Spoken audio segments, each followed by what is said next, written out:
All right, if we can get everybody seated, can get this guy going pretty quick here.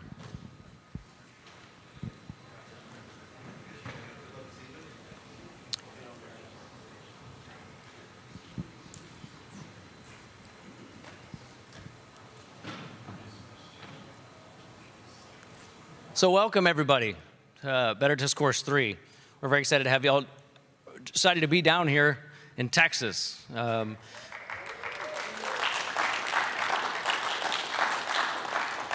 excited to be, and honored to have an opportunity to be down this far south, so we appreciate you having our Yankee asses for the rest of the afternoon. To the members of Ridgely, thank you for the beautiful facility.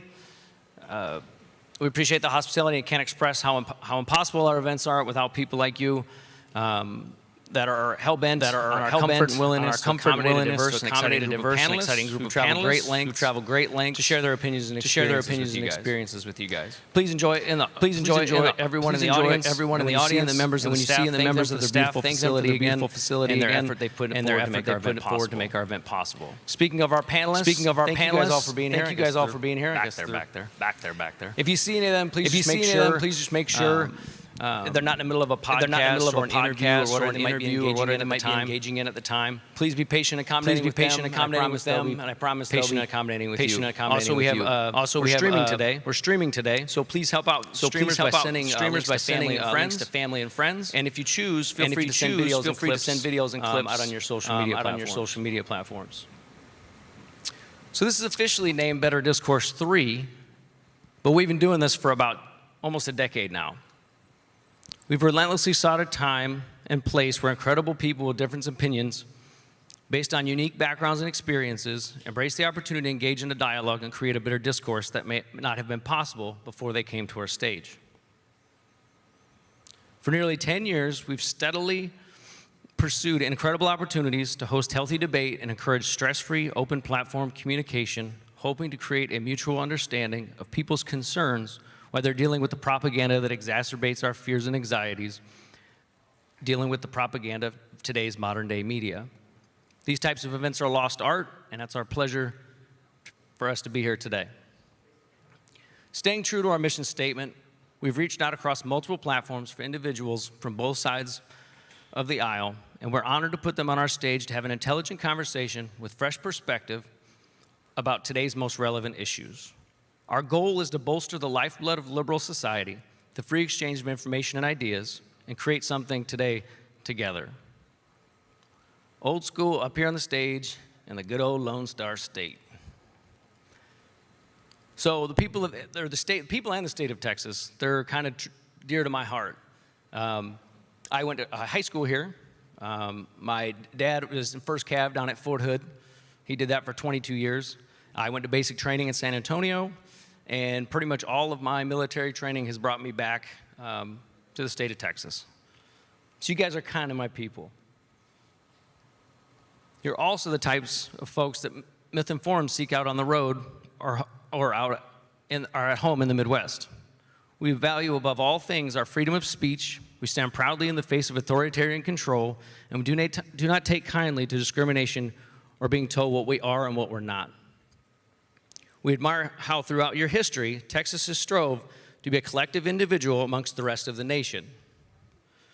There are libraries full of accounts of Texas's struggle to remain independent and individually recognized for its confidence and bravery in the pursuit of their freedom.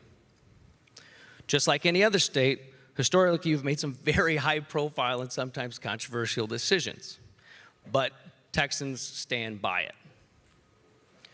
The rest of the nation, especially represented on Capitol Hill, could use more of that type of attitude these days. In the midst of the bickering and fighting that we see and hear on television or social media, actual accountability would be nice.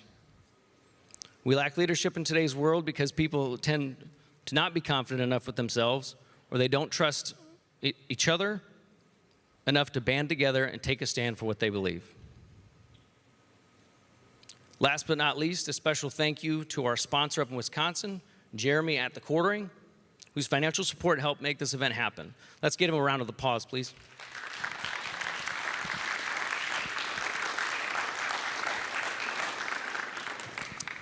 So please remember, tip your servers, engage with your neighbors and panelists on our breaks whenever possible, and for those of you at home, interact with each other and our in-house guests online. But most of all, remember, everybody have fun, keep track of your wristbands, we don't want any miscommunications with that kind of stuff.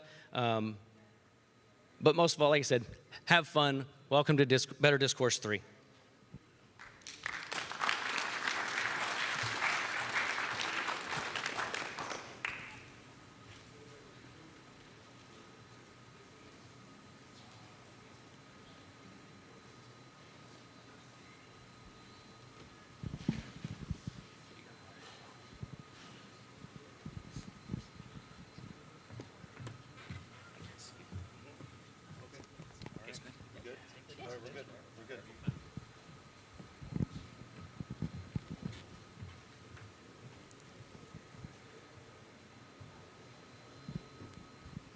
So our first panel, Democracy Dies with Dorsey, Big Tech Censorship.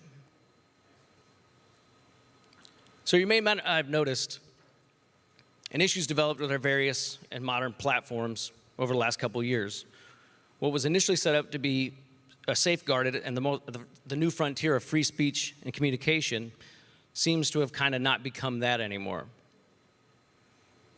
It may or not be a coincidence that when these platforms gained the peak of their popularity and started to be used for something other than just telling someone, what they were doing at the gym or what they were eating and different things like that, these big tech companies kind of got in the way and said, that's enough of that. Innovation be damned, which is ironic because that's how they gained their bully purpose to begin with. Billion-dollar tech companies started naming the haves and the have-nots, the cans and the can'ts. Now, I suppose at first it seemed harmless, which is usually how it starts. But I can point a finger at several people in the back room, and you're going to see them on the stage here in just a bit,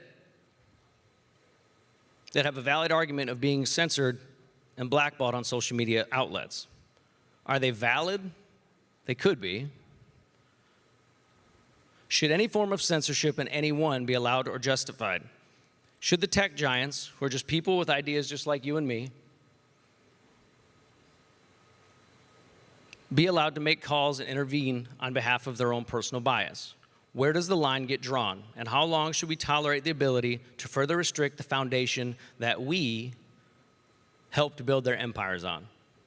Our first panel this afternoon, please welcome to the stage our moderator, one of my good friends and founding members of Myth Informed, Brian Edwards.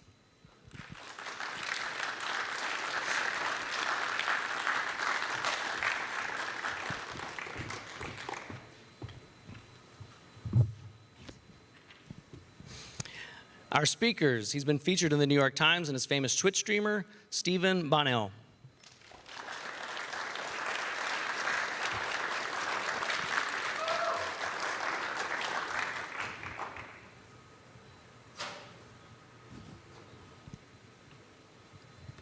The queen of controversial conversations, Arielle Scarcella.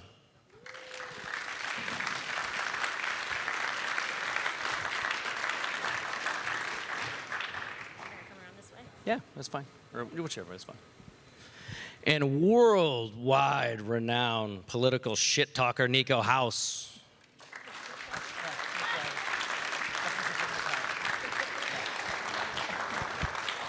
And author and video essayist, Peter Coffin.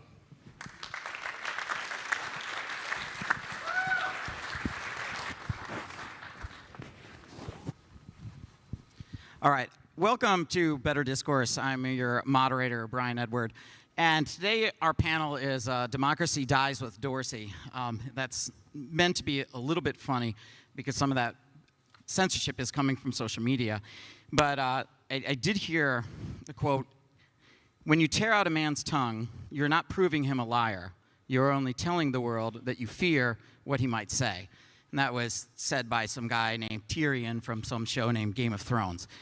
And while we're not in Westeros, we're in the real world, censorship and these kind of things are pretty much an issue. And I wanted to start the conversation off by citing the ACLU, which may or may not be a defender of civil liberties right now. That could be debated. But it says that there's two fundamental principles that come into play involving free expression. The first is The government cannot limit expression just because any listener or even the majority of a community is offended by its content.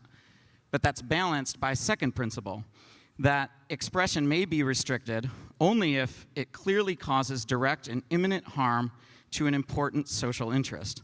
So I wanted to ask some of the panelists, do you agree with the sentiments of the ACLU here, or do you feel like this second principle is being abused? And if so, how and by whom? And let's start with Arielle. It's a loaded question, right? Because I think all of us, correct me if I'm wrong, all of us have been censored at one point. Maybe not you, because you're a little bit more leaning far left at the moment. I have absolutely been censored. Have plenty, you? Don't worry. Okay. Oh, Well, yeah. then it's a problem across the political spectrum, right? I think that, as far as I'm concerned, I've had people come for me, you know, in multiple ways, try to censor me, and even if I disagree with them to the core, I don't think anybody should be censored, and I especially don't think any major network should be censoring anybody. I think, if anything, if I have a good enough argument, my argument will win in the long run anyway. Okay. Peter. Well, I mean, is it really an ideal, or is it a question of institutional power? That's where I'm always coming from on this. What are you saying? Where is it coming from? Should you be allowed to criticize power? And yes, obviously. Are you going to be? That's another heavy question. I do think that's probably the kind of stuff that I would like to be trying to address here. Okay. Niko, where are you at? So a friend of mine, Garland Nixon, used to sit on the board of the ACLU, and he left because he understands that, I mean, that principle is just, it's wrong, it's unethical. We can't have such a principle when we don't understand all of the agendas that every single powerful institution has. And so where they may convince the public that some speech is or could be dangerous to them, where they're merely just trying to push an ulterior motive that we may not yet be aware of. And I think we see that time and time and time and time again. And so who's to say what's dangerous? Something could appear dangerous in the short term, but ultimately end up working out in the long term. But at the end of the day, like, I feel like everybody who knows me knows I'm a free speech absolutist. And the only way to defeat bad speech is just with more speech, and just make sure you know what the hell you're talking about when you address it. Like, that's the way to conquer this fear of, what if they say something bad? Bad things could happen. Well, allow speech to flow freely, and I guarantee you problems will begin to solve themselves. Yeah, can I just piggyback on that point? Because this is one thing an ex-girlfriend said of, the only thing I got from that relationship was this point. And she said that no matter what somebody says, we should allow them to say it, because people are thinking it anyway. And when you allow them to say it publicly, you also allow people to be aware that they're saying possibly something that's incorrect, and then you can correct them on it. But you wouldn't be able to correct them if they didn't have the opportunity to say it in the first place. Destiny, what do you think? I think that the First Amendment is important. I think it's beautiful. I think it's well worded. And I think freedom of speech as a concept is something that should be defended. But I think oftentimes people misapply it to private platforms like Twitter and Facebook, and they try to take these arguments about whether or not the government should abridge our freedom of speech, which it shouldn't, except in certain dire cases, like yelling fire in a crowded theater, or the spreading of like child pornography or something, of course, which I think we all agree with. But I think that applying those same arguments to private institutions actually, in a way, becomes an anti-First Amendment argument. So I do agree that the First Amendment is important insofar as it applies to the government, but those principles shouldn't carry forward to every single private platform that we engage in, because one of your freedoms as an owner of a private platform is to determine what type of content do I want posted on this particular platform. But what if that platform has become a monopoly? I think that's a good argument to combat that point, too. I mean, if a platform has become a monopoly, then we can talk about antitrust laws, we can talk about things like this, but you cannot enforce a platform to just have all content on it. It's, it's an anti-First Amendment argument. I mean, I'm still trying to understand, why do people keep pretending as if Facebook is a private platform? Like, it's not. Because the definition it's of not. private They is that literally it's not. have former CIA agents working within Facebook.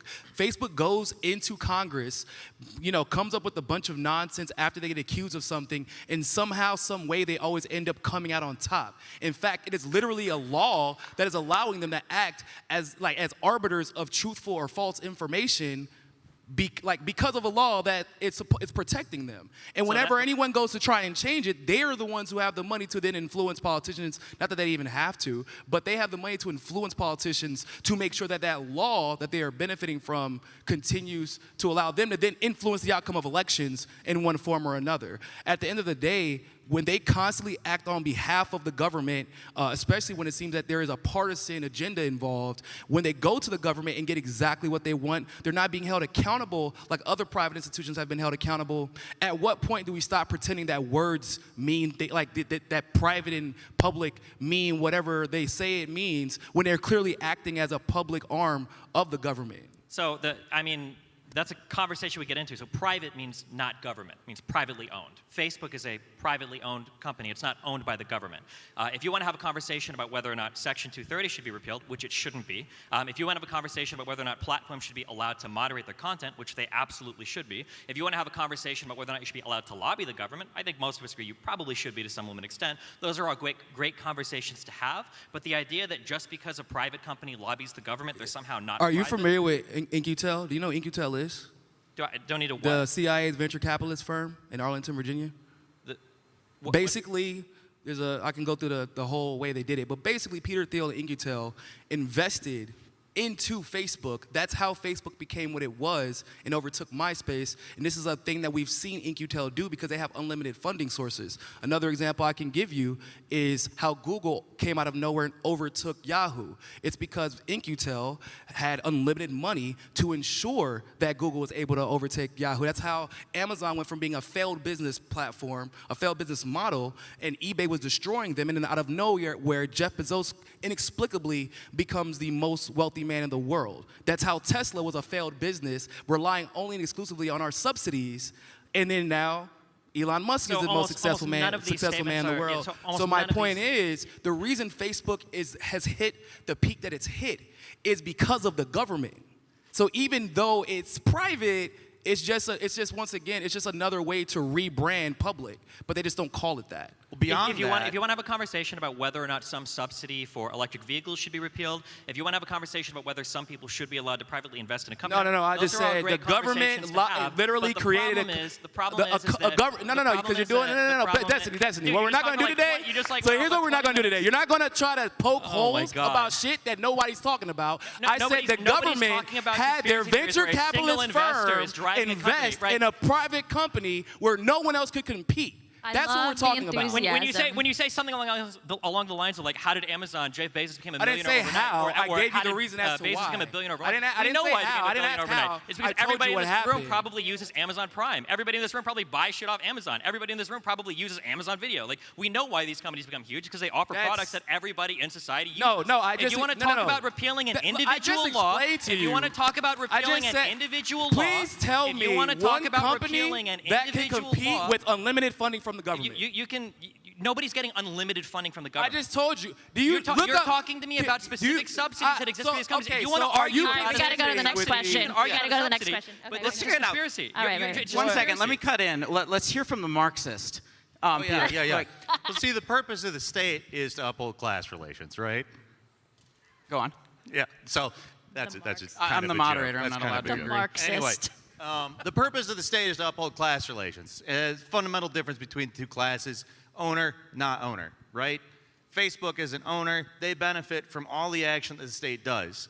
Ultimately, I'm going to have to side with Niko on this. Like, it's going to be either through state subsidies, either through investment, either through any of that, that Facebook gains its dominance, that Amazon gains its dominance. Again, it was just a dumb bookstore in the 1990s that was nearing the, if you remember the .com bubble. That was, they were going to go down with that. Why didn't they? In my opinion, that's really the question here. It's 100%, yeah. I'm just basically with you on this. Like, the only way you can invest into SpaceX is to buy stocks in Google. And SpaceX is literally basically owned by the Pentagon now. So, like, that's a coincidence? So is your argument that because government has undue influences over these social media entities, that therefore they're obstructing free speech, but not directly through law, but indirectly through company policy? Yeah, where they don't have to be held accountable for what they do. What do you mean by that? They don't have to be held accountable. The government can't be held accountable for something because people like Destiny are going to come up here and make an argument saying, no, that's just a private company. That's not the government doing that. Yeah, the government is literally letting them skate at every turn, no matter how much information gets put on them, no matter how much people find out they're using their monopoly to influence the outcome of politics. But then when we go and try to hold anybody accountable, the government just ultimately gives Facebook what they want again, and then Facebook just starts a metaverse. And so the reason why nobody is held accountable is because at the end of the day, all we do is we go online and we shitpost about how horrible these companies are, but you can't actually point to a piece of legislation that you'd want repealed. You can't point to some actual We could action literally they've just taken. reform 230. You can't. If you want to talk about 230, you can. Repealing 230 would lead to an I didn't say unbelievable... okay, so I didn't say repeal. You can talk about reforming 230. Reforming 230. Reform 230. Sure, you can reform 230. That's probably going to destroy every single new website that would ever... Why would it do that when Why you would it can do just that? reform Because it and it's make sure it doesn't do that? Okay, Destiny, how would you want to reform? How would you want to reform? Give me a sample. You can scream all you want. It doesn't make you any smarter. It doesn't make your point any more try to correct. assign a How do you definition want to to a reform word 230? Tell us because how you you don't want like to the reform fact that it 230. destroys your Tell us argument. how you want to reform I said 230. reform. How? We can How do you want to talk reform it? about how How do the you want to reform reform should it? look, How do you but want it's to not going to reform it? destroy all future websites. Tell us how you want to reform 230. You're Give being me a sample ridiculous. reform. Give me a sample reform. You're being ridiculous, bro. Come on. No, ask. I want to know a sample reform of 230. Arielle whispered to me that we should express what Section 230 is. So it's, quote, no provider or use of an interactive computer service shall be treated as the publisher or speaker of any information provided by another information content provider. Yeah, I had to look that up, by the way. I didn't know what that was. So, I'm glad that you said it for people that also don't know what that was. Yeah, my bad. Didn't know So what that was. that's Section 230, which gives them certain immunities, right? So what is the 230 reform that we're looking for? As long as So they're how do acting you want to within that change it? bubble. Do you want to repeal it, or how should No, we you would alter reform 230? it to make exceptions in cases like Facebook, for example, Well, where thing they're is- acting as publishers, but Facebook then you got doesn't a whole. publish- So then you allow people to sue them as if you were suing a CNN or an MSNBC or a Fox News. Currently, you cannot. That's the problem. How is it so the entire backbone of the internet, from IRC chats to bulletin message boards in the 80s to GeoCities websites in the 2000s, the only reason why websites can exist is because they require an immunity from being sued if they have user-generated content on their platform. No, they're private You don't want companies. Can I finish one sentence? Holy shit. Okay, They're you don't private want it so companies, that though. anytime somebody posts something on your website, you can get sued for what another user uploads No, on your that- site. If no, that no, no. is the case, That's not what we're if that talking is the about. case, I'm that like, absolutely where is do you what you're just talking invent about. these fake There's a realities in reason your why. head? There's a reason We're why. not. We're talking about you're just Facebook talking being over held and over again in accountable order to make your for point right. removing people's There's a reason content, why destroying nobody in the people's legal community businesses, and nobody in destroying the people's online brands. internet community, You're nobody talking in the about EFF, random shit nobody posters. is talking about reforming 230 because It's it a is little the bit worst loud and idea in echoey. the world. So, My bad. yeah. So try not to talk Yeah. over each other. Reforming 230 would destroy anybody's ability to start any new internet website where you have user-generated content, because as soon as you can hold a website liable for what users are posting, just because you want to engage in moderation, should you not be allowed to moderate your communities? If you Yeah, want to but make a you should message board for also- right-leaning Here's people the or for thing. feminists, do you not have the ability to moderate your communities that way? Of course you should be able to do that without being held liable as a publisher or something of information. And these websites, just because they Algorithmically, engage though- in moderation doesn't make them a publisher. That's ridiculous. To try to say that because somebody puts up a fact check or because somebody puts up or bans certain types of content, they become all of a sudden a publisher of information. What do you think it means to publish something? When To you were moderate getting something? fun, when you were, go ahead. Yeah, I think here's a problem though. They're not just a neutral platform. They don't have to be neutral. Oh, really? Yes, really, yeah. Yes, Okay, according. so let's hear why they don't have to be neutral. Because that's the law. You're not obligated. There is no we just talked about the First Amendment. If you started a private platform where you brought people on to speak, do you think that the First Amendment means that you have to let every single person come on? That's a violation of your First Amendment rights. If I start a forum and I want to talk about how cool dogs are, am I legally obligated to let cat lovers come and shit my forum up with how great their animal? It doesn't make any sense. Of course you don't have to be a neutral platform. Do you think Fox News is a neutral platform? Do you think No, CNN I is don't. a neutral platform? No, You you can don't have sue to be a Fox neutral News You and can CNN. sue Fox News You can literally for sue things them. that are said on Fox If they News. lie, you can because sue they them. curate If they those defame you, platforms. you can sue them. If they slander you, you can sue them. That's the difference. When Yes, Facebook takes some, exactly. I'll give you an example of consequences. So recently, in Texas actually, a man's son died after taking the vaccine. He was 16 years old, the son was. When he posted a GoFundMe to pay for the funeral, GoFundMe removes him. You don't have a constitutional right to post on GoFundMe. I'm sorry. Because of that, obviously it becomes much more difficult to fundraise for that funeral. Now, why did they remove him? Like, it's a literal fact that the vaccine caused this man's son's death, but they're saying because it's spreading vaccine misinformation that he can't fundraise there because then, of course, would bring attention to the fact that there might be side effects. Like, Facebook removed people for saying that hydroxychloroquine was a legitimate solution, or at least to help while we're waiting for vaccines when it came to COVID, and then doctors were banned. People died. Fucking Destiny, people died.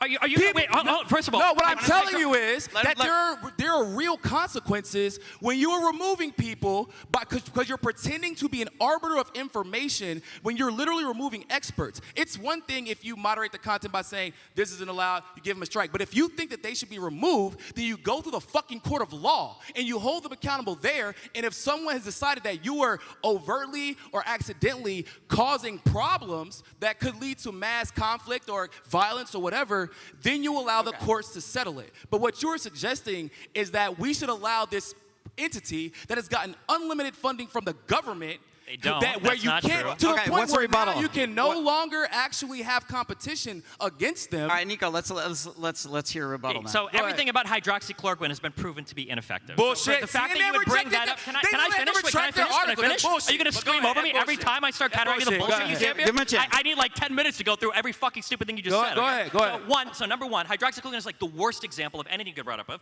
Okay, number one. Number two, if a private platform wants to ban somebody from their community for any reason, they're allowed to do that. You do not have a constitutional right to post on fucking GoFundMe. Just like any person in this audience doesn't have a constitutional right to come up on. I know you want to talk. Nobody in this audience has a constitutional right to come up here and grab a microphone and scream at somebody. That's part of your First Amendment privilege. If you start a platform, How are those two things analogous? you are How are allowed those to two things moderate. analogous? You are allowed to moderate that content in any way that you see fit. The idea Am I- that you're am I receiving unlimited money from the CIA? Am I receiving unlimited money? Let him go. The idea that you are obligated to host all forms of content on your website is a delusional fantasy. I don't know where it came from. I don't know where people got this idea from. There's no case law that supports this. There's no legislation that supports this. There's no constitutional amendment that supports this. It is absolute delusion. No. that you There's would literally hint a law this, that okay? says So if you act anybody as wants a to, public- bro, you can't cut me off 30 times after let's talking a take whole an bunch of shit for example. like 5 minutes. Okay, Wait, can I finish responding? Yeah. Holy shit, yeah. So if a website decides that they want to moderate their content in the way that they see fit, if they want to ban doctors, if they want to ban experts, if they don't want you to do your whatever fucking GoFundMe, that's completely and totally within their right to do so. And just because they don't want to host your content doesn't mean you can go cry to the federal government and say, I have a right, I have a constitutional right to this platform. That's an insane reading of how the First Amendment works. Pause. No, I don't need to We're not pause talking off, but about I will finish. We're not talking and now about the I'm done First Amendment. talking. Okay, We're so if you talking wanna talk, about that's fine. literally Section 230 protects you only and exclusively if you're not behaving as a publisher. So another Bingo. great example would be the Hunter Biden situation, where every single time a Hunter Biden article would come out, people were getting banned. People were literally So, losing like, you mean Twitter? a Twitter business. stopping the link to the. New Not York just Post Twitter. article. Facebook, Twitter. My friend got banned from Facebook for 7 days. Another one of my friends got removed for Moderating posting is not an publishing. article from mainstream media about Biden on Facebook with no context. Banned. Now, all of a sudden, you're banning people not because the information is wrong, just because you don't like what's being put out there. Now, that's what we call editing. That is editorial. That is publishing, which means you should Why be do you able to think be Twitter- pause. You should be able to be held accountable, but you cannot be because you're hiding behind 230. Why did Twitter ban the Hunter Biden article? Motherfucker, please explain it to me because we would love to know. Wait, you brought it up, so you should know. Why about did it. they So ban tell it? me. You tell me. We're literally trying to find out. Go ahead. No, we're not trying. It's public information, so you don't know. Why I want they to hear ban you it? say, I have no fucking idea why Twitter banned You don't it. even know which article I'm referring to right I know now, exactly but go which ahead. one. I know exactly what you're referring to. Which one? So tell me. You tell me. You brought it No, up first. you just said you know exactly what it is. Go ahead. Why are you trying to posture right now? You brought up the example. so You I want to just explain literally to cut me everybody off in to here. ask. You just I said want you know to the explain- answer. Okay. You know the reason so why. You don't know I'm why telling it was. you, You don't know if why. you know Okay. why it was So banned, I'll please explain. enlighten I us. will explain. All right, So let me- Twitter, wait. So Twitter has a specific policy for hacked materials where if you upload wasn't hacked. something on, if you upload It literally wasn't hacked. If you did Hunter Biden approve of those images and everything from the laptop being posted? It wasn't hacked. And it's a hacked material. It literally wasn't so hacked. Twitter has also banned people on the USB. You're just gonna keep Here talking you over me go. like that makes you correct? You got it.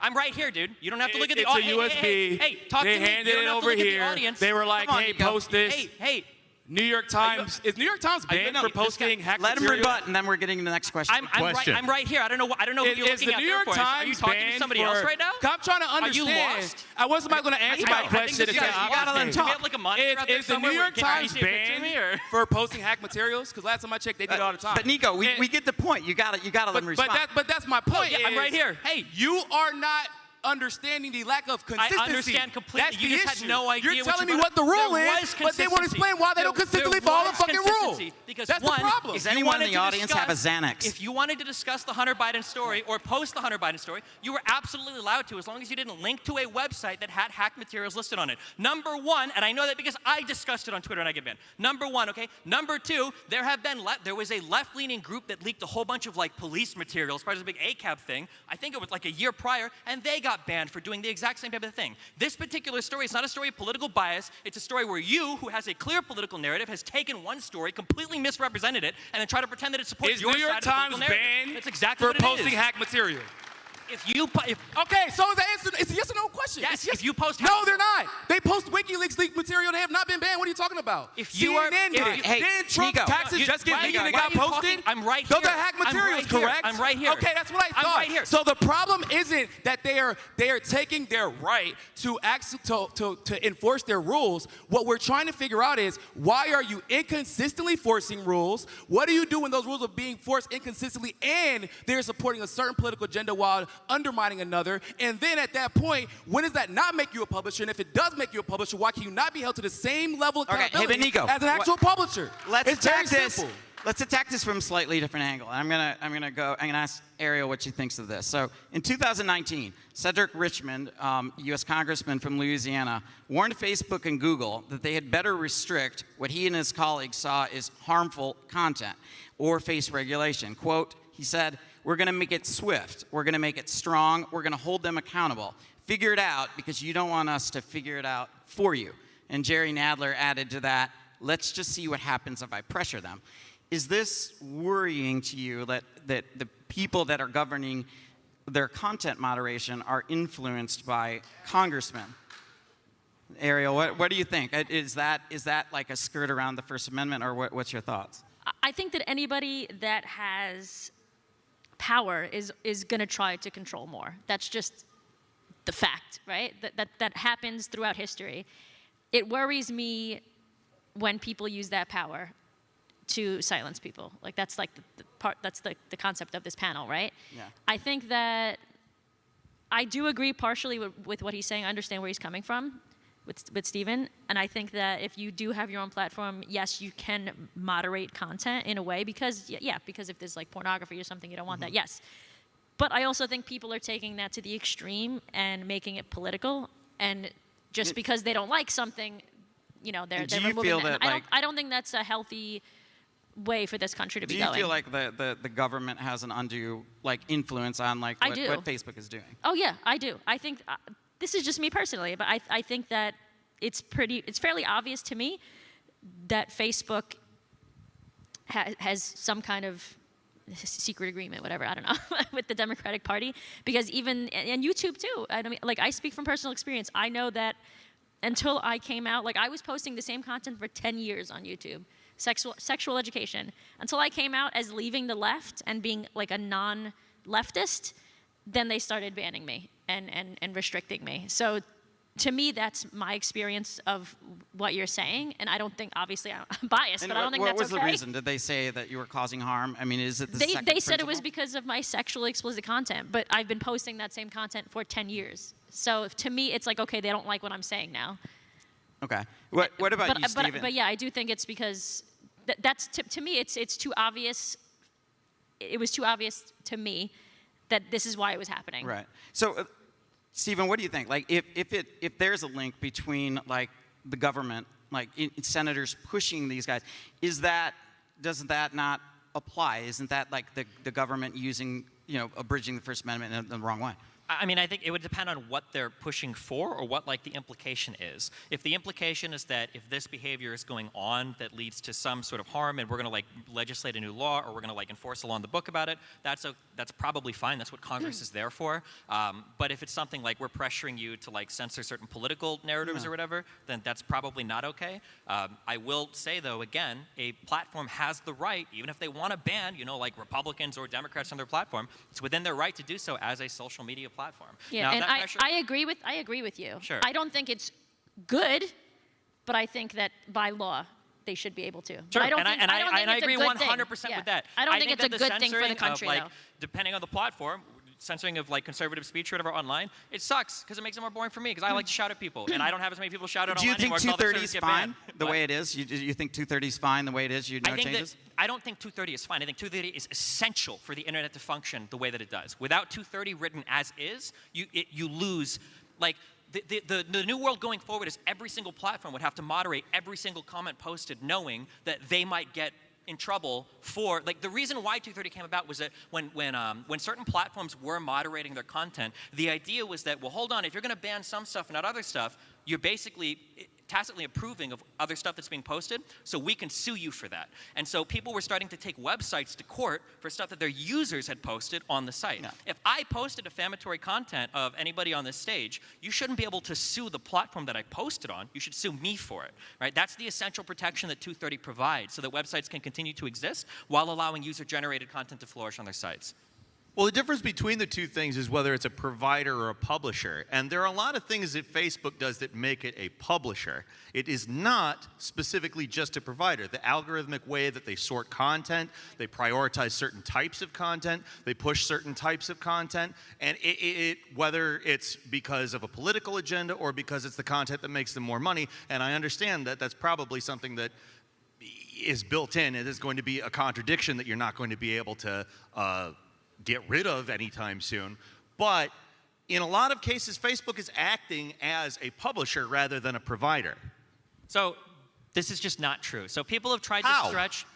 Well, I'm about to answer that. So people have tried to stretch this idea that if you have an algorithm that shows certain information, or if you do like a fact check, or if you moderate certain content, that this makes you a publisher. It is very clear, like a publisher is somebody that publishes information. So if Facebook were to start writing articles, or if Twitter were to start writing articles and they were pushing these or whatever, then those 230 live. What's an op-ed page? What? What is an op-ed page in a newspaper? Does New York Times, like Mr. New York Times, write everything there? Or do other people do it? An op-ed page, my understanding is that on that, you would be liable for that, but that's because you're publishing what's on the op-ed page. You're like approaching a writer and you're saying, we're going to hire you or pay you for this like op-ed and we're going to publish it in our magazine. Now, Hiring Twitter, and paying is irrelevant. If Twitter payment is essential. It might be No, it is essential not. depending on what we're talking. Absolutely not. Do you understand that there is a difference between a newspaper that solicits op-eds from people versus a platform where any user more or less can sign up and generate He said content? hiring and pay is irrelevant. Yeah, hiring and pay is irrelevant. And allow someone Facebook to is do it? soliciting content it's from not- us, it's not sorting like- it and putting it out based on their own preferences. An algorithm. May I? Sorry. Daily Coast, for example, you didn't have to be it was like a blog. It was just a very sophisticated blog before it became what it became. So like, no, hiring and pay is relevant, but Daily Coast could still be sued. Huh? Yeah, you see the difference?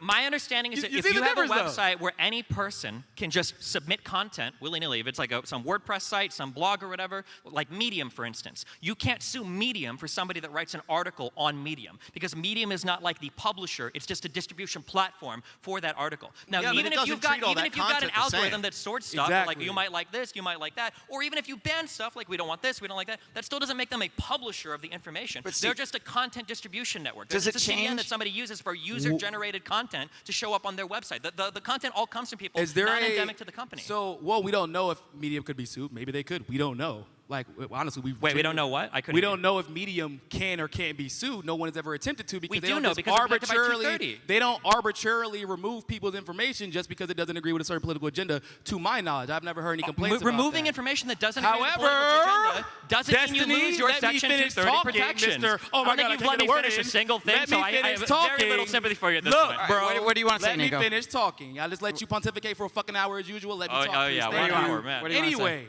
So, like I was saying, we don't know that about Medium. But We also, do know that. That's wrong. then we can get to the actual precedent that has been set because people are like, oh, these private platforms like Twitter or Facebook have the ability to just remove politicians whenever they feel like it. Actually, the courts say otherwise because Trump couldn't even ban someone because he is technically a public figure and they considered it to be a public forum. They couldn't even. So if you obviously. No, that's wrong. That's not even hold true. on, let me finish talking, Mr. Judge. Like I didn't know you were a damn federal judge. I don't have to judge it. Okay, It's then already anyway, been let me judged. finish It's already talking. been Thank you very ruled on. much. Appreciate it. Anyway, so just from the precedent that's already been set by the court, they said, and it was like it was a leftist decision. Like Democrats were like, you can't block us, ha ha. ha. Anytime so they don't agree it is, with well, hold the on, let me leftist, yeah, finish. okay. Jesus Christ, How many bro. dumb This is things not can your you Twitch say? It's like a stream. fucking machine gun This with is not your stupid Twitch shit. stream.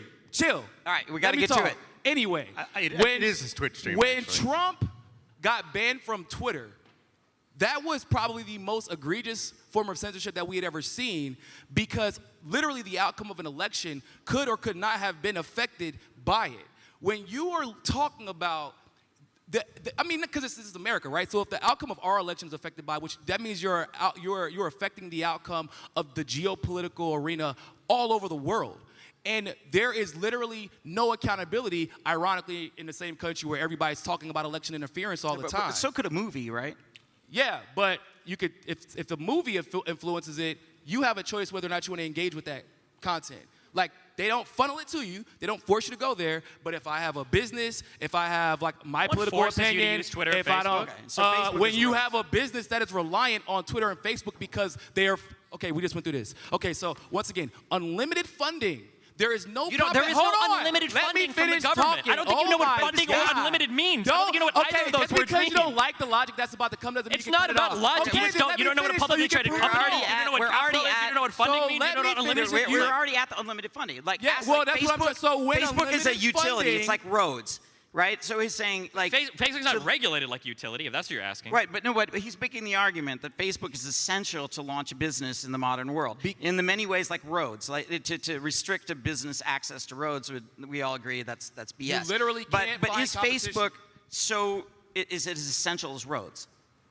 I don't disagree that these platforms have a lot of power. So I have questions about how antitrust works in the United States. A really good question, in my opinion, is why the fuck was Facebook allowed to buy Instagram? That shit is crazy to me. I think that if you want to attack some of these larger social media platforms from an antitrust perspective, that is absolutely legitimate. And then what? Because it is really hard to start. Let's say that you're banned from Twitter, Facebook, and YouTube. What public voice do you have, right? You're not on fucking Gap. What? No offense, I'm sorry, but like, right? We You're completely agree. fucked. I absolutely agree. But you have to hit this from an angle that makes sense, not this crazy shit about how they have An unlimited angle that- funding from the Hold government up, and blah, hold blah, up. blah, blah, blah, So and all the the made-up antitrust conspiracy laws that are already in nonsense. place What you that should have be to preventing say- these what you platforms have from to doing say this is, because they're you have to private, say we they're need to look literally at the way our making deals antitrust that works in the control the United outcome. States. Do you agree? And then you attack Niko, that angle. Niko, you gotta Billions hang out. of views, and you're like, let's affect the antitrust laws. Well, if you're from the antitrust laws, Destiny, do you know it's going to completely and utterly destroy how we battle monopolies now? You see how fucking ridiculous that But no, sounds? Destiny just Why don't said we actually that Facebook shouldn't have been able to buy Instagram. Yeah, but that's my point.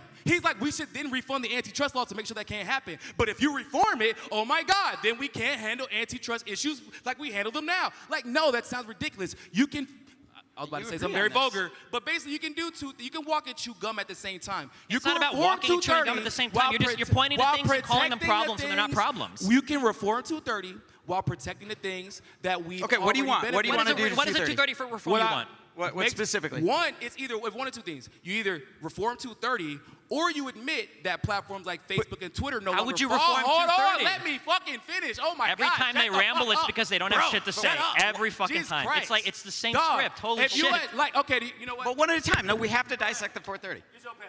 Go ahead. Go ahead. All right, Peter. It's what do fine. you want to do you to have nothing 230? to say. You can get mad all you want. You're I'm a sorry that surgeon. you have to actually answer a question for once in your fucking life. It's fine. Like we can sit here and we can cry all day about like, oh, 230 unfair, blah blah blah blah blah. Tell us how you'd reform it. Oh, there you go. Go ahead, pick So it up. like I Go ahead, let us hear it. so like I was saying, I want to reform. You can reform it by, one, protecting the benefits that we have now, but make sure that if a company decides to act like a publisher like Facebook and Twitter have done in situations especially that affect the outcome of our political atmosphere, like you can literally legislate it. It'll go through the committee process. They'll figure it out, make sure it works. Who will be affected? Who could be positively affected? Who could be negatively affected? They go through a process. I don't know if you heard about it, but that's what Congress does. What does it mean to And act it's- like a hold on. publisher? Oh my Okay. God, bro. Just 5 fucking seconds, bro. Anyway, once we get through that, when we get to that point, we can do a breakdown of what's the best way to ensure that, one, they're not doing it. But even if we can't control them for doing it, make sure that if you're removing someone's literal brand, business, whatever, that you have to go through the same due process as everybody else. But right now they're being shielded from due process and accountability on their behalf, and then we're not getting any So due how process when we do get we screwed. get around that? Peter, how would you, if you're a surgeon, what do you do to 230? Well, for me, like, these are the two options. Either you recognize that Facebook, Twitter, and all these things are acting as publishers and not as ISPs. Like, this law is actually designed around the relationship an ISP has with the customer, as opposed to just websites. It's applied to websites because websites ostensibly act in at least somewhat neutral way. I think that has been overstepped, and we can either recognize that and apply 230 to them as it exists now, or 230 needs to be amended in order to recognize that. But how? How? I can't give you exact wording. I'm not a What does it lawyer. mean to be a publisher? That's what I want to know. Because we're saying if you're going to act as a publisher, what does that mean I to be a thought you were publisher? the expert on 230. It tells you in the. What? I thought you were the Yeah, expert. okay, what does it mean to be a publisher? 230 is Arielle? like, it's like Arielle. 27 words. What do you mean? It doesn't tell you in there what it means to be a publisher. All right, He literally just read it. Yeah.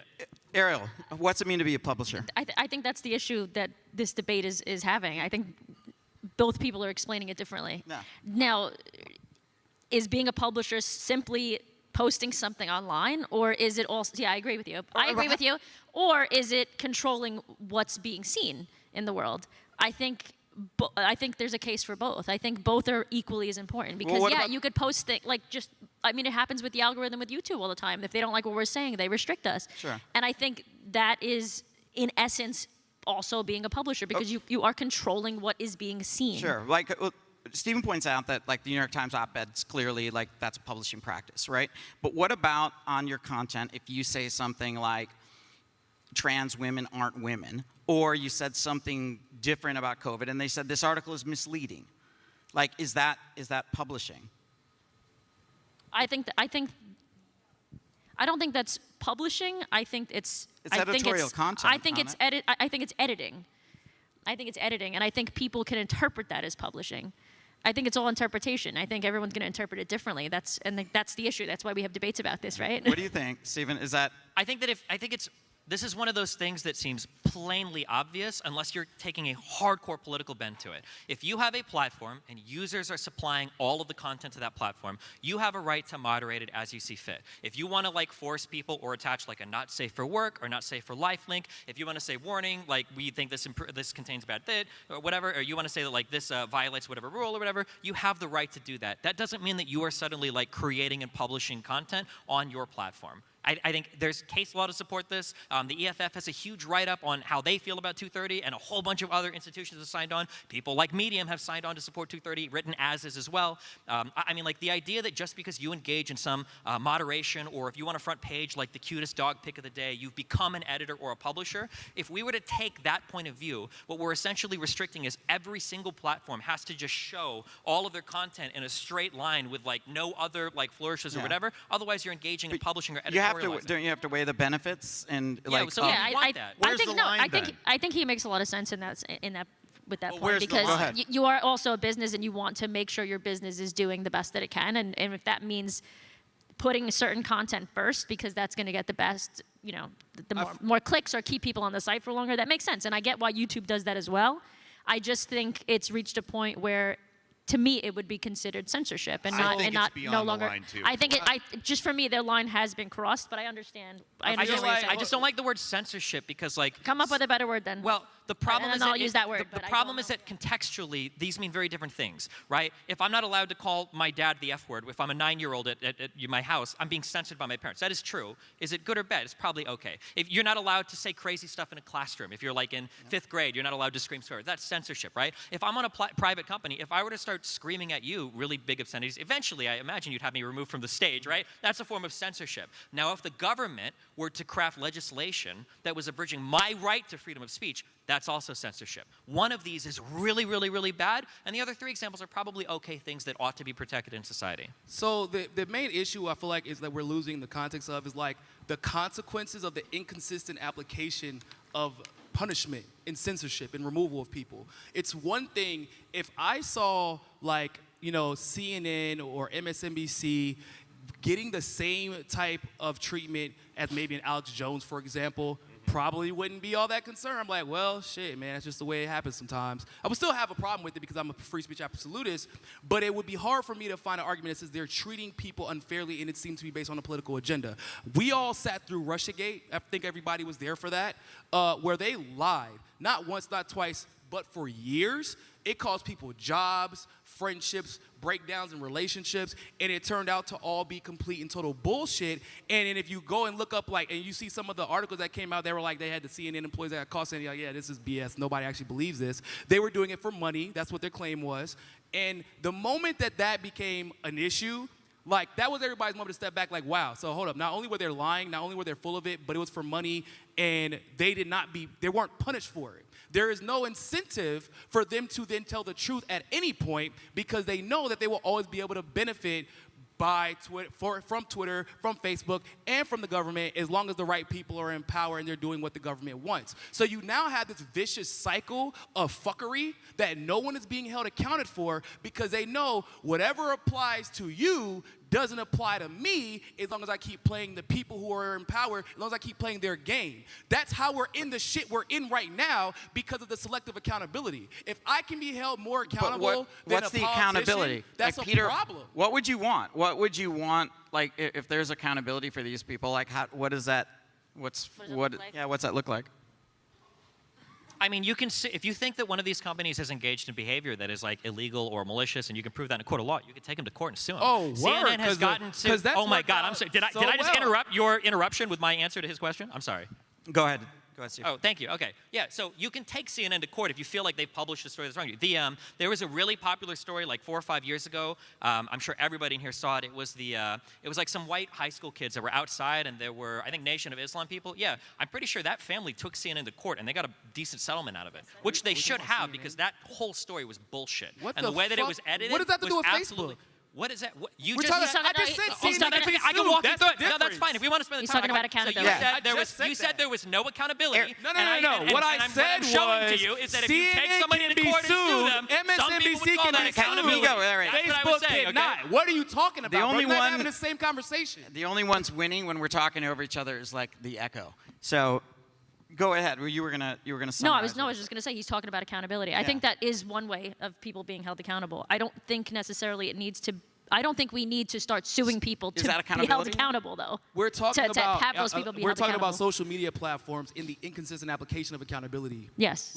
So I don't know what you're talking about. I already Because said you brought up CNN. We already know You brought up CNN. That's not a social media platform. Because I said on these platforms, on YouTube, which is owned by Google, which is owned by the CIA, on Facebook, but it literally is, bro. You can just look the shit up. Well, it's no, not for complicated to find. For example, you think Google is owned? You think Google's owned by the CIA? Bro, I'm not gonna do your homework for you. You should have did before you got here. But anyway, what I think he's trying to say is Nick 51% majority stake, or what successfully is it? sued Say it CNN again, for say it libel. again. Nick Say it. Sandman successfully sued CNN for libel. So he's saying accountability is there are methods for this. Suing CNN for libel isn't CNN being treated like you or I on Facebook or Twitter, which are two of the most powerful platforms in the world that have unlimited sources of I have a good way of, in my opinion, holding people accountable. I think that people like Facebook, or like businesses and companies like Facebook or Twitter or whatever, should be honest and upfront about their political biases. I think that's one way to do it, because then going in and you're going on these websites, you know that their feed might be tailored a little bit more to people left-leaning or right-leaning. And I think that the Daily Wire does that. They literally say, we are a conservative news source.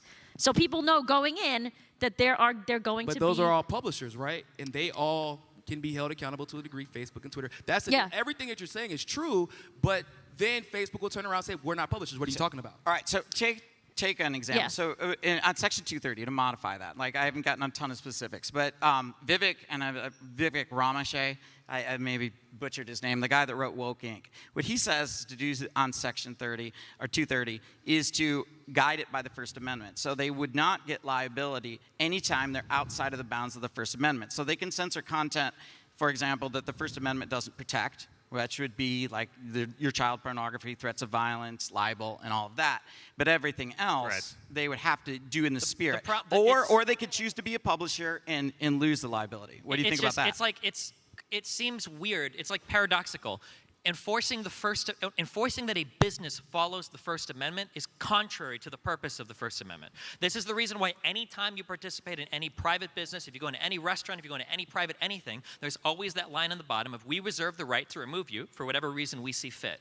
Part of your ability to run a private business in the United States is that you can exercise your private level of discretion in any way you want, as long as it doesn't move contrary to like protected classes, for instance. You Bro, can't I'm gonna lie, that's not like the discriminate same on argument that was you made can't for discriminate slavery. on the. It's a Oh my reason God, I'm why. sorry. Was I interrupting you? We can do shit that's morally Did we leave bad. the coloring books It backstage? violates I don't- the Constitution. As long as you're private. If you're a private company, it's cool. Niko, That's exactly what. Yes. Welcome to the First Amendment. That's exactly how it works. The restaurant's First not Amendment the does same not thing as apply a to social private platform. enterprise. That's not what the First Amendment is. People make arguments where they pretend as if they could undermine the First Amendment, and then they usually, if everything goes well, get crushed in court later and sued for it. Okay, so Like, Peter brings up a restaurant is not the same as Yeah, a Facebook. restaurant's So not the same. You're talking would a about limit? patrons. What about a company-sized liability limit that you get protection if you're small enough, but if you're big enough, different rules apply? This is like an interesting argument. So again, though, the problem is like there's either two things going on here. Either one, in my opinion, we should be talking about antitrust law, which I think there are way more better conversations to have. Or two, you're essentially saying that once a company grows to a certain size, there's like a whole other set of like constitutional provisions that come in to moderate or guide that company. I mean, you could, but that gets into like a whole lot of really It's weird. not a constitutional provision. It's What? a law. It's just a law. Section 230 is a law. I Sure. would also argue that Or I thought you were mentioning more specifically like the First Amendment stuff. I'd also argue that quantitatively is not necessarily a good way to figure this out. I think it's really like when you look at Facebook or Twitter or any of that, there's a tiny percentage of posts that they spend their time pushing and boosting or moderating for that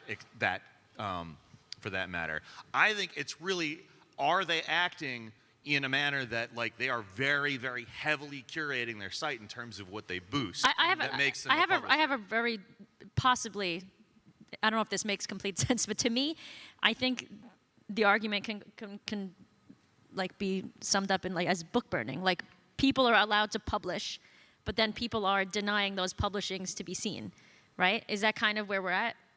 Is that what both of you are saying? Yes, people are allowed to publish on Facebook, but is Facebook also becoming a Are they a publisher? publisher? they do. Yeah. Like, Like that would be the book burning, Caught. right? Yeah. Yeah, they allowed them to produce the books, but they're also burning them, right? So they're also hiding some information from being seen. Yeah, Is that technically a publisher?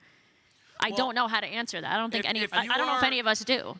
If you are like curating information and like, or what just came out recently, even blue checks, right, on Facebook, they got caught whitelisting certain celebrities and certain political figures Yeah. and basically blacklisting others.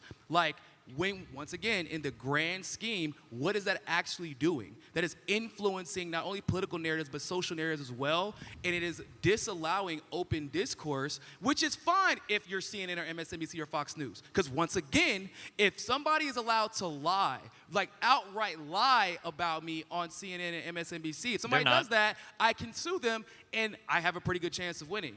If I supposedly pushed a lie about Hunter Biden, which is kind of hard to lie about that guy, like, but hell, fuck that. Even if I tell the truth about Hunter Biden, I can get banned off of Facebook. So you're right? saying like these Well, big hold on, let me companies finish, can't let me be finish, political? Let me finish. Is that your argument? If I can push a lie about Hunter Biden and get removed, but then Hunter Biden can then log on Facebook, push a lie about me, and nothing happens, there is a problem. And that's what we have seen done consistently over and over and over again. And we keep getting into the weeds about, oh, what about antitrust? Like, there is no difference between addressing antitrust laws in 230s. Maybe we have two different methods of dealing with the issue. Hold on, let me finish. Yeah. We have two different methods of dealing with the issue, and that's fine. We can have those differences. But we both agree that this is inherently a problem. And what I am telling you is the root of the problem is which is something that you keep ignoring conveniently, is the fact that you're having unlimited funding from the government, prop up countries where there are, companies where there are no competition Okay. for that, and then there are real life consequences that So are we get felt that. because of the government funding that you Okay. can't compete. So too much funding, but There's you- one how does- person. There's how can- one other person on the stage that would have a good solution for Right. this. I would say, unironically. how will antitrust solve the problem? Because So- I think what you're saying is let's solve it. How does antitrust Yeah, solve so it? the only way to solve the problem the way that you're addressing it is like the Marxist solution, which is you're saying that private companies should have some greater obligation to their like public operation, if that's the case, then they need to be owned and held publicly by the government. And then they need to be regulated in that way as a utility. Well, that's the ultimate end morally, goal of but what they, you are can't pushing get away for. with shit Are you is shouldn't he be getting serious away right now? Is with this actually a if joke? you did all your crimes. Is it like, Let me- is it like a prop bet that he took? Niko, How many times you cut me hold on, off what's in the the middle of CIA a sentence? I mean, for? like, What is the CIA how for? many times Did does the the CIA CIA is like, my hey man. guys, let's let you How know many we're gonna shares does overthrow the your CIA government. own of Facebook I just again? wanna How many make shares sure does the it's CIA own of okay Google? before Like- we come and overthrow you? No, Is it- if you're doing Is it like your the CIA hedge intention- fund or We're- what? we're if your officially intentions measuring are right now. Biden go down to the New York and if Stock your Exchange and intentions execute are these trades, unethical, or does he send his then son you're down not to do going it, to do or- your dirt out in the open. When you Yeah. have congressmen threatening Amazon, threatening different companies, if you even gotta let him make the platform argument. Trump, I didn't get to finish making my argument. When you get mean to that- when you let stopped me talking, you weren't fucking done? Finish, bro. Okay, I'm so I'll let sorry. you say all the dumb shit that you wanted to say. Let me finish. So like I was saying, when you have politicians clear, you didn't who let me finish go saying on anything, but- Twitter That's where we're and at. then threaten, say, we will use our legislative power to force you to do something if you don't do it yourself, and then without he's stuck on any a replay. I get the hold on. argument. We're looping Without through the any same argument. process, they Niko, then we get gotta- to remove we the gotta president. finish his argument. Parler He's gets like removed halfway from through. app stores, and then no one gets held accountable when we find out, oh shit, maybe we did this the wrong way. Like politicians shouldn't be able to fucking skip steps in the legislative process and have presidents removed from platforms. That is insanity. There's no justification for that. And why did they get away with it? Because the government is who is Owns. allowing the shit to So, happen. destiny. And as long as you do what the government wants, who no one trusts, then you won't be held accountable. Niko, we're going to for pull the it. mic in a second. Like, seriously, you finished the argument about your antitrust. How does antitrust? So first, you got the argument that unless the marketing control. So how does antitrust fix it? Finish So, your argument. I mean, so I think that you can look at the amount of market share that a certain company owns in an area, and if it's too great, then I think the company needs to be broken up. Now, the problem is I think people try to argue like how broad the areas should be. So I don't quote me on this, but when Facebook took over Instagram, they were trying to make an argument that like, well, we occupy totally different spaces. It's not similar at all, so that's why we should be allowed to acquire them. So, but I think there's like a point to be made that if you want to do if you want to start a company of some kind and you're not allowed to list yourself on Facebook, you could suffer like a real material harm by just not having access to that one platform. If that's the case, that there are no competitors that are adequate to counter that single platform, I mean, if antitrust laws exist for any reason, I feel like that would be the reason they exist, right? That if I get banned off one place, I have no access to this entire market. That seems like a good place So the to obvious make example that at least comes to my mind is in Parler, right? So Parler comes, they get big enough, and immediately they're delisted off Google Play and the Apple Store, and they lose Amazon Web Services. So it's now I guess you got to create your own internet, right? Because it was before kind of create your own social media. Does your antitrust solution stop what would have happened to Parler? Well, so the weird thing is that we're getting into we're testing the limits of how like private enterprise could be allowed to work because cancel culture has reached the point to where like you want to try to like it used to be a long time ago that they would just try to get you banned from one social media platform. Now they want to get you banned from every social media platform. Now they might want to get you banned from social media platforms and like having a domain name and get your the people that host your shit banned. Like it wouldn't surprise me at some point they try to get you banned from like getting apartment people to like lease you an apartment because they don't like you so much, right? I they think do this is that. the problem. It's already a thing. Now I the can- problem I is can that vouch the they do problem that. is that all of these things are technically protected like First Amendment rights, but what we're hitting on is like these really weird limits of like how effective is capitalism at allocating resources in society and then people following through on that. Because, and here's the thing that nobody wants to hear. The reason why these platforms are so big is because everybody wants them that way. Every single person in here probably has some highly integrated Google device or Apple device where they've got like AirPods that connect to their phone, that connects to their computer, that connects to their fucking email, that connects to their school, that connects to their fucking car. I loved single day of their MySpace. life. I was perfectly when fine with everybody MySpace. is obsessed with that level of vertical and sometimes horizontal integration, you're going to see these companies get as big as they are. Yeah. And that's a problem that like it needs to be regulated. But Niko said something correct earlier, which is that it's really hard to regulate it. But the problem is it's not hard to regulate it because the government is corrupt and bought out and blah blah blah. I didn't say The it was problem hard is to that it's regulate. hard to I didn't say it was hard to regulate. The regulate. problem is that it's hard to regulate it because people sometimes don't really know what they want. Another great example is people talk about their invasion of privacy all the time. Our privacy is being invaded. Our privacy is being invaded. Motherfucker, you can like dox somebody by looking at one Reddit post. They're talking about like, oh, like my name is like Peter Thomas and here's my Facebook account. It's like, bro, you post everything about yourself online. You use all of these services. You give all your information out. But that's because they like the convenience that they get from utilizing these products. So yeah, I agree that these situations are hard to regulate, but it's because people all the time don't know what they want as well. It's really complicated to figure out like how big should a company be, how much reach should it have, because how much convenience are we willing to get in exchange for some of our Can I privacy, respond, safety, Brian? freedom? All right, go ahead. Like I feel like that's just kind of like insulting people by saying, oh, they don't know what they want. No, people like don't want to be fucking censored. People on eBay didn't want to like get sideswiped out of literally nowhere by unlimited funding to Amazon and Jeff Bezos, which is once again what allowed Jeff Bezos to become the richest man in the world after having a failed business model. Like people who are working at Yahoo and are having the time of their life and making cool commercials. Everybody remembers those. Like there was a time where you couldn't even imagine a world where Yahoo wasn't the #1 search engine, and then out of nowhere, once again, Google just, oh man, we just have a better business model by doing the exact same thing as you do, but worse at first. They weren't even as good as Yahoo. But somehow they also ended up making Google Maps because that was also for the government, and that's why most of the world doesn't even allow Google Maps because CIA just uses it to spy on people. Most of the and world? hold on, let me finish, please. Have you ever been to another country before? What? Yeah, they don't But why allow wouldn't Google antitrust Maps. help? Wait, which country? Have you ever been to a country that isn't in fucking Europe? So Yeah, sure. I've been to New Zealand. I've been to Taiwan. I've been to, yeah, of course. What do you mean? South Korea? These. Bro. like what? Anyway, so like I was saying. But how does antitrust would help? He was saying that Facebook shouldn't have been allowed to buy Instagram. That would be part of the problem. That decentralizes it more. Yeah, Why- but why- so why are then you we so have to opposed? get to. See, that's the problem. We keep talking about part of the problem. I've already given you the root of the problem. Why was Facebook allowed to buy Instagram? Okay, but the root. Because the government allowed them to. All right, but Because it served their interests. That requires us and to who has benefited the most from all of these mergers? But what? If you just look at the election. But what can you agree on? Like other than like the root agree is so with deep in your antitrust. thing. We have should. to tear it all we down. should. I'm completely I honest. would hear where say the our unlimited funding antitrust comes from. laws That's have what been I'm curious shit about for right a now. while. Once we saw the 96 communications bill go through, and then like all of radio and all the companies got basically bought up by the major four or five companies. Like we knew then our antitrust laws no longer work, but somehow they just keep getting allowed to be played. And so what basically Destiny is asking us is, hey everybody, trust your government to do the right thing. Well, How's that working out for everybody so far? I mean, he seems, to be fair, he seems distrustful of the big companies But then- buying up and getting too big. I just don't like But- it. People don't recognize where the problems come from. If you don't like the media, if you don't like big comment, I'm sorry, but it's a mirror. It's a reflection of what the citizens want. It absolutely No, it's not. It is not true. It absolutely Absolutely is. not true. Who the You can fuck get as mad believes as you that? want about it. We Bro, you live in a live in like a democratically fantasy elected world society. that People you- keep electing these I need politicians. you to get out for That's Twitch what and you're go gonna talk get. to people. No, he's- Because people tell you what they want if you go talk to them. They don't want to be censored. Motherfuckers did not like Joe Biden. And somehow he is in power, right? I don't give a damn who you were. He was the #1 target on the debate stage for a reason. Because he was the most vulnerable, because no one liked him. Nobody.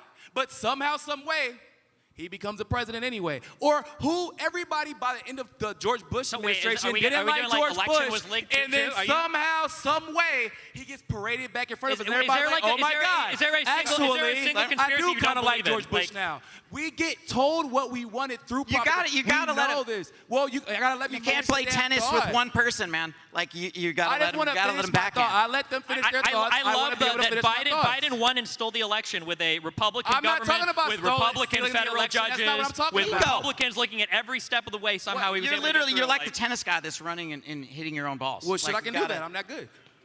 But I'm not talking about stealing the election. I'm talking about, you're saying people do, they just don't know, they think, and then the government and the private institutions react to what people, no, we know, like, propaganda is a thing. Like, did you read about the 80s? Like Cold War? Okay, Nah? but that sounds like an argument for censorship. Why would that? No, Because no, you're no. saying Court, when you don't agree Because with what if I propaganda can is. then go out and tell the truth about that propaganda, I guarantee you, sit me in Okay, a but room with what's Destiny. propaganda? Sit me in a room with Destiny when he's spewing bullshit. I will tell you why it's bullshit, and you will know the right, correct way to go about solving issues. This is why we have these conversations. So, if you could make one tweak, what would you do? I don't want to Just mess like your name. one. Is it Arielle? Arielle. Arielle. Okay. There was a suggestion that she hit on earlier that I think would be a really good thing. I don't know if you would legislate it, but at the very least we should hold everybody accountable to it. I think that when you remove anything from your platform, I think that the ban reason should be publicly stated. That's like one thing that I would really, really, really like. There are some platforms that have done this. There was one Kickstarter or something, I think, where sometimes when they remove like really charged content, even if you don't agree with it, they'll put a video out saying why they did it. I think that would be an awesome level of transparency so that if we can see stuff is getting removed, at least we know why it's getting removed. And then we can make the decision if we want to continue supporting Sure, the platform. exactly, yeah. So, and then the way to get there would be how? I I don't know how I feel about legislating it, but it wouldn't be the worst thing in the world. Like if that did go through legislatively, I don't think I could see like it would be really abused or horrible. I think I'd be okay with that. Okay. If it was like a thing where like if you're a public platform, or not a public platform, but if you're a platform that allows users to post on it and you're going to remove content, at the very least you have to state the reason why. I Okay, think but that's you'd okay. prefer it to be more of a cultural push, but you're okay with legislation. Culturally, we failed. So All right. there's a reason why these platforms are so big. Everybody wants to be where everybody else is, right? Got It's it. why cities are so big. Everybody wants to move where everybody else is. Like no offense, but nobody wants to post on Gab because that's not where all the people are posting. So people will say in one breath, I wish these companies were broken up, or I wish they weren't monopolies. But in the next breath, they want to be able to post and have 300 million users have access to their public messages. Well, that's not totally true for Jangles. He lives in the sticks. Where do you, if you make one It's change? actually a similar one to that. I think that they should have to publish how they are judging what they are doing in terms of content. How are they censoring content? Yeah, How that's are what I they said in the pushing beginning, content? yeah. If the model is something that is should have, yeah. majority, like much more heavily weighted towards them promoting a small amount of the content, I think that should put them in a different place in terms of their relationship to Section 330. Okay. Do you feel like they should be more open with their algorithms? Yes, absolutely. That's what I said. Yeah. Okay. Yeah. Yeah, absolutely. I think that would solve a lot of problems. And I don't agree with everything Ben Shapiro says, but he did say that he thinks the same thing. That's where I got the idea from. He says that his media companies, Daily Wire, says straight up, we are a conservative news source. So naturally, we're going to be a little bit more biased. And I understand that going in. Okay, when I see these articles, I know that that's where their mindset's coming from. They're not claiming to be in the middle. What does They're that not look claiming- like, though? What? I'm not sure. We're figuring that out as we go, I think. But like It could be some like kind of posting statement. like this is your clear TOS, and then like you would like reference like this is banned because it violated 1 subsection 2A or Yeah. whatever, right? Okay. So you go, what if you could change one thing, right? I don't know if we could go to the root, but if you could change one thing, what do you change? I guess you could do the thing where you show why you banned them, but that's not going to change anything. It has to be the accountability. You have to hit people in their pockets for them to pay attention, or threaten them with losing their business. What does that look like? So in the case of let's just say Facebook, for example, when they remove like Alex Jones, if they would have given a reason and then say this is exactly how we got the community, this is what the community got, say this is what he did in this specific instance, and that's what got him banned. And then it turned out that wasn't true, and then Alex could take them to court for that ban, and they could actually feel it. Like, that would be, but they, obviously they can't. But if they actually were able to get hit in their pockets consistently and often for wrongful bans, that would solve a lot You want a of issues. penalty for wrongful bans? Yeah. But how do you determine then what's wrongful? I mean, that's what a court of law is for, if they're doing their job. Mr. Moderator. All right, we're going to have to start getting So into we're our doing QA. okay. Yeah. We can start the QA. All right, no, yeah. Okay. Start Q&A. All right. Anybody have any Not about questions for any of our censorship, I'm panelists? All right, sorry. You guys can go line up right up here. For some reason, the time. Please try to keep it to one question if you can. Keep it nice and brief so everybody gets a chance. So there were a lot of different reasons to go in and, I guess, regulate these companies. I think the big thing that we discussed was... Yeah, you got to get really close to these things. I think the big thing that we discussed was the publishers. So what would your bright line or standard be for considering someone a publisher or not? Because if you talk about like Facebook or something, you kind of would have to like go into their code and algorithm, and that's kind of like their own personal property. So like, how would you be able to determine that? So, like a more defined like idea of what a publisher is. Somebody that like writes and contributes to their platform like in a meaningful, original way. So if you're writing your own tweets, you're writing your own articles and posting them or whatever, you're like publishing those articles. That's a content creator, though. That's not a publisher. What is the difference? Publish. Well, does Penguin Books write all the book? Does they write? No, authors do. It's a publisher is the larger umbrella that all of these content creators. That's getting and the messages you out. and me are technically content creators as Yeah. well as anyone else who's tweeting. But here's the thing: if we had a TOS that outlined exactly what goes into that I think would be, because people who are getting banned off of things and they have something to do with the TOS, that, I mean, you at least can expect that type of a thing to happen. Let's say they violate, X rule on the TOS. Whereas if you also had this sort of unwritten set of rules where you're either promoted or demoted, or you're also subject to even disappearing. I've known people who have been disappeared off these platforms without any real violation of rules. They haven't had anything articulated to them. That, in my opinion, especially if it's the majority of what they do, if it's a minority of what they do, I don't know. But if a large portion of their business model is pushing and demoting content based on whether or not it's in their interests, that to me says publisher rather than just provider. Quick rebuttal. Yeah, is that so valid? I think there's a difference because when you talk about a book publisher, it's not just user-generated content of people get something to a site. There's usually an implied relationship. If you're being published by a certain publisher, unless there are some open publishers out there, there's some collaborative effort there where you've kind of endorsed the message to some extent by being a publisher for a certain person. Yeah, but when you push certain content and a large amount of content is just totally ignored by these standards, when you push certain content, you start acting in that way. Yeah, but then the question is, should you not be allowed to ever do that if you're considered a publisher? Let's say I had a website that did dogs. I think you should be, but I think you have to. You have to have some You have liability. to say. I think you have to say upfront. This is why we're not Sure, that's fine. promoting That's okay. these And you types still of get your people. because if I a dog of the day post, am I held liable now? So- Because do I lose those protections because I'm No. favoring So some before pictures? No, but Facebook they- and yeah. Twitter publishers, the thing that made them different than just a platform you post on is that New York Times allows and disallows content. And they edit and censor content on their website after it goes through a clearing process, and then you're likely going to be told why you weren't allowed to post that op-ed or that column. Whereas on Facebook, when they entered the game, it was post whatever you want. That's what you're allowed to do. But then when you get to the level of you can post and they can see your post, but we don't like what you're saying, so they can't see your post. Okay. So So that's then- it's you're behaving as a publisher while basically trying to undercut what a publisher, what it has meant to be a publisher up until this point because of how elastic the laws have been. All right, go ahead, Michael. Good morning, everybody, or good afternoon. Morning. Yes, Yeah. it's the wrong time of day. It is, in fact, the afternoon. A lot of this debate seems to center around issues of the First Amendment. How do we square the First Amendment with private property rights? I'm reminded of a debate we had in previous generations about something called the Fairness Doctrine, which was this doctrine which stipulated that radio had to cater to both sides of the political aisle in due fairness. And the number one people who argued against that were conservatives, saying that this was a violation of some property rights from these radio shows. Simultaneously, conservatives all over the country are trying to ban the teaching of critical race theory in classrooms. It seems like conservatives are the biggest pioneers of censorship, right? So how can I trust conservative voices, or maybe I should say any voices that are trying to repeal Section 230 to be neutral in the application of this and not to just build a safe space for conservatives? So I think the question is, would the reinstantation, or whatever, if we put the fairness doctrine back, would that help it?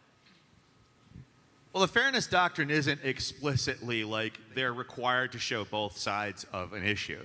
They're required to attempt to show more than just a simple. Required to have parity. Yeah. Yeah. Well, no, did I say fair use? I'm sorry. I meant fairness doctrine. No, the fairness doctrine is you have to have parity. Do you like the fairness Attempt to. doctrine? No, that's fair use. Did you guys like it? You want it? No, I think you want that it back? the fairness doctrine was an inelegant solution for the problem that it was attempting to address, because it actually did not obligate dissident politics. It was just a mechanism that people could complain to the FCC if indeed they didn't agree with it, which meant that if there was nobody actually holding the station accountable, they weren't really required in any way. So it didn't have any teeth? Yeah. It had teeth. You could be sued. Do you guys like it, fairness doctrine? I don't have strong opinions. We would have to. So I would like it. You would have to strengthen it because there was Dorsey actually introduced legislation on it while she was running, and it was to strengthen it, and then because Obama was the one who actually repealed it. No, I don't know what Yeah. the language of the law was, What but was- the idea was both It sides. was what 2014. It sounds like a when he did garbage, it? but I don't know the Basically, implementation yeah. or how it was like. It's like allowing propaganda where you don't have to have any parity. And obviously the parity isn't going to be perfect, but then once again, then you can take it to a court of law if you feel like it isn't good enough, and then hash it out in court. We get all the discovery in the documents, and now the people can then be a fair judge, and hopefully if you do need to be held accountable, you can. All right, so next question. How's it going, y'all? Niko, I think you mentioned earlier that the banning of Trump off of Twitter had major geopolitical implications. Do you believe that there's a line, so for instance, if the president were posting child porn or inciting a riot, or something like that, do you think that Twitter has the right to be able to ban people like him off the So platform? if the president was to post child pornography, that's against the law. And so you could then, I mean, I feel like that's a good question. No, I think that's your example. Yeah, no, well, because that's what he said. So like, but it's true, like, right? So if he's posting that, then he is literally breaking a law. Not only should he get banned, but then he should be taken to court, and they should figure out how many years they should be giving him. Hopefully more than what they have been giving. But when you get to the situation, like for example, inciting a riot. So now you're in a gray area because what does that actually mean? Like for example, is Travis Scott going to be charged for the 8 deaths that he may have caused last night at his concert? We don't know. But there are courts to have that discussion. In Twitter and Facebook, if I'm not mistaken, none of their executives are a federal judge or a Supreme Court judge, and nor are they going to have a conversation, and nor are there going to be any due process applied. So if we want to see accountability there, then you go through the due process to make sure that it's being done the right way and publicly rather than behind closed doors. Okay, next question. Hey, my name is Sean. Hey. So my question, you're all on YouTube, I believe, and I have a Yeah, question- get close to that mic, man. So I have a question about, in particular, in regards to misinformation, disinformation. I haven't heard too much discussion about that tonight, but in particular, what YouTube content creators are kind of having to self-censorship, and the left and the right is being deplatformed. This is going both ways. You know, I think it may have been served, or someone has recently been banned for debunking misinformation about the vaccines, and he was just trying to, follow the guidelines. But so, where do you think that these platforms are headed in terms? Are we going to be constantly self-censoring for the next 10, 20 years? Is there a solution that we can, that people can feel more comfortable talking about things that shouldn't necessarily be banned from discussions in like the open space? I just actually got banned recently, last week, because I had quoted verbatim a mainstream media article about the vaccines. And I don't know if you all posted on YouTube, so you probably got the update, where they basically said that it actually isn't about, you can get banned, and it isn't about whether or not you're right or wrong anymore, or if it's factual or inaccurate. It's, does it disagree with the institutions that they trust, but more importantly, is it the consensus? And so now you have obviously so much that's left up to so much interpretation that we couldn't possibly know what that even means anymore, because the institutions disagree with themselves every week, and the consensus is changing every week. So what they're now using is they're taking advantage of it and saying, well, we're just going to ban anyone who is talking about it. Because I like for example, I'm pretty sure me and the serfs are not on the same page when it comes to mandates and the vaccinations, but somehow they'll receive the same punishment as me, and I don't think that they should be removed off of YouTube no more than I should. And so it's going to eventually leak over into everyone else. I'm a black man. I don't know if y'all know that.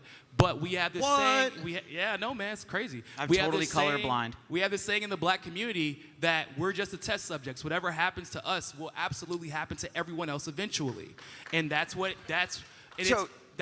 So. What do you think over here, like in regards especially to like the medical discussions, because expert consensus in medicine is the lowest form of evidence, right? But it seems to be established with this restrictions around this to much higher credibility than it is. Like, is that a problem? I don't have a good answer to this. I would say that, in my opinion, I think that misinformation is actually the biggest problem facing the Western world today, our inability to agree on what is factually true, because from that stems an infinite number of disagreements. We live in epistemically different worlds. Like, people believe totally different things, right? Some people believe that if you get vaccinated, you'll never get infected by anything and you're safe from every disease, and other people think that if you get vaccinated, you've got an 80% chance of getting myocarditis and dying. Like, the worlds that we live in are worlds apart right now. In terms of how do you address that, I mean, what's worse? What's worse, the misinformation or potentially not allowing legit information to get top? Because the fringe theory could be the mainstream. So it could be, but I mean, that's why we believe in conspiracy theories. Because why aren't they allowing these people other died. information? Why aren't they allowing this other information? For a year and a half, 2 years, it is like turns out to be a Nobel Prize, like one of the safest drugs ever. They had all the studies in other countries. Ivermectin is not a safe drug. Ivermectin is not a safe drug to treat. It's one thing to worry about censoring misinformation. It's something else entirely to then restrict legitimate information from experts because they disagree with the narrative. So real quick, so ivermectin is not a safe drug to treat the coronavirus. That is not true. Number one. All right, Doctor. That's not true. All right, Dr. Bonnell. Let's move on. Number one. That's fair, and then we We will. Better I believe real in my quick, body, real my quick. body, my choice. Real You fast. don't have Wait, to hold take on. it. I'm actually curious. Do you know what ivermectin is prescribed for? River blindness, parasites. It actually has been prescribed for COVID all over Florida. That's why everybody's Okay, moving so there. what did it win the Nobel Prize for? What did it win the Nobel Prize for? For treating for virus. Actually, it had multiple applications. It was So for it was- anti-parasitic infection. Yeah. So okay. the idea that do you ivermectin- know why it works for?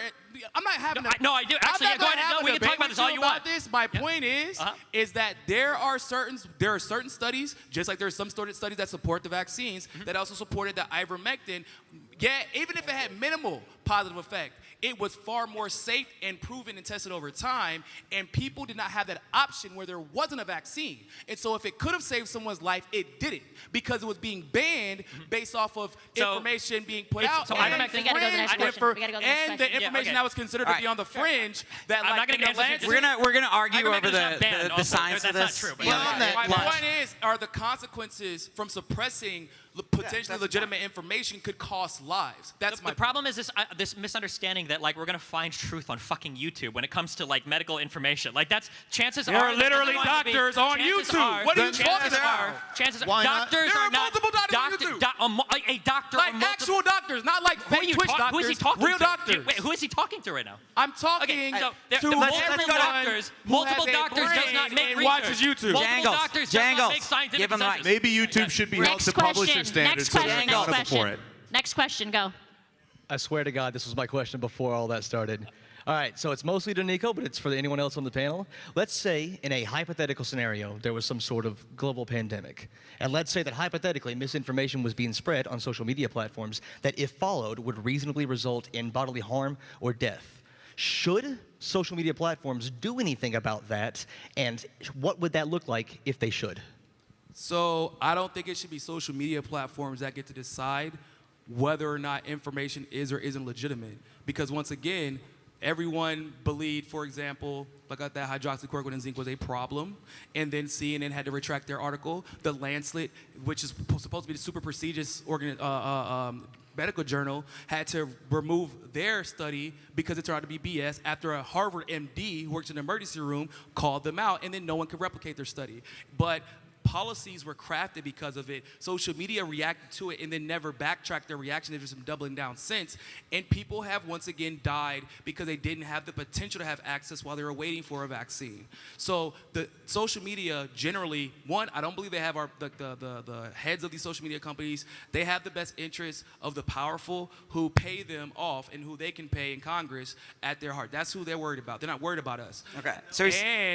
So it shouldn't be social media's job.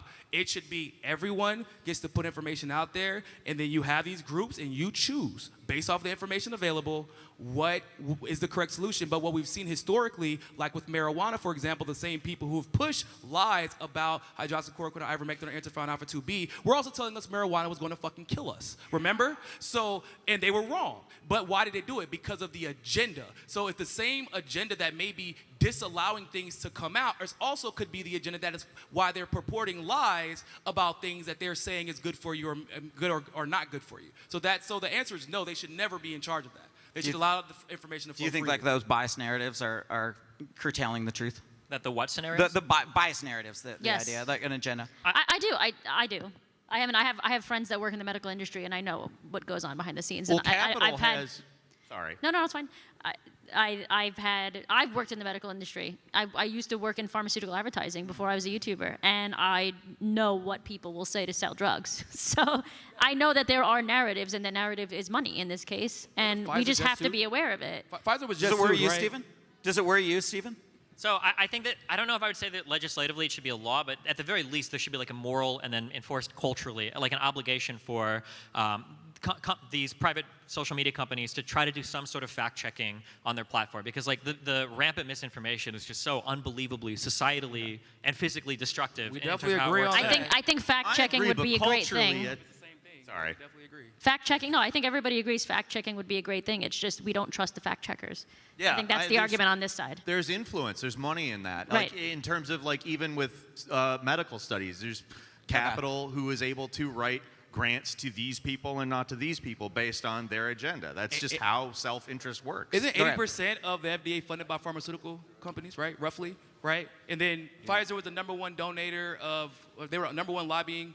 I think number. Well, we can get into like Yeah, but in corruption in Congress. FDA All later. right, we but gotta go to the like, next question. agendas. We gotta go to the he next may ask question. that exact question. Let's do the next question. Next question. Hello. Go. Man bun. Checkered shirt. Let's go. Right. So Niko, this is a question for you. So I'm. Oh, you said me? Yes. Yeah. Okay, go ahead.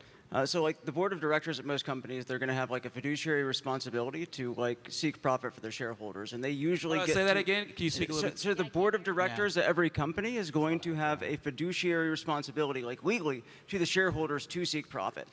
Now, most conservatives, I feel like, would agree this is a good thing in most industries because it requires them to make decisions that are going to, make the most money, follow the like invisible hand of the market, all those things they believe in with, arguments for capitalism. So it's just interesting because they would like make approvals on the terms of service usually at most of these websites. So they're making decisions on like what they ban based off of what's going to make them the most money. Like there's a reason that BitChute is not as big as like YouTube at this point. So what I'm finding inconsistent is, do you want to like promote free markets and follow that, or are you trying to like intervene in the market where it's only convenient for basically your side of the Let me just political say, you know not of what you speak, Jon Snow. I was thinking the same thing. Nah, but It really does look like so that. one of the reasons that you really do. One of the reasons that BitChute or any company or platform isn't as big as YouTube is because there is literally no way to be bigger than YouTube. If you would be, Google could then just harm you in the algorithm so that no one ever finds you because they receive unlimited money from the government. I need everybody to understand this concept. They don't have competition because there is no competition for black funding. So like black market funding, which is effectively what they're doing with InQtel. Dark money. Dark money. I mean, I Can you wish. explain the unlimited money It- thing? I really want to know. They literally get unlimited money. Yeah, you can't keep track of it. It's an infinity sign. So so in a vacuum, I would agree that it would be a good thing for people to craft their terms of services based off of what would make the most money. But what you have though is like Facebook and Twitter both do things where they know it will hurt the engagement, which is actually how they make the most money. And they don't have to worry about the consequences because they are eternally shielded from those consequences because they're doing the agenda of whoever's in power at the time. So they don't ever have to be held accountable as long as they're following to that agenda, and then they still make money regardless. So I would love a free market in this particular case. The problem is it isn't truly a free market, and that's not obviously with just social media or censorship. It's with everything now. Okay. All right. And next question, and direct it to somebody on the panel. We're going to try to get them all, but we can't really have too much discussion. So pick who you want, and then your question. Anybody, up for grabs. Any radio station, any television station, any cell phone provider, anything that goes through the airwaves are dictated to be public property. So you have to have a license for the frequency that you broadcast on. Could the private property public company issue be ameliorated if you just said that the internet itself was like the airwaves and that it is public property, and these private companies become, in their own fiscal interest, if they want to grow, once they get to a certain scale, then they reach certain levels of regulation?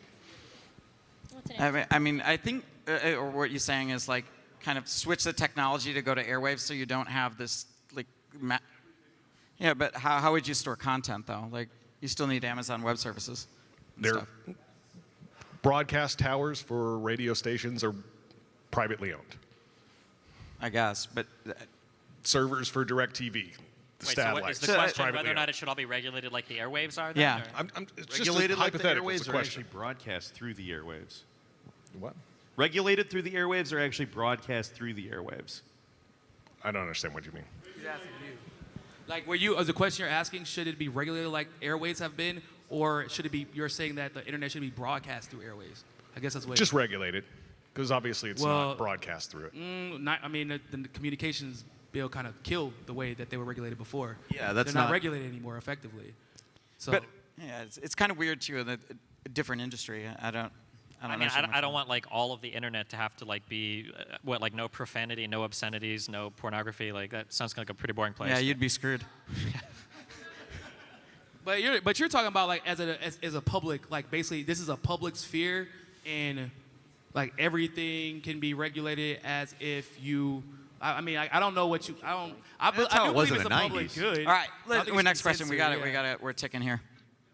Next, Fire away, next, Justin. next. And make That's sure a you're confusing question. Hey, handsome. getting coronavirus hey, you by handsome putting with the the mic. suspenders. Yeah. Do what Arielle did. Get real close to the mic. Okay, so this is for Peter and Niko. So, do you believe that companies should have the right of freedom of speech? And if so, do you understand that what you're advocating for is going to be restricting the freedom of speech? How? Well, telling them that, oh, well, these companies shouldn't be able to ban these people for talking about COVID-19 or talking about taking ivermectin, whatever. Telling those companies that they shouldn't be able to ban those people, isn't that restricting their freedom of speech? Well, yes. In some ways, I agree with you, actually, on that. I don't know that I actually 100% think that one way or the other, as things are today, in a world where there is ownership that is very specifically concentrated among a few people and everybody else is not the same thing.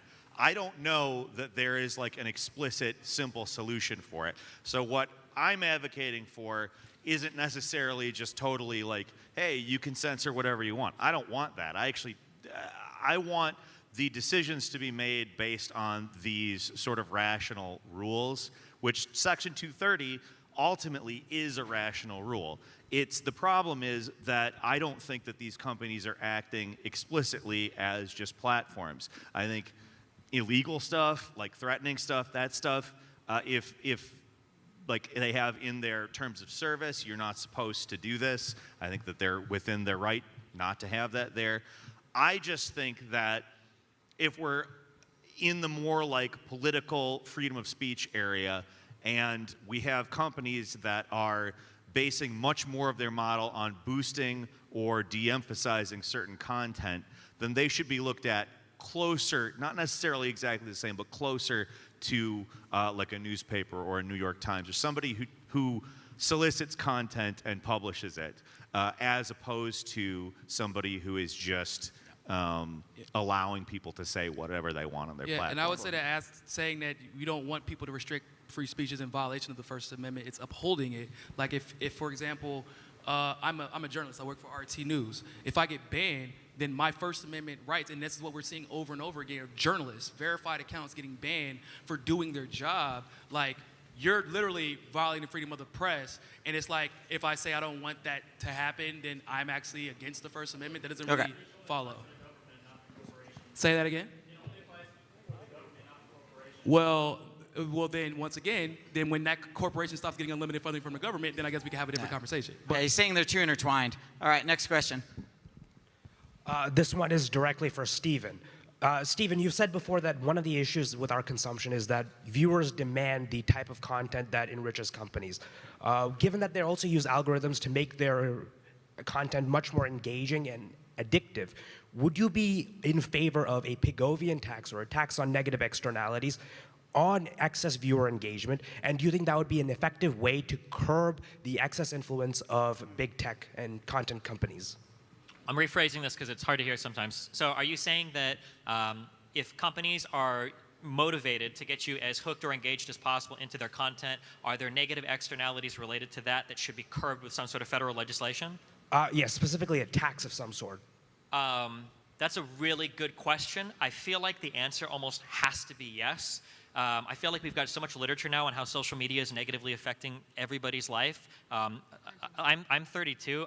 Honest to God, I cannot imagine being in high school with like constantly plugged into like the crazy social media shit these days. I would blow my brains out. It sounds like the worst experience ever. And we have like more and more studies that show that like especially women that use these platforms are getting like worse images of themselves. Men, young, everybody is like getting fucked on these platforms. You know, is this so much of a negative externality that it demands some sort of regulation? Maybe. I mean, we've done it for things that have negative stuff in the past, like, you know, drugs. Obviously, things like cigarettes or alcohol are disallowed until a certain age. Do we need to take the same step with social media or go like a Chinese or a South Korean route where you say, like, you have a limited number of hours you can spend? It sounds really draconian. It sounds probably incompatible with our current U.S. understanding of freedom, but I feel like something should probably be done, yeah. Because it's 3 hours of video games per week would definitely hurt you. Okay, okay, hey. I wasn't even allowed to play video games during the week. Lucky bastard. So next question.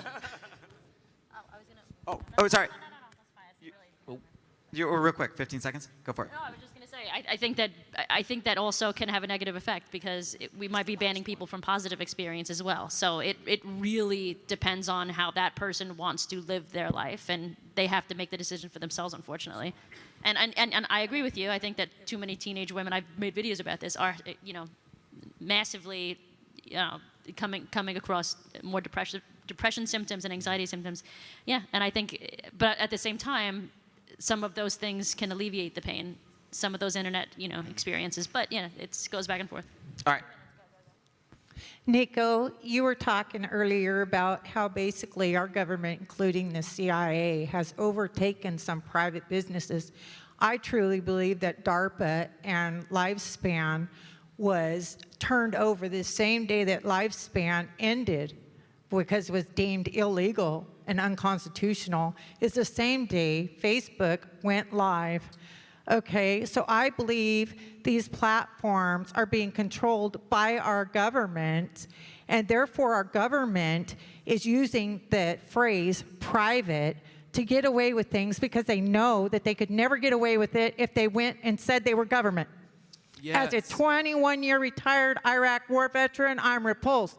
I have had 3 Facebook accounts permanently disabled and 4 Twitter accounts for telling the truth because they don't want to hear it. Yeah, that's a brilliant point that you brought up. I was going to bring it up, but Thank you I for got your cut service. off. So like what she's talking about is the fact that Lifespan, which is a CIA program to track people as they get older, know exactly where you are at any point, and have you actively, voluntarily engage in telling everybody about your life.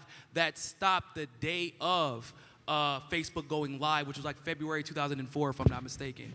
And then the female who was in charge of that program actually ended up in Facebook a few years later. So you're literally having ex-CIA agents during election years, it was 2016, I believe, is when she joined, going into the program, basically going into the mirror of the program that she was the head of the CIA, and then we're supposed to pretend as if these programs aren't doing, or these private, quote unquote, private companies aren't doing what the government is doing, but they're hiring all the people who are involved in the government. So this is the root again. Yeah, we're getting what you're saying, but we're kind of. Is there anything to add because like we're right at time?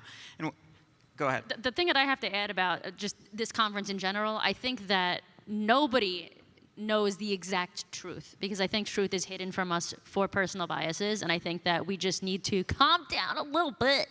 Too much testosterone. That's good. But I think I think that the point of this conference and the point of making YouTube videos and such should be more civil and more open to other people's ideas and not attacking other individuals for having different opinions. And I think that is the way to go forward.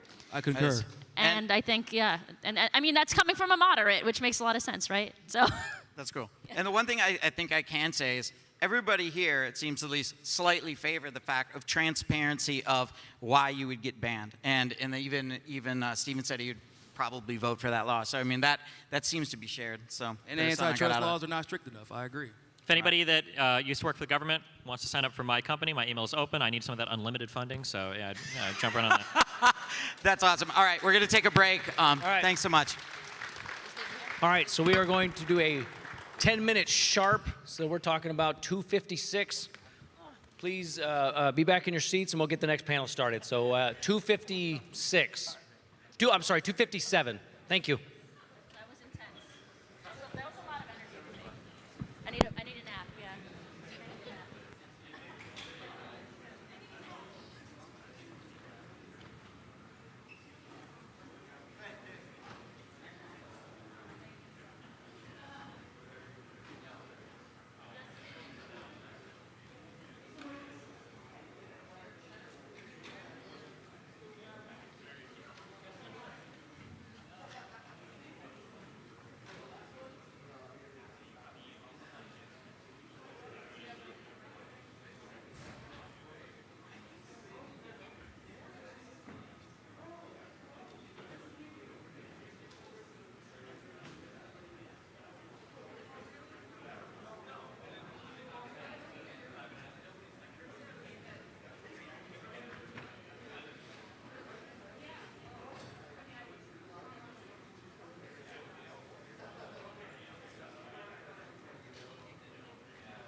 Smith.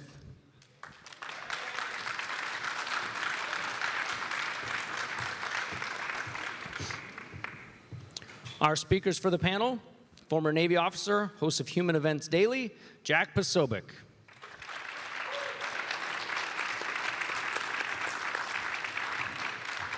PC principal? Yes, exactly. These are OGs. These aren't Vipers. These are OGs. Please. These aren't Vipers. My brother found them in my parents' closet. We've had them since the 90s. Welcome back to the stage, Stephen Bonnell.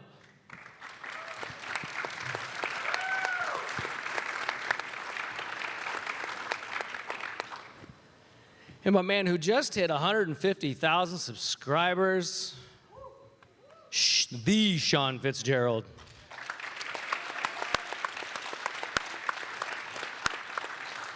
And host of the news and why it matters from Blaze TV, Sara Gonzales.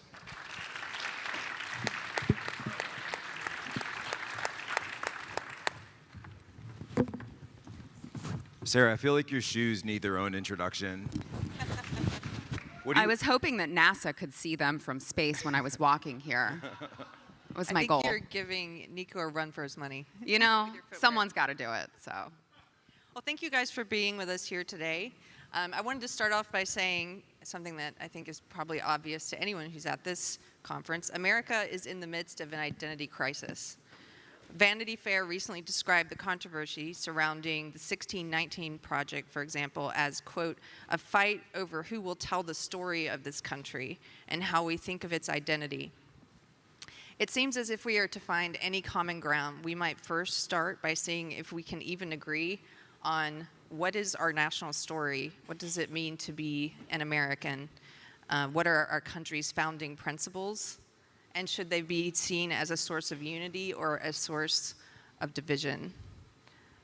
Jack, if you'd like to start. Wow, okay.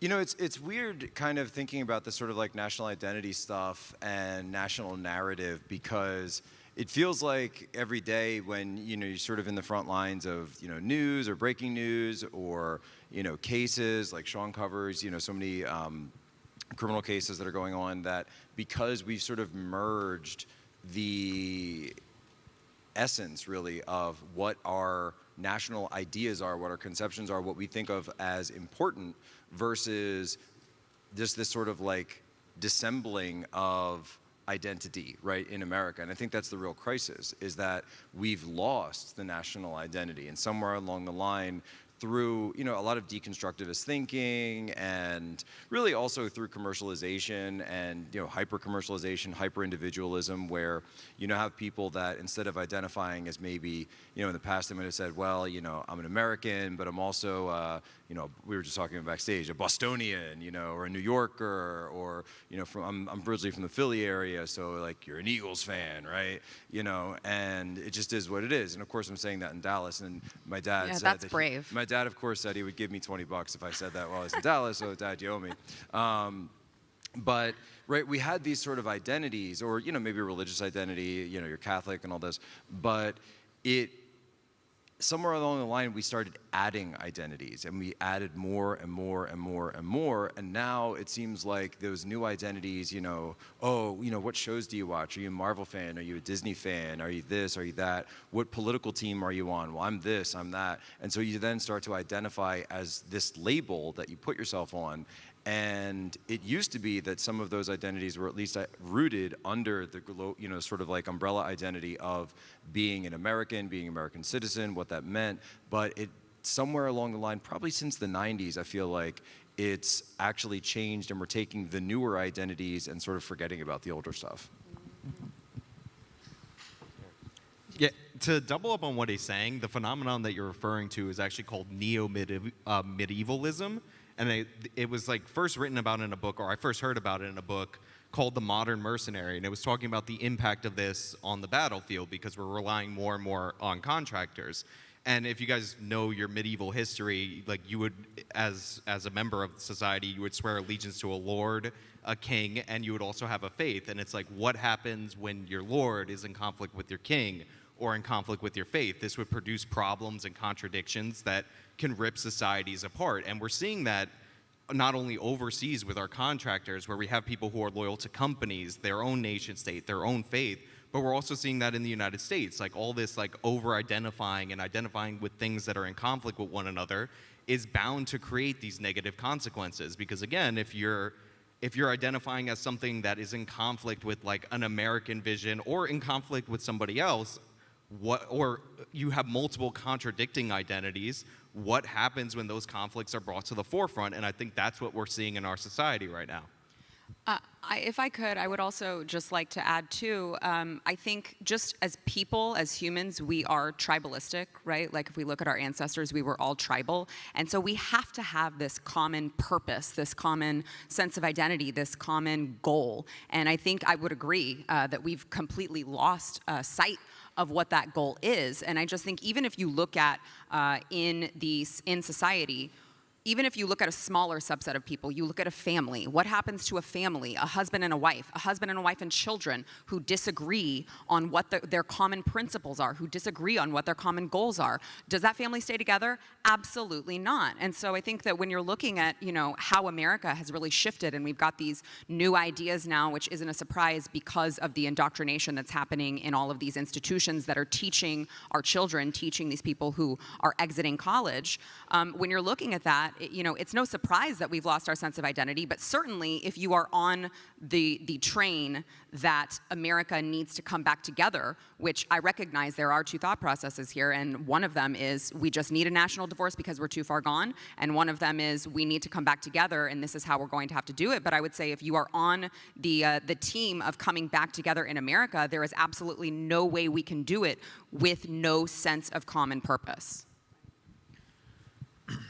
I would say that all of us suffer from a really bad bout of recentism. I think it's easy to feel that we have, right now in this moment in history, an incredibly unique fracture in what we would consider an American identity. But I would say that, one, there have been far worse periods of history in the United States. We literally went to war with ourselves over a fractured identity. But even more importantly, I'd say even in the founding principles of this country, with the Federalist Papers trying to bring together the 13th colonies, we've always kind of had this idea of, yeah, we're Americans, but we're not all just Americans. You've got people that live in different areas. You've got a divide between religious people of different factions. You've got divides between city dwellers and urban dwellers. You've got Midwesterners. You've got NFL fans. There's all these different ways that we've historically always kind of divided us. We've had slaves. We've had not slaves. We've had, Irish and Italian immigrants. We've had so many different groups of come into the United States and ultimately hopefully merge together. Now, I think we kind of disagree on what it means to merge. We use the phrase melting pot. We have a lot of different groups here. In some ways, we seem to be at strife with one another. But I think that part of the strength of the United States is we've always been, to some extent, pretty fractured.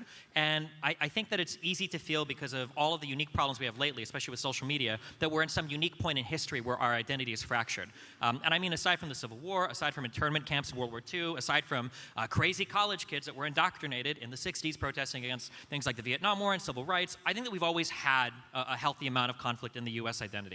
I think that we can do things to bring it together, but I think it's important to recognize that it's not unique that we feel fractured today. Do you think, though, that it's the level of contempt that we have for one another, for people who disagree with us, is unique, that we're at a pretty high point of contempt? Because it's one thing to say, we're fractured, we have different cultures or different opinions and different beliefs, but I think it's another thing to say we also view people with different opinions as morally in the wrong, and we have contempt for them. Is that something that's new, do you think?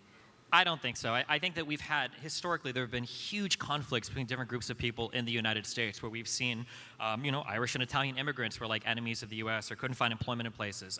Union versus non-union workers, especially post-civil rights era, was a huge divide in terms of how, should unions be regulating themselves or should the federal government do it, a la the Civil Rights Act. I think we've always had some level of contempt for each other. I think that what's unique today in U.S. history is the amplification exists in a way that it never did before, which I could maybe say to some extent makes it a little unique. Because, a long time ago, if I hated Joe Schmo in my neighborhood, I hated Joe Schmo in my neighborhood. Maybe everybody in my neighborhood knew. If it was really bad, maybe my church knew. If it was really bad, maybe everybody in the union knew. But nowadays, the entire world can know in a heartbeat if I don't like a particular guy, and uniquely, the entire world can come down on that guy. Cancel culture didn't exist when news only spread as far as your newspaper traveled. But I would also argue that that's why it is more fractured than in previous times, because as you said, the amplification of one voice can affect so many different people that they didn't even realize that they could affect. I'm actually not going to disagree with him on that. We literally had a mini civil war over the state of Kansas. I think that we've had worse times, and a lot of this national divorce talk is doom and gloom. And I called it subversive nonsense on Twitter, and people got mad at me for it. But we've had divisions that are deep in this country that have led to conflict in this country. I think the thing that's different now is the way that we view the federal government. Right now, we believe that when you elect the president, it's that person's job to impose their will on the rest of the country. Before, we had more checks and balances, so you could have states that were kind of going in their own direction because you had specific roles for the federal government and specific roles for the states. So I don't think it's as bad as it's ever been. I think that is a little bit of catastrophizing for sure, but I think the way we view national politics is worse.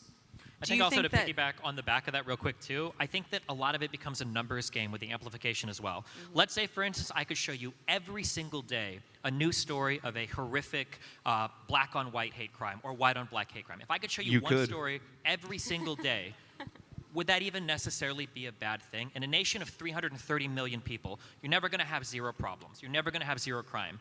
There's something called the Chinese bank robber fallacy, where I could theoretically show you 1,000 new Chinese bank robberies happening every single day, assuming that we're looking at all the Chinese people across the world, and it still wouldn't necessarily make it a trend or a bad thing. It's just when you have so many numbers of people, you're bound to be able to pick and choose the types of stories you want to tell, which can lead people into thinking that things are so much worse than they actually are.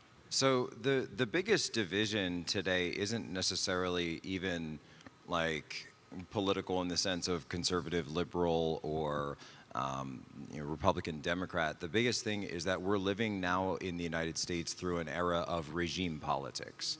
And there has been really since probably 2015, 2014, a level of populist sentiment on both the right and the left that has, and I think rightly, targeted this regime of, and it's tied to the federal government, it's tied to the president, it's also tied to Congress, it's tied to many, many institutions throughout the government, or that work in hand with the government. The rise of essentially this administrative state that, and it was goes back to Wilsonian doctrine.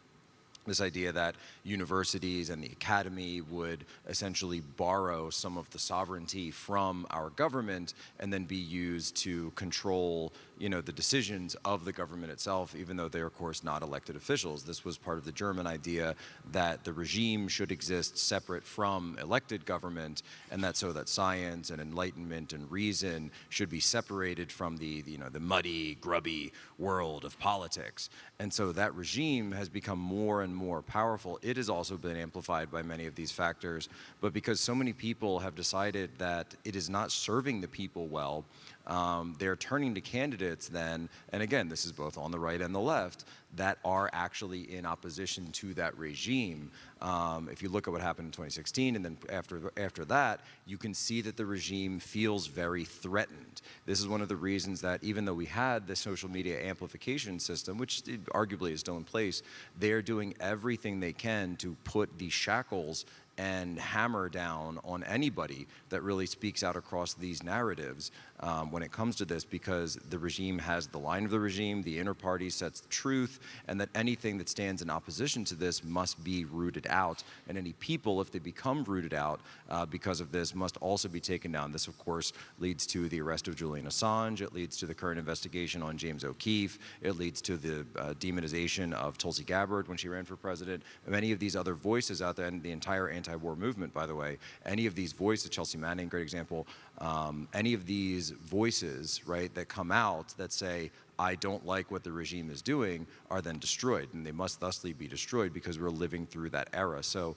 I don't necessarily think that it's all left-right. I mean, there certainly is a lot of that, but there's also a lot of this sort of up-down division that we're seeing as well. So I want to get back to this question just quickly about the level of contempt that we feel for one another as a result of all this. I was reading a recent Brown and Stanford University study that reported that effective polarization, meaning the amount of negativity that a citizen feels towards political parties other than their own has increased dramatically in the United States in the past 40 years. And I agree with you. I don't think that it's necessarily organically a political kind of division. I think that's being manufactured. But in the past 40 years, people are now reporting more contempt, more negativity towards people in the other party. So if you look at people in 1960, for example, 4% of Democrats and 4% of Republicans said they would be unhappy if their child chose to marry someone of the opposite political party. By 2019, that figure was 45% of Democrats and 35% of Republicans said they would be unhappy if their child married outside of their political party. What are the factors specifically, if there are any factors like social media that are making this a uniquely contemptuous time for people with disagreements, what are those factors? Could we agree on what some of those are? Well, I would say that we've known for a long time, I mean, if you guys read The Righteous Mind, Jonathan Haidt's book, that it's Haidt, but I like to call him Hate, because that's how it's spelled. If you read his book, that the left, has hated the right for a long time in this nation. And one of the unique things, and they've done this through surveys where the left literally can't understand, the further left you are, the worse you are at guessing the values of right-wing people. But one of the things that's happened that's become interesting is now we have the right hating them back. It used to be a situation where the left thought you were evil if you were on the right wing, and people on the right just thought you were wrong or stupid, and they would try to convince you. But now we're seeing this almost, it's taken decades. We're seeing the right push back, and I don't know if that's due to social media. I don't know if it's due to the fact that, for decades these people are telling you that they hate you, and you can only go for so long saying, oh, they're just ignorant, and now people are like, all right, I hate you back. But I think the right's polarization, or their more vitriol for the left, that 35% number is, it's still lower, but I think that's relatively new. I think as well, a lot of this, to kind of use my theory of the regime on this is fomented, right? This is fomented on both sides to keep them pitted against each other, to really sort of occlude what is actually happening in this country right now. So you'll see many times we've seen federal agencies or agents of national security teams go in and then implant informants in things like Black Lives Matter or other left-wing groups. You're starting to see it now in this Boogaloo movement, which it seems like it was almost completely created by the federal government, as well as people that are more associated with these militia groups, these 3%ers, Oath Keepers, and various other groups that are associated with things that happened throughout 2020 and early 2021. And so this type of anger and polarization is fostered by the regime because they are seeking to push what's essentially known as a color revolution. Now, color revolution is something that, had you been in Eastern Europe, or if you had been following the events of the Arab Spring, you would see how different regimes or pockets of regimes or groupings of regimes are using these tactics to be able to achieve geopolitical primacy. You're seeing that. We saw it in Ukraine. You saw it across the Arab Spring. You've seen it. Really, pick a country in Eastern Europe. It's happened there probably a few times. The only difference is these types of forces aren't really used in the West. And so through those instances, any one of these polarizations, and then specifically acts of violence, has to be filtered through the lens of the regime narrative. So whether it's the events of January 6th, whether it's the events of Kyle Rittenhouse in Kenosha, George Floyd, whatever it is, it's filtered through that narrative so that the regime can achieve its ends. I feel like the regime has always done, if we look at it from the regime lens, I feel like that's an unsatisfactory explanation because the government has always done weird stuff. Whether we're talking Tuskegee with the experiments on black people and syphilis, whether we're talking the FBI informants that were embedded into people like the Black Panthers and the Civil Rights era, I think the government's always been up to kind of funny business, whether we're talking about MK Ultra. There's all sorts of different projects that the government has done, arguably some that have been worse in the past than what exists today. I feel like for a slightly less conspiratorial view, rather than regime versus the people, I think that something that happens, it's kind of in line, I guess obviously I favor my paradigm, with the amplification of stuff, is something that's happened is we have become hyper-nationalized in our political landscape, And we're kind of sold this illusion that there is a unifying Democratic Party and a unifying Republican Party, and that is absolutely not true. A Democrat that exists in West Virginia has absolutely nothing in common with a Democrat generally that exists in like California. And we have this issue where and it doesn't surprise me that people might view each other as worse, but that's because if I were to ask a Republican in any of the Bible Belt, what do you think of when I say like Democrat? You're not actually thinking of another Democrat that might exist in your city or on your state legislature or your city council or whatever. You're thinking of AOC. You're thinking of the Justice Dems. You're thinking of President Biden. You're thinking of Obama. And then much the same if I ask a Democrat, like, oh, well, who are you thinking about? And they're thinking like, Jim Jordan, or they're thinking Donald Trump, or they're thinking of, all of these national level Republicans. I think that when we kind of lose, I think that when we look at our unique political landscapes that exist on a local level, you're going to find a lot of overlap in values. If you go to a particular city election, it's pretty rare that you're going to have an ultra left-leaning socialist running against like a far-right Trump supporter. Usually there's going to be a lot of shared values in between the two of these people, because that's typically how local politics works. But I think when we become so nationalized in all of these conversations, we kind of forget, like, not to call anybody out, but like, who is on your state legislature, or who is your mayor, or who is your governor sometimes? People don't even know, But we sure can name the last thing that AOC tweeted, or the last fight that Ben Shapiro got in with some congressperson, because the national level politics is all we see. And when that is what you see, I think because we see the most extreme of that, you tend to think that the people of the opposite political party living near you embody the values of the most extreme figures you see from halfway across the country on Twitter or television. I kind of want to add to something, Sean, that you said, which was, I know you said, finally the right has said, I hate you back. And I do just, maybe it's semantics to some people, but to me, I would just like to, in my opinion, tweak that a little bit, which is, I think that you can only poke the bear for so long until the bear finally says, I'm done, right? So what I have seen, it has not been so much that you hate us and we hate you back, but it's just we have been disrespected for so long. We have been told that we are white supremacists, that we are this, that we are that we are transphobic, that we are homophobic, all of the phobics for so long that you can only live like that for so long before you turn back and say, you know what, I'm kind of done. I just don't really care to live like this anymore. And I do think that it is an important distinction, because in my experience, I haven't seen that hatred coming from the right, but more so just, okay, I'm kind of tired of this. I'm done with the energy. I just don't want to play the game anymore. Oh, for sure. And I do think a big driving factor is the emphasis on racial politics. Mm-hmm. Obviously, race is very divisive, and no matter what most people say about how they don't mind being called racist at this point, it's something that bothers you because that's one of the worst things to call somebody. It's close. The closest thing to it is calling somebody a pedophile. Like, that's how serious the allegation is. So ever since the left has really, and you could track their mentions of white supremacy on Google Trends, ever since they've ratcheted up that rhetoric, we've seen the response from the Republicans, because they were always nasty. They always hated George W. Bush. They would call him an idiot. They hated Sarah Palin and all that. But we're like, whatever, that's politics. We understand. We don't like Hillary Clinton because she kills people. We get it.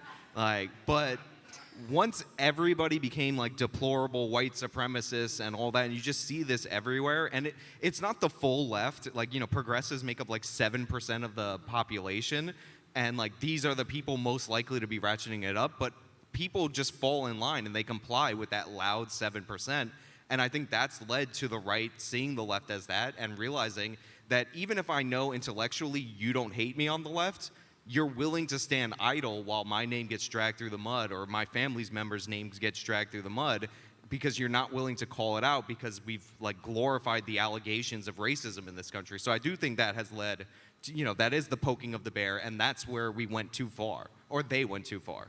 We would also probably be remiss, or I would probably be remiss, if we didn't bring up the one area of polarization that's even larger than political right now. And that has to do with the way that society is becoming polarized on the issue of COVID-19, specifically on vaccination status versus unvaccination status. And you've got people now within the federal regime that are coming out and saying that if you are unvaccinated, you are the problem, you are scapegoated. Jacinda, the Prime Minister from New Zealand, was asked about this, and they said, are you creating a two-tier society where there is one rung of citizens that has less rights, right? They are second-class citizens with less rights than the people who have become vaccinated. And she said, yes. Yes, we are. We positively are doing this. And so whether or not your vaccination status is this or that, whatever, listen to your doctor, do your thing. But I'm not going to sit here, and I don't think any of us should sit here, and look at a country that becomes so incredibly polarized where we take a group of people, it is a smaller group of people, by the way, and then blame all the ills of society on them. This has been done throughout history when regimes become decrepit, when they feel threatened, and they come up with these scapegoat targets, and it never ends well. It always ends horribly. I think there's something else to that, Jack. And actually, we talked about it on my show yesterday, which was, it was a comment that I had just gotten. And I hear this all the time in regards to COVID-19, which is the idea that someone had said, well, true patriots care more about public health than they do about individual freedom. And I hear that so often, is that people are like, you are not patriotic if you don't care about the common good. If you care about the common good, you will do this for your neighbor. You will wear the mask. You will get vaccinated. You will do all these things. And I really do hear that so often, that there are these two lines of thought that, like, well, you're not patriotic unless you put the greater good first. Even though when you look back at the collectivist mentality, that's never been what America has stood for. That's never been what America was founded on. And yet somehow here we are finding ourselves with these people who have been conditioned to view their freedoms as selfish. And I think it's a really dangerous time. I think we've absolutely been collectivists in the past. We literally had a draft where we forced young men who were 18 years old to go overseas and fight to the death in wars. I would say that we had an office of censorship around World War II, where we were literally disallowing people casting baseball games to talk about the weather because we didn't want, foreign enemies to have any sort of information coming into the United States. I think that there's always been like a healthy balance between, these are our private liberties, but as we tell our children, with, more freedoms comes more responsibilities. You want to drive, that's fine. You can't drink and drive.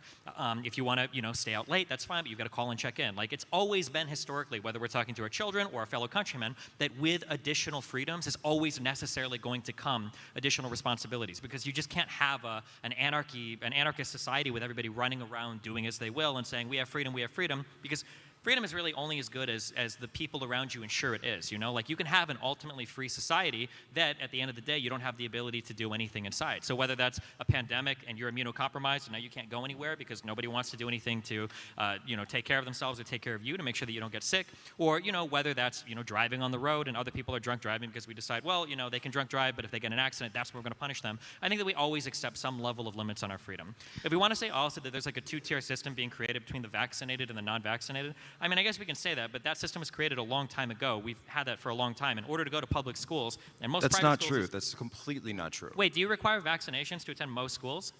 Did they check a vaccination status when we got into this theater? When you went to a supermarket? When you went to? I would argue going to school is more important than going to the theater. Or Most states have exemptions. This is Mott and Bailey, right? We're not talking about those vaccines. We're talking about this vaccine. And I'm just saying, if you to utter the phrase, we're creating a two-tier system between the vaccinated and the unvaccinated, that's already existing. There's a crucial distinction. It's actually happening. Absolutely. You cannot go to public schools and most private schools unless you are vaccinated, and you have to show a record of that. I'd like to just correct, but on top of that, most states in this country offer a wide variety of exemptions for parents to fill out. I know because I do them. It's very easy. I go to my state's registrar, the Department of Health. I go fill out my information. They send me a form. I go get it notarized saying I don't want my children to be vaccinated for whatever reason I so choose, my personal conscience. I believe that it's New York and California who are the only ones who have done away with everything except medical, but medical still remains. So the idea that I can't send my kids to public school or private school unless they're vaccinated is absolutely untrue. I know because I do it. There's an exemption process, though, my understanding, for the COVID-19 vaccine as well, though. Yes, you're allowed to get tested, and you can show that you've been tested. Many employers are not accepting that exemption. But I have a question. Do you believe, Stephen, that you don't believe that there's an attempt to use vaccine status to divide us in this country? You don't think that's happening? I think at this point, you could literally tell people to stop shitting in the streets, and Republicans will pull down their pants and run up and down and do it. I think that people are looking for divisions in any possible place you can find it. I guess as an American citizen, I think that we have access to a wonderful society, but there's going to be some buy-in to that society. Whether it triggers people or not, like paying taxes is part of your obligation to society. You know, being a good neighbor is part of your obligation to society. Taking the bare minimum steps to ensure that you're not transmitting a deadly disease over and over and over again to other people is like the bare minimum step you can take in society. I think it's a fair. What does being a good neighbor mean, though? That means different things to different people, right? Like when you're saying, that's what we but vote when you're, on. but when you're saying it's my responsibility, public health is my responsibility. It is not my responsibility that we have an obesity crisis in this nation. I have not forced people to go and make themselves. Obesity is not contagious. But it makes people more prone to getting COVID. That's which fine, means but that obesity itself so is if not you contagious. but if you have made yourself have comorbidities to something that is going around, how is that my responsibility? I mean, we can talk about reasonable steps you can take to prevent one from getting sick. I don't know if I would say that like every single But person that wasn't needs your to argument. live. Right, people don't take care of their own bodies. I don't think we can say every single person has to live an optimally healthy life, otherwise it's your responsibility. Right, but that wasn't when it your comes to something like argument. a Your argument vaccine, was when it comes to something like a public vaccine, health. By the way, can you guys see why I brought up vaccines? vaccines? Because like this was kind of, we were kind of like just chilling up here, and then I was like, let's talk about something He wanted to spicy, make it you know? interesting. Actually, this I think goes It's to like, your we are point going to because now suddenly speak of it's the very vaccine. We are going to have a lively argument and discussion for your viewing pleasure.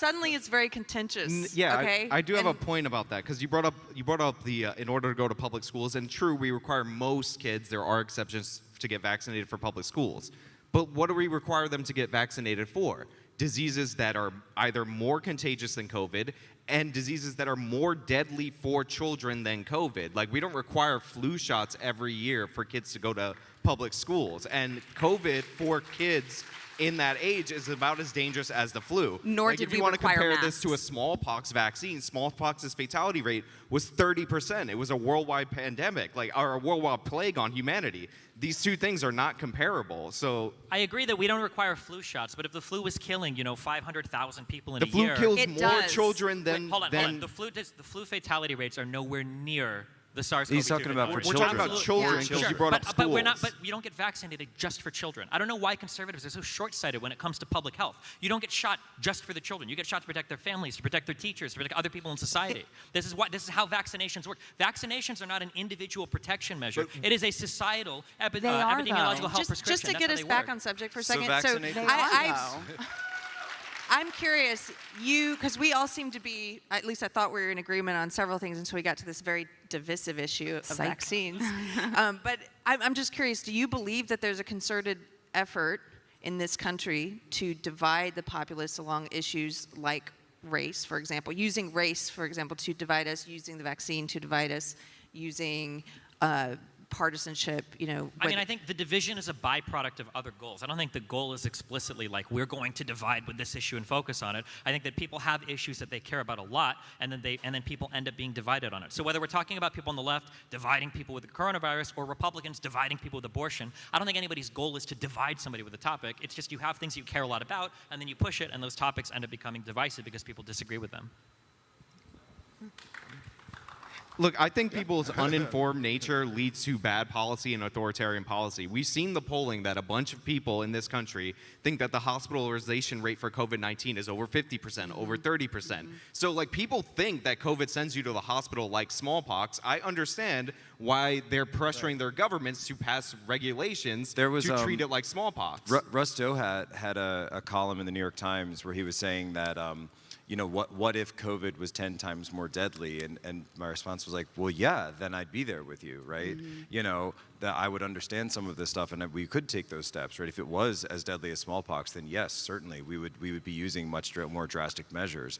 But, when it comes to this, I find it very interesting that we argue more about the effects of the steps that we're going to be taking on this rather than, for me, I've been a big, proponent of understanding where COVID came from, understanding this process, the NIH process, and looking into, early January 2020, I was like one of the first guys in the country who was reading the Mandarin on various Chinese blogs, trying to figure out what the heck was going on in Wuhan, and then digging into the lab and everything else. And it's amazing to me how that, which really seems like something the country could unite on, and I don't mean to drive the conversation into this, that has been completely usurped by instead, no, we're going to have these divisive mandates. And it's amazing to me that when I see Joe Biden, every time he announces a mandate, it's because he's trying to distract from something that's just happened. So Afghanistan falls apart. He announces he's going to push nationwide mandates. Then he has a political loss. He's suffering badly in the polls. He announces that OSHA is going to fund, just this last week, right, is going to push the new rule. 49 pages, the thing comes out, everyone's going to be fined. And so everybody then goes and talks about the mandates. At the same time, you're seeing the ordering of vaccinations for children in New York State. And so looking at it again, like, because I do look at everything through the regime, not everything, but I look at a lot of this through the politics of, or the lens of regime politics, that you can really see that a lot of what the regime, and to your point, I do think that this is something that a lot of people care about, but I can see that the way that the timing of these orders is really being pushed to help benefit the regime in terms of the larger narrative war. I would also say that the idea that I am supposed to put my child at risk, because there is risk to both things, right? If you want to say there is risk that my child might be one of the few who gets COVID-19 and has some sort of long-term complications or passes away, there's risk there. There is also a risk when you are talking about a medicine, a drug that you are injecting into your body. And I just think the idea that I am supposed to put my child at risk for a stranger at the supermarket that I don't even know, I am beholden to some stranger in society more so than I am to my own family, is absolutely preposterous. I mean, you can play that on both sides, though. Maybe you think you don't want to put your child. I wouldn't want to put my child at risk being in a classroom with your child. I don't want my child to contract something. Then stay home. I don't want. Then stay home. No, but your child is the problem, not mine. Because I'm It's willing not, for though. my child to You take the can't minimum spread a number of virus steps that you don't necessary. have. I'm willing to have my child take the minimum steps necessary to make sure that they're safe and they protect their classmates as well. I'm guessing you're probably against children wearing masks too, or other types of. Yes, I am. Yeah, so It's abusive. It's abusive. Yeah, but the problem is My that child never wore a mask. If my child catches something or gets something because another student isn't taking the minimum preventative risks, and we know that children are pretty tenacious when it comes to the coronavirus, they're probably not going to die. They're probably not even going to get seriously ill. But if they bring that home to grandma and grandpa, and now grandma and grandpa die because you decided to fill out a bullshit exemption for your kid because you didn't want them to get a vaccination because of a stranger in a supermarket, right? That's just absolutely absurd. Okay, so hold on. So here's the thing.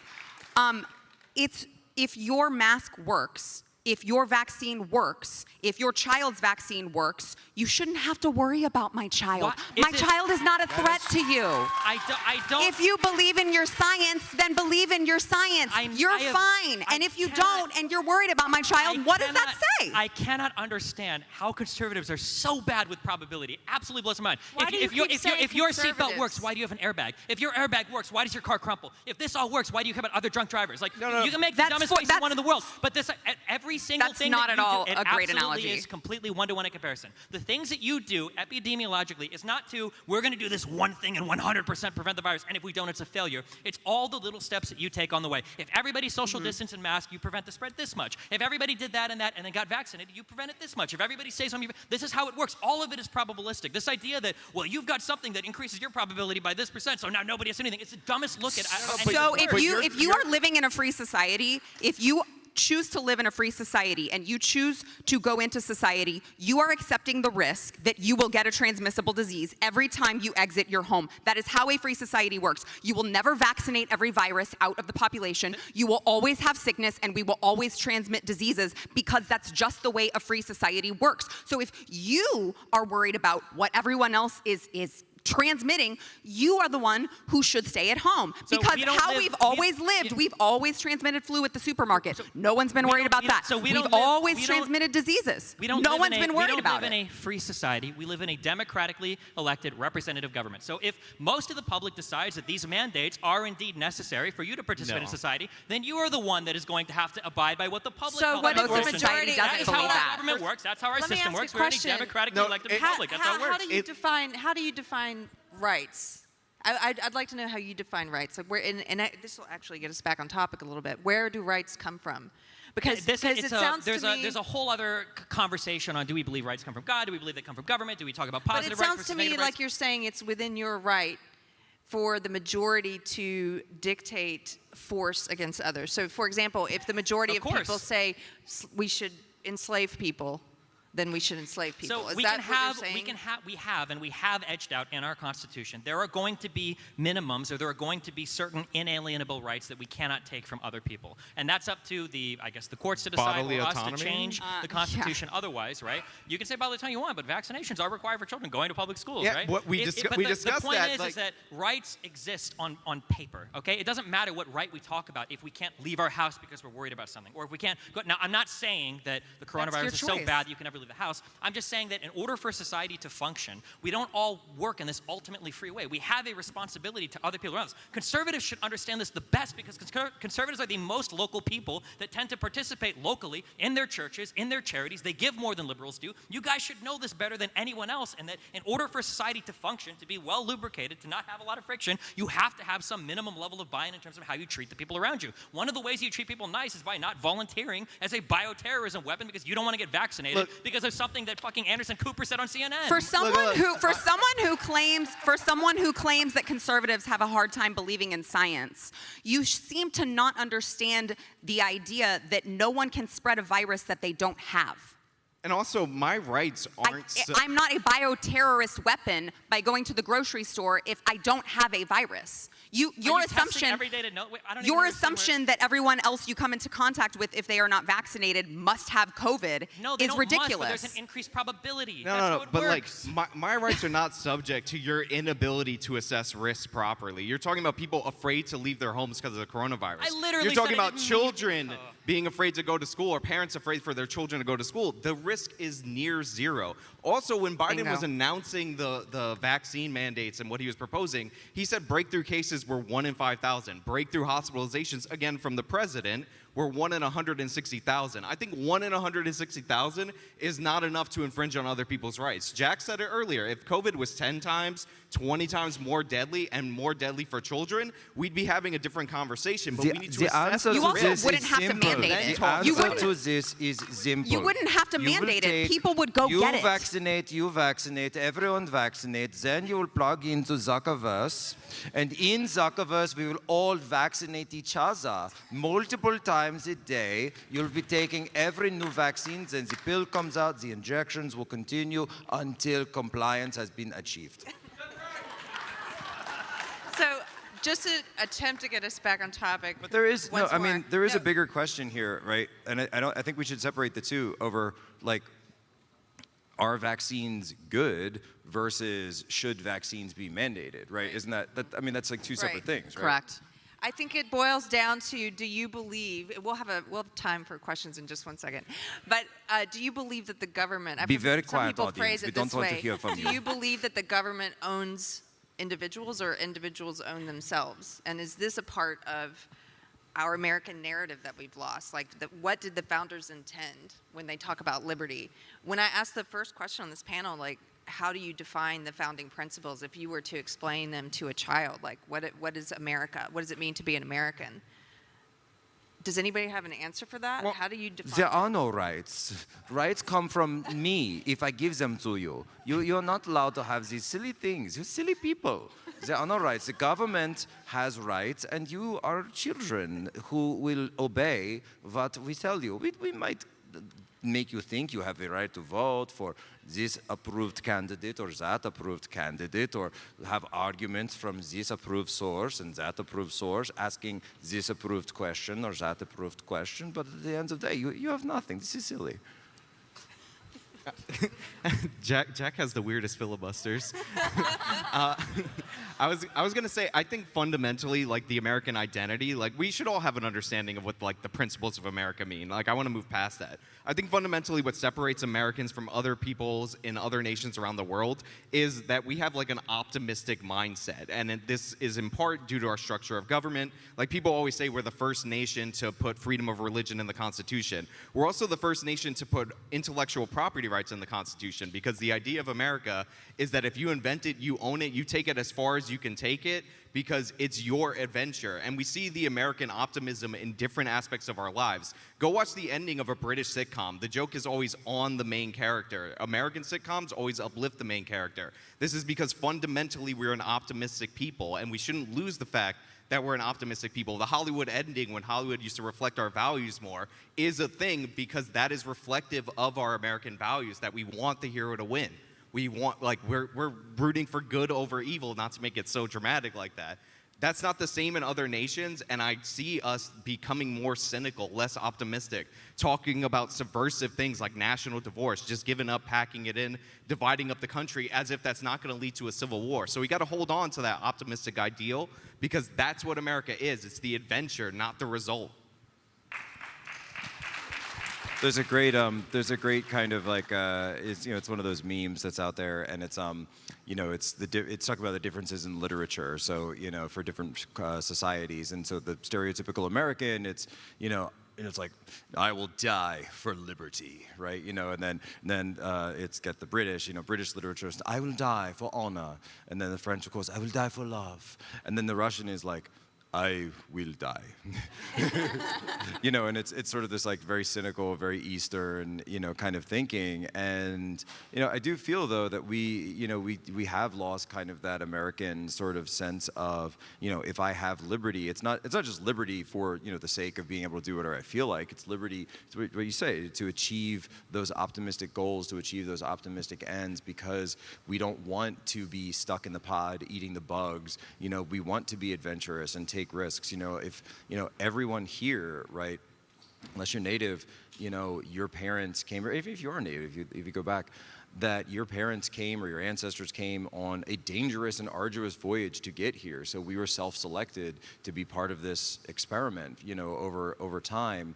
And I think we all do come from that stock. And so adventure seeking, we're in Texas, right? This is the home of the cowboy, right? What is the more American stereotypical archetype than the cowboy, riding out with, the 10-gallon hat and being on the range? This is the American figure. Now, like, I'm from Philadelphia, I'm not a cowboy.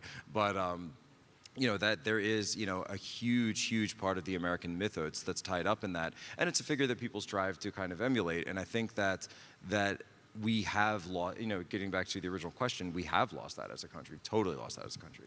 I will say, just as a quick note, that your go-to example for like American values was what came from Mexican cowboys. I think that's kind of funny. But regardless of that, I think that we talk a lot about liberty in terms of what are we guaranteed on paper? What can we do on paper?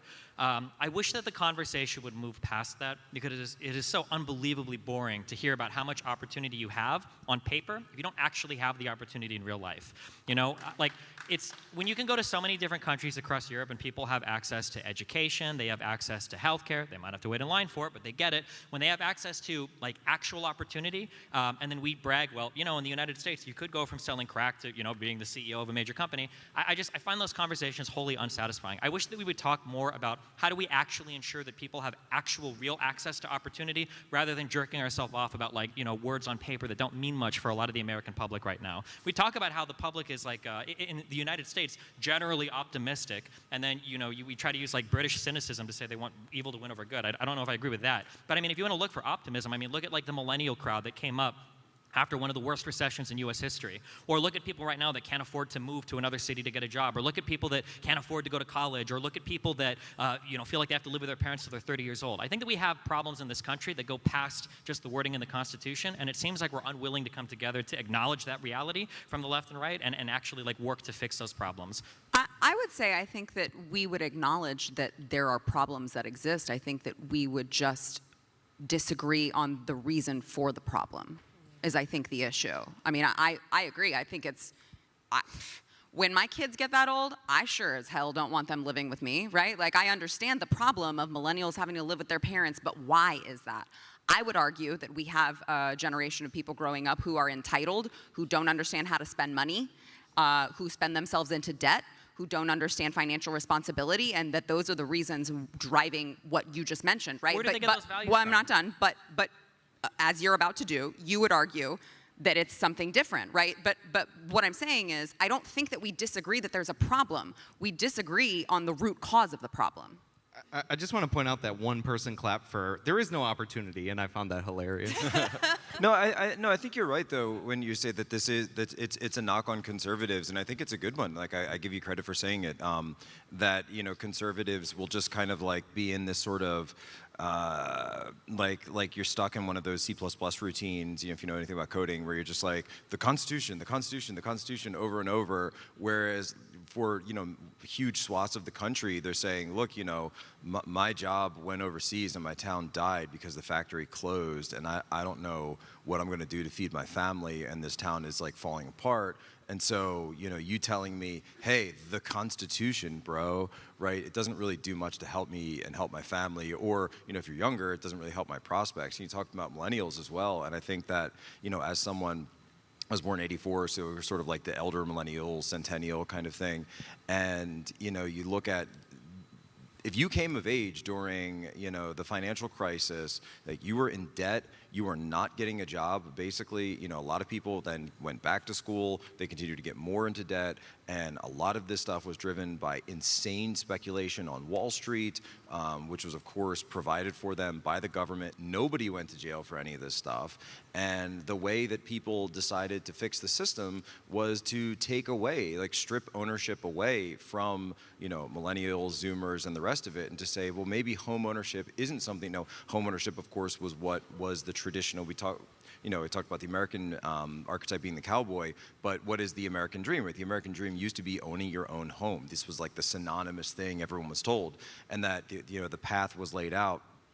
Go to school, get your bachelor's degree, get a job, get a wife, have some kids, boom, there's your house, you're good to go, right? That's totally been broken, and it's been broken for a long time. And a lot of Republicans are running around thinking it's still the 1980s and using these boring, I agree with you, boring arguments and not talking about what's actually happening, because you see the same financial institutions and the same government institutions coming in and saying the problem with all of this was those stupid people thinking that they could own their own homes. We need to take that away from them. We need to take ownership away from them, take away the ability for them to build that generational wealth that they could actually then use, to seek. You're talking about opportunities, but you're exactly right that there's so many challenges that have been put in place by this system, this corrupt system, that's preventing people from actually achieving any of these ends that we'd really like for there to be. But it isn't just their beliefs, and it isn't just not understanding the Constitution. It's actual huge structural problems in our country.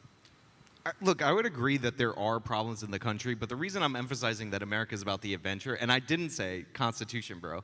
No, I'm just saying, I specifically didn't do that. But I did mean you. You fool. I feel sympathetic for a lot of small town America, and there are some instances where small town America has fallen apart not due to circumstances not their own. I mean, the fact that we allowed pain pills to flood this nation and then cut them off, and that led to disaster. Thanks, Frank Luntz. Yeah, everybody understands that. But we have to also understand that the reason the Rust Belt existed, all those areas had manufacturing, is not because it was ordained by God that manufacturing would be there. It's because they had access to waterways, and it was expensive as hell to transport anything in this country or anywhere by ground transportation. If you were to ship a product from Pittsburgh to New York, which is only 300 miles over ground, you would send it on rivers, down to the Mississippi, out of the port of New Orleans, up the East Coast, into New York's port. So what happened in the 70s was not a giant conspiracy. It was that somebody invented two things. One, we ground transportation got less expensive. There was containerization, so you could ship stuff over large portions of the country. And two, we invented air conditioning, which is awesome. The reason we're all here in Texas is because of air conditioning. You know what else was allowed to come to Texas because of air conditioning? Manufacturing. This is why, the death of Michigan coincides not with the rise of these foreign auto companies, although that did play a part. Competition is a real thing. But it coincides with the rise of Auto Alley in South Carolina. So we can talk about, restoring Michigan and restoring all of these, different places. But in reality, the major problems that they have are problems of them passing laws based on their natural advantages that no longer exist anymore, and people should move when the jobs move. There is too much complacency in this country. It's just a fact. I think there's also an issue, too. When we talk about some of the older values that were sold, I think to some extent we have to acknowledge that as we continue to grow as a country, it's not going to be possible to do these things. If you want to buy a house and have a family and be able to afford all of that off of a single job today, People will tell you it's impossible, but it's totally possible. You just have to move to Montana or Wyoming to do it. Move You're not to- going to be able to go to LA. You're not going to be able to go to New York. You're not going to be able to go to Miami. You're not going to be able to go to San Francisco and have the single family home off the one job and the mom at home staying with the kids because it's just not affordable. It's not possible. We have so many people that live in this country today and so many people that want to move into cities. If you're trying to sell them simultaneously this idea that they can have the single family home and the white picket fence while also living in the most economically prosperous areas in the United States, it's a physics problem. You just can't do it. No. Move to Houston if you want to do that. It's one of the fastest growing cities in the United States of America, and incomes grow faster than the cost of living up until they had a bunch of transplants from New Orleans, but even that is correcting. The reason why is because Houston has no zoning regulations. So if you want to live next to a parking lot in your cul-de-sac, like that's totally dope. You can see those images online. But also Dallas-Fort Worth area is very inexpensive because they have virtually no zoning regulations. Like the reason you can't afford to live in San Francisco or New York, and I live in New York and I can't afford to live there, is because of zoning regulations, it's because of open space laws, all of these restrictions that people who live there are imposing on people who could move there because they want to have a nice little bit of scenery that they can look at. Well, I'm a capitalist. If you want scenery, buy that property that has the scenery and you pay for it. Don't vote to keep future generations out. Like that is a complete violation of our rights to due process and equal protection under the law, that just because you showed up first, you can vote to ban these other people. But yeah, if you want to move to a big, growing city, Houston is the one. I mean Dallas. Dallas, Fort Worth. Go Cowboys. Found the Dallas, yeah. You'll have to get your passport from me. Yeah, that got more of a boo than the Eagles thing. So I've got a final question, then we're going to go to a Q&A. And this brings up something you've mentioned, Sean. Comedian Sarah Silverman recently has talked about the possibility of a national divorce. It's a phrase that I'm hearing more in popular culture in the past 6 months. And we're sitting here in the great state of Texas, which has a growing favorability rate for the Texit movement. My question is, do you think we're at a place where the political and cultural divide is so great that it would be better to have an amicable parting of ways? And make your case to me either way, because my mind is not yet made up. Listen, there's no such thing as an amicable parting of ways. That's live action role playing. Stop doing it. And if you think there is, please draw me the map of how we divide up the Mississippi River, because international trade still requires water-based transportation. So show me your map of the United States where the coasts are given to the left and the interior has to use the network of rivers to go to the Mississippi to get out of the port of New Orleans, that's going to make sense and not lead to a civil war. It's nonsense, it's subversive, and I'm not in for it. Yeah, I have two really quick takes on the national divorce thing. Number one is that we're probably not going to get a national divorce. We'll have more like a national separation. Like, we're still living under the same roof for the sake of the normies, but we're sleeping in separate bedrooms. We're dating other people. It's just but we got to stay together for the sake of the normies, so we don't go down that road. But then number two is that I find it very interesting, just from sociological perspective, that every single person I see who's totally for a national divorce, I'm definitely not one of them, but they're all Gen Xers. And it's like, divorce is the answer for everything for Gen X, right? Just get divorced, man. Just walk, bro. Just get out of there. And it's like, it's such a Gen X thing. And so what's interesting is that, as that sort of cusp, centennial generation, it's sort of like, we have the, we're not quite as, what is it? We still have like youthful hope in the sort of elder millennial area, but we also but we don't get the cynicism and the jadedness of Gen X. I think if I were to imagine that you said amicable, if I were to imagine that it could be amicable, which I agree with Sean, I don't think that it could be when you're really looking at the details and the logistics of it. There are days where I wake up and I say, I'm really tired of being hated. I'm really tired of being told I'm a bioterrorist threat. I'm really tired of my children being told that they're a bioterrorist threat. I'd really love to live with my own people, and I would love that. But I think when you look at the logistics of it, I'm just not sure that it's possible. I will say, when you mentioned Texit, I did see my friend Chad Prather. I know he's coming up later. I would just like to say he is running for governor. And if you want to know about Texit, you should ask him more about that. But I don't know how possible it is, but I will admit in my weaker moments, there are days where I'm like, I'm just kind of done being hated. I would much prefer rejoining with the people who believe in the foundational principles of this country. I think it's LARPing cringe. I think most people up here seem it's LARPing, live action role play. You like pretend it's not gonna happen. Logistically, it doesn't make any sense. I haven't seen people talking about it seriously, but I'd be curious what those maps look like too, because I feel like people miss that one of the big divides in this country, it's really not so much red states and blue states, although those exist, but it's like blue cities and red rural areas. And I think that when that's your largest divide, I don't even know how you'd go about cutting up the map to figure out like who would be in which area and how you, I don't know, it seems completely impossible. We also have quite a division between like people who can defend themselves and people who can't. So people who can defend themselves, and we've seen this historically throughout cultures, will tend to think freely because they don't they're not seeking consensus. So if they're saying something, it's, am I saying this because it is true, versus if you're someone who can't defend yourself, you're thinking, can I say this because it will be accepted by the collective?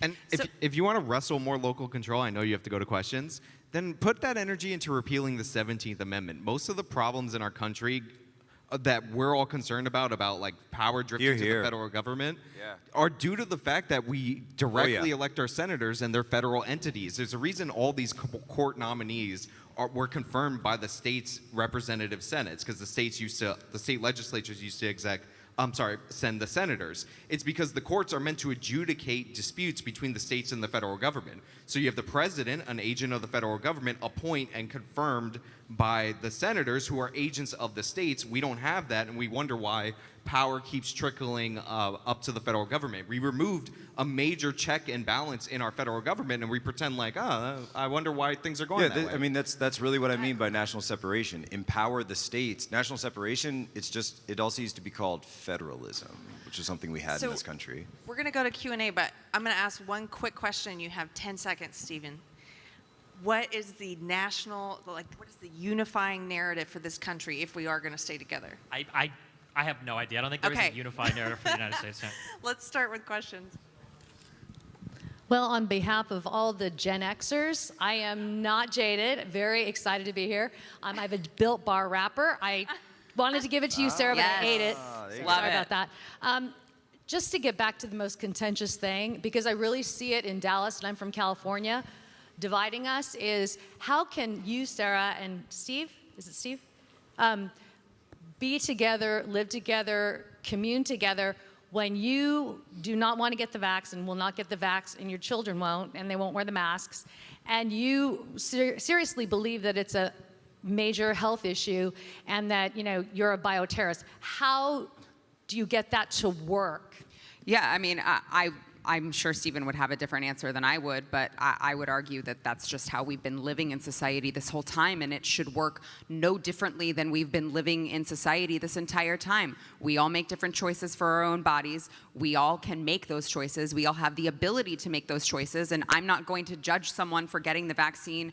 I don't think anyone should judge me for not getting the vaccine, because again, we live in a society where risk of transmitting disease is literally always going to be 100%. We are always going to transmit diseases. I'm willing to understand that and accept the risks. If someone else isn't willing to understand that and accept the risks, there's only so much I can do. So I'm happy to live with people who do or don't or whatever. In fact, I don't care to know their medical status. And I think that that's the problem, is that you have one side of the aisle who says, I actually don't really care about your medical privacy. I believe that that should stay private. And then there is one side of the aisle who, again, thinks that I am a bioterrorist threat. So I hope he has a great answer for how we can come together, because I would love to hear it. So I am absolutely judgmental, very much so, people that I disagree with. However, in the United States, you have two options, basically. So we live in a democracy. I've said this over and over again. I'll continue to say it. I can push for the things that I believe in, and I can hope that those policies are popular enough to get elected. If the ones that I agree with don't get enacted, I have two options. I either abide by it, and you do it, and there are policies that I disagree with, and you abide by it, and that's how it goes. Or you take your child out, or you remove yourself from whatever situation it is that you don't agree with. If I think that the way that speed limits are done in a way that I don't agree with, then stop driving. Or if you think that the way, if I felt very strongly about vaccine mandates for children and they weren't mandated, then you take your child out of school and you do homeschooling, right? Well, would you agree though that if we had like what Sean and I are saying, that if we had more empowered states and that it wasn't a federal thing, that, you know, if there were a state law that said that, and, you know, go with the moving, that, you know, hey, I want to live in a state where my policies are more accepted versus coming to a place like Texas or, you know, wherever, like Texas versus California kind of question. Would you agree with that? Yeah, I mean, states have a right. I mean, it has to be decided on a legal battle. I don't know where the rights of the states end and the federal governments begin when it comes to matters of public health or whatnot. But I mean, that's something that the courts fight about. But yeah, I mean, some states have different laws for different things, and obviously you respect the different laws of the different states depending on where you live. Yeah. I believe the precedent that's often cited for why the vaccine mandates are constitutional is a state vaccine It is, mandate. yeah. It is. It is. Yeah. The central principle is consent of the governed. That's the most important phrase. Consent of the governed, that's the most important phrase in the Declaration of Independence. That's the basis of the Constitution. It requires accountability, which nobody out here, whether you're left or right, is actually seeing in our government. And with accountability, you get credibility, which also is what's lacking with regard to our government. And nobody out here actually thinks that the government gives a damn what we think. The mandate was not part of the last presidential election. Nobody ran on it. Nobody voted for it. So my question is, can y'all agree that consent of the governed and the rules that we play by is actually the way to get back to where we need to be? Yeah, I mean, I would say you absolutely do consent. Every single decree of the United States government is not voted on by direct democracy. We vote for people that represent us, and then we hope that they enact whatever agenda that we agree with. If we don't, then you go and you vote them out next legislative session. But the idea that just because the president is enacting something or something comes from Congress that we don't directly vote on, it's not the will of the people, I think that betrays a misunderstanding of how our federal government is supposed to work. Yeah, I would actually agree. I would agree with that to a certain extent. The idea that if something is not in a campaign or in a platform, therefore you didn't consent to it. It's like, no, we do have a representative republic. So you send representatives for a period of time. They don't have to tell you literally everything they do. They should, but you have the opportunity to punish them at the ballot box. However, we have a system where supposedly, allegedly, theoretically, the legislature makes laws, and the president shouldn't be able to look at an OSHA regulation that has to do with people wearing hard hats and say that that applies to a national vaccine mandate. So you stupid people. So we you don't think you have rights again. You have none. You have nothing. We'll mandate everything for you from now on. This is how it goes. By the way, just to add to Sean's point, these are, and it's not just the OSHA regulation, right? It's also the CDC being used as another arm to enforce the eviction moratorium. I mean, we're seeing these departments being abused, and admittedly, the Biden administration already said, yeah, this really isn't legal. We really shouldn't be doing this, but we're going to do it anyway. So, I mean, I would agree with you, Sean. I think, like, if we were to get back to the actual system that we were supposed to have with checks and balances and the legislature working as it's supposed to, then I think that would be way better than the system we have now, which is clearly an abuse of power. I mean, we say abuse, but it's a conservative court right now. If you think that it's being abused, you challenge it legislatively. If the Supreme Court upholds it, then maybe these federal institutions had more power than we knew originally. Or maybe we should vote in Congress to remove some of the powers that are delegated to them. There's a great deal of deference given to executive agencies when it comes to how they want to implement or enact their particular laws. Maybe that could be scaled back on, but I don't like the idea of saying that, like, it's illegally used or it's not really legal. It's like, I mean, if you don't like it, you have a Supreme Court that is conservative, you can challenge it. Right. Unfortunately, a Supreme Court case doesn't go there overnight, right? Like it takes time. Right. It takes time. I mean, I don't disagree with you, but there's not always an immediate fix. A lot of the lefties, when they were against the wars, would talk about how the war wasn't declared and the president shouldn't just be able to do this, that, and the other. I agree with that in principle. Like, you can't transfer your duties to another branch of the government. That's not how checks and balances work. And the Supreme Court did shut down the eviction moratorium twice. Once they were like, you know what, we'll give Biden a little break. So it was a soft shutdown, and then he took advantage of that to expand it again. And he knew he had no authority, admitted it, he did it anyway. All right. This question is for Destiny, Stephen, whichever you prefer. Do you believe that people on the right, including some of the people on this panel, actually believe that the left is goading them into extremism? Or do you think that they're intentionally lying to gaslight moderates and the left? One of the hugest problems, what? Yeah, true, you are, am I right? I think it is absolutely fucking horrible how crazy everybody is on different sides of the political aisle. I will, unless I have a really good reason to believe so, I will never think that somebody is acting in some malicious or horrible manner. Like, I think that you probably genuinely do believe that you're doing what's best for your family and your children. I would hope so. I know I am. And I would assume the same of any conservative. I think that people on the left and people on the right all too often get into these mindsets where they're very quick to demonize or frame how other people are acting in the very worst of ways. But I mean, like, that's just the nature, unfortunately, of the political landscape. You see this, Sean? You cannot simply run around calling everyone a pedophile. Yeah, my question is actually for actual Justice Warrior. Earlier, you were making a point about the left not understanding the right, and you cited a study from Dr. Jonathan Haidt about that. I was curious why you didn't mention the fact that that study actually said that everybody over-exaggerates the differences between everybody. It's just that mostly left people have larger discrepancies between those things. So if you were aware of that difference, the actual conclusion of the study, why didn't you say it? And if you don't know that, then why are you citing studies that you haven't read? Okay. All right. So what he's talking about is there's Jonathan Haidt's research. They have people fill out surveys about their values as themselves and as other people, right? So obviously, this should go without saying, people aren't 100% in filling out the values when they fill them out as other people. But the overall conclusion, and this is in his book and it's in his research, is that the further left you are, the worse you are at identifying moderate or right-wing positions. So yeah, obviously they're not going to be 100% perfect, and being right-wing or being a centrist does not appear to give you a disadvantage in taking the place of somebody else. So that's why I didn't mention the thing that wasn't that relevant or interesting or compelling. So this question is directed to both Sean and Stephen. This has to do with general trends that we're having. In 2020, Biden won about 53% of the vote, but he won 70% of the GDP. And more economic prosperity is concentrated in cities.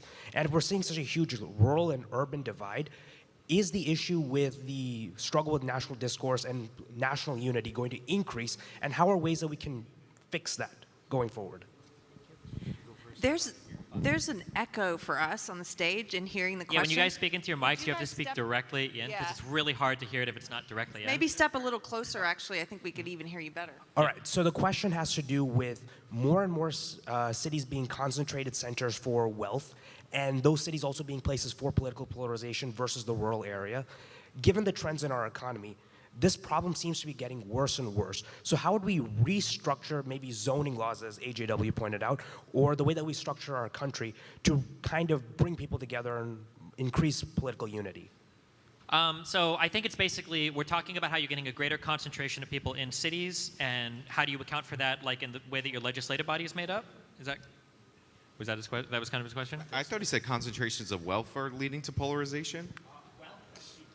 Wealth and people, okay. So I get a lot of heat over this. I really like our bicameral legislature. I like the idea that you have 2 senators from every state, that the state of Nebraska in the Senate has as much power as the state of California. I also like the idea that you have a House that makes it so that, like, 4 or 5 small states can't totally write new legislation for larger states as well. In terms of, like, how do you balance it when you go inside of a state and balance power between, like, cities and rural areas? I don't think that we should balance power based on, it sounded like you were implying that we should do it based on, like, wealth or GDP. I think that there's a lot of people that can offer a lot to the United States that don't just come down to the economic productive power because they happen to work in tech or finance or something else. So yeah, I don't know if I would restructure things based on those questions. We can always have arguments over how you draw districts or how that goes, but I think that largely speaking, I think that the American system with the way our government is set up right now actually works pretty well. But I think the problem is right now what it's expressing is how polarized the country is, which means the government is pretty ineffective at getting anything done, unfortunately. And like you mentioned the zoning law specifically, one of the things that like restrictive zoning laws does is it makes it like basically not profitable to build any middle class housing. Like you can have a rich person in a luxury apartment and you're like, oh, you make way more money catering to them. But in reality, if you built a ton of apartments for like low to middle income people, you would probably make more money and you wouldn't be subject to the whims of that small group of people deciding that they want to leave for greener pastures. So the reason I don't need to get rid of every zoning regulation. I understand people want some control over their neighborhood and they don't want to look like some of the most ridiculous images of Houston, which by the way, look those up, they're hilarious. But like we can't let like people in California is one of the worst at this. Like vote against people who want to move into their areas to ban every single project from ever being able to be built. Like it's a violation, in my opinion, of their rights because you're giving the current residents rights over people who are in the country and should have equal protection, and it just makes it impossible to afford to live in these places. I think one of the other issues is the reason that you see a lot of concentration of wealth in the cities is something called the Cantillon effect, and it's just, you know, it's very long, but you could summarize it by saying those closest to the money printer are the ones who benefit the most of it, as opposed to those furthest away who are impacted by higher inflation and the bullwhip effect of rising costs across the world. And so you see that as well in the cities, where so much of this wealth is, you know, essentially fake, because we have this system where you're putting massive amounts of money in at the top, it's benefiting those at the top, and then it trickles down, you know, not very well, you know, Reaganomics, whatever. Again, it's not the 1980s anymore, and I think you're seeing that more and more. So you shut down that system, and that'll actually help to ease some of these issues. Alrighty, so Jack, you've kind of touched on this a couple times already, but I'd like to hear an expansion. Can you put the mic like up, like almost uncomfortably up, like eat it? All right, is this better? It is actually. All right, so Jack has touched on this a couple times already, but I'd like to hear an expansion. Instead of a national divorce, can we just return to states' rights and rule and severely restrict federal power to minimal needs, and how can we effectively do that? I would be totally in favor of that. I am all for that. How we do it is, I hope someone else can answer that one. Repeal the 17th Amendment. Yeah, well, how do we do that? Have a constitutional convention. Right, like but I'm just saying that the Amendment. likelihood of all of that happening is so slim. I'm sorry, I'm supposed to be optimistic. We will totally get it done. I think that there's a great amount of productive power that comes from like working as like one cohesive body rather than 50 separate states. I think there's always places where we can carve out more state rights for certain issues, but I mean, to some extent, it's probably good to have some like parity or equalization of like rights across different state borders. Sometimes it's a little weird that like, for instance, I can get arrested, you know, like smoking marijuana in one state but not another, or I could smoke somewhere, or I can have a public drink somewhere and not other places. Like, I don't know. I think that hitting parity across some states for certain law, or for some of you might know, like there are some states where you can ride without a helmet, and then as soon as you cross into another one, like state troopers will pull you over if you don't have a helmet on because of different rules. I think it's okay to have a high degree of mirroring of the laws between the states. Maybe we just carve out more individual state rights for things that we feel are important in the future. Regarding democracy, is it okay if 90% of the population votes to, you know, slaughter the other 10%? I mean, that's democracy, isn't it? I mean, how do you answer, you know, when the German democracy invaded Poland and massacred 6 million Jews? I mean, you know, democracy has no credibility anymore. I mean, democracy is, you know, Australia. Democracy is, you know, rounding up the Japanese in World War II. You know, I mean, how do you answer all the disasters of democracy? I do think, I mean, maybe that was directed at Stephen, but I do think but democracy is a terrible argument for like that reason. Obviously, we want limits. Even he would say he wants limits that respect the rights like of individuals. Rights, right? Yeah, I mean, like, ideally, I mean, truly, if we're being honest with ourselves, nobody here would disagree that if 90% of the country wanted to do something, it would happen. Right? That's just if you have 90% of the people that want to do something, it's going to happen. 90% of the people want to do it. Ideally, the way that a democracy hopefully functions is you have some special protections carved out where people can't vote away the civil rights of other people. But I mean, a democracy is only as good as the people that vote in any given democracy. So there is no, I can't give you like a guarantee that like, well, this will never happen, because I would be lying to say so. So Destiny has confirmed that he's against 90% of South Africans voting to attack white farmers. I guess so. I don't speak for South Africa's government. I speak for, sure. All right, this question's for everyone, and it kind of has to do with a lot of issues, you know, underlying seem to be with data, personal data, health data, DNA data, speech data, whether it's online, in public data. So do we need a new Bill of Rights for our digital data, for our digital footprint that we put out there in public and on the internet? Absolutely not. This is hilarious. Your data is our data. You've given it yourself freely. You've given it to Zuckerberg, to Bezos, to everyone. Your data is now ours. There's no rule for this. You will not be given any control of your own data, your own power, your own life. You'll own nothing. You'll be happy. You'll be in Zuckerverse. You'll be given your injections on a bi-daily basis. Your data will be controlled, and your life will be planned out. It'll be very nice for you.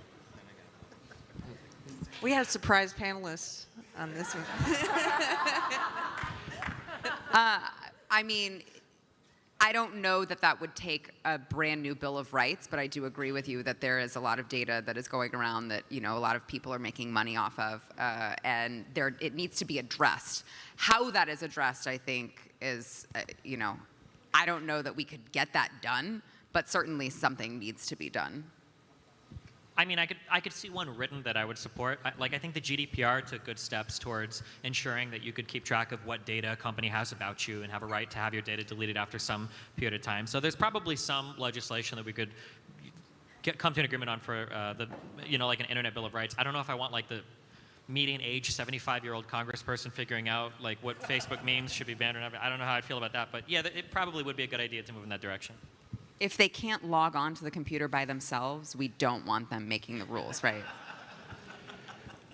So my question is to Jack, but anyone can answer.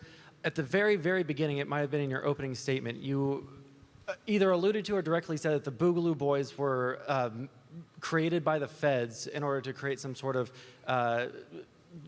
narrative to keep them in power. Do you not think that the fact that people on both sides of the aisles, whether it's conservatives with the Boogaloo Boys not accepting that they're a real organization, or lefties with groups like the Black Hammer not accepting that they're real and that they're all just psyops, might be leading to a lack of cohesiveness in the U.S., not being able to call those things out for what they are? I mean, did you have like a specific question, or? Yeah. I mean, I agree. Yeah. So yeah. Then at the beginning, you referenced that, or you alluded to the fact that the Boogaloo Boys were feds. So my question is, do you not think that that is damaging to discourse and to cohesiveness? The Boogaloo Boys are definitely feds. Like, that's very obvious. Wait, like all of them? No, not all of them. That's the way a federal operation works, right? You push this, there's a meme that gets pushed around, and then people get caught up in this thing, and then federal agents decide to go and pinpoint certain people. They did the exact same thing, by the way, to a lot of Muslim teenagers during the War on Terror who would be posting stuff, and, you know, there wasn't like the Facebook groups like it was like it is now, but they would catch some kid posting something online, and then they would reach out to him and say, hey man, I'm from Hezbollah, or I'm from the PLO, and I want you to come work with me, and we're gonna do this mission to save, or to fight back against the US government, and it would go all along down the line until that person had committed what's called, conspiracy to commit, whatever it was, most likely terrorism if it was one of those cases, and then they would snatch him up, right? So it's an entrapment operation, and it's very clear that's very, very, very large amount of Boogaloos, the Oath Keepers, the 3%ers. I'm not saying that it was that the forces behind what made people want to join, a gun rights group, is some kind of federal operation. Obviously not, right? And that makes people become anti-government. Obviously not. But I'm saying these groups are targeted, used, infiltrated, and then eventually people go to jail because of things that federal agents do to them.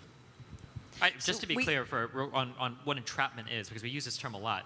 If somebody presents to you the opportunity to do a crime and you jump on it, that's not entrapment. Entrapment is if you were forced to do a crime that you wouldn't have otherwise committed. So for instance, if I come up to you and I say, hey, you want to sell some crack, you can make a lot of money, and you do it, that's a legitimate catch. Like, if somebody else would have offered you, you would have jumped on it. Now, if I come up to you and I say, like, hey, I'm holding your wife hostage, I'm going to kill you if you don't sell crack, now we've got entrapment. Absolutely, absolutely.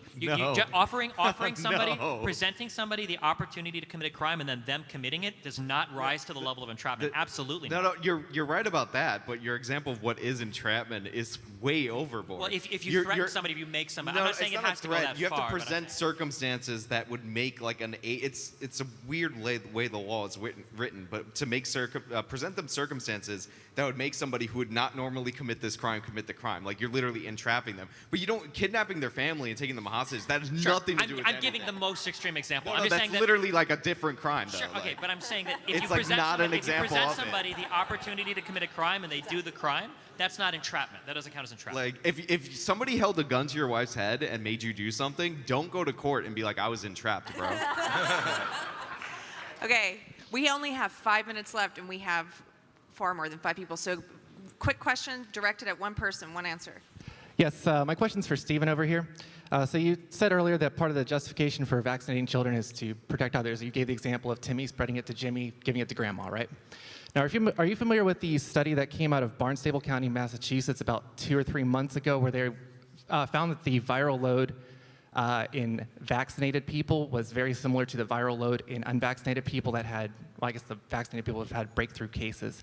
With that being said, if you're less likely to show symptoms if you're vaccinated, wouldn't the person who would be the most risk to spread disease amongst children and spread to a grandmother be somebody who's actually vaccinated?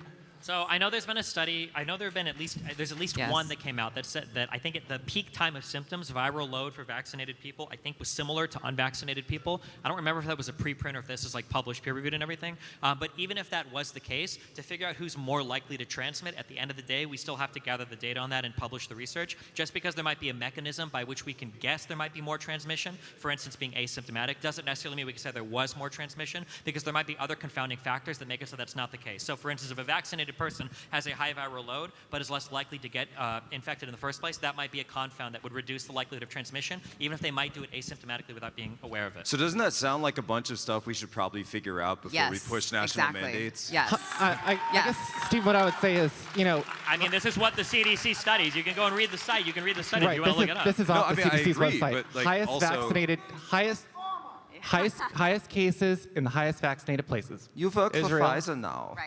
Right. Yep. I mean, Next question.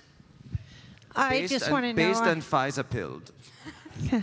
I just want to know how many of you up here actually believe that the FDA did approve the COVID vaccine, and if they indeed did not approve the COVID vaccine, I'm not talking about the press release that was released. I'm saying, did any of you bother to actually go to FDA and see if it was actually approved? And if not, what can you tell everybody about the Nuremberg Code and how forcing experimental treatments is a violation of the Nuremberg Code and a crime, a war crime against humanity?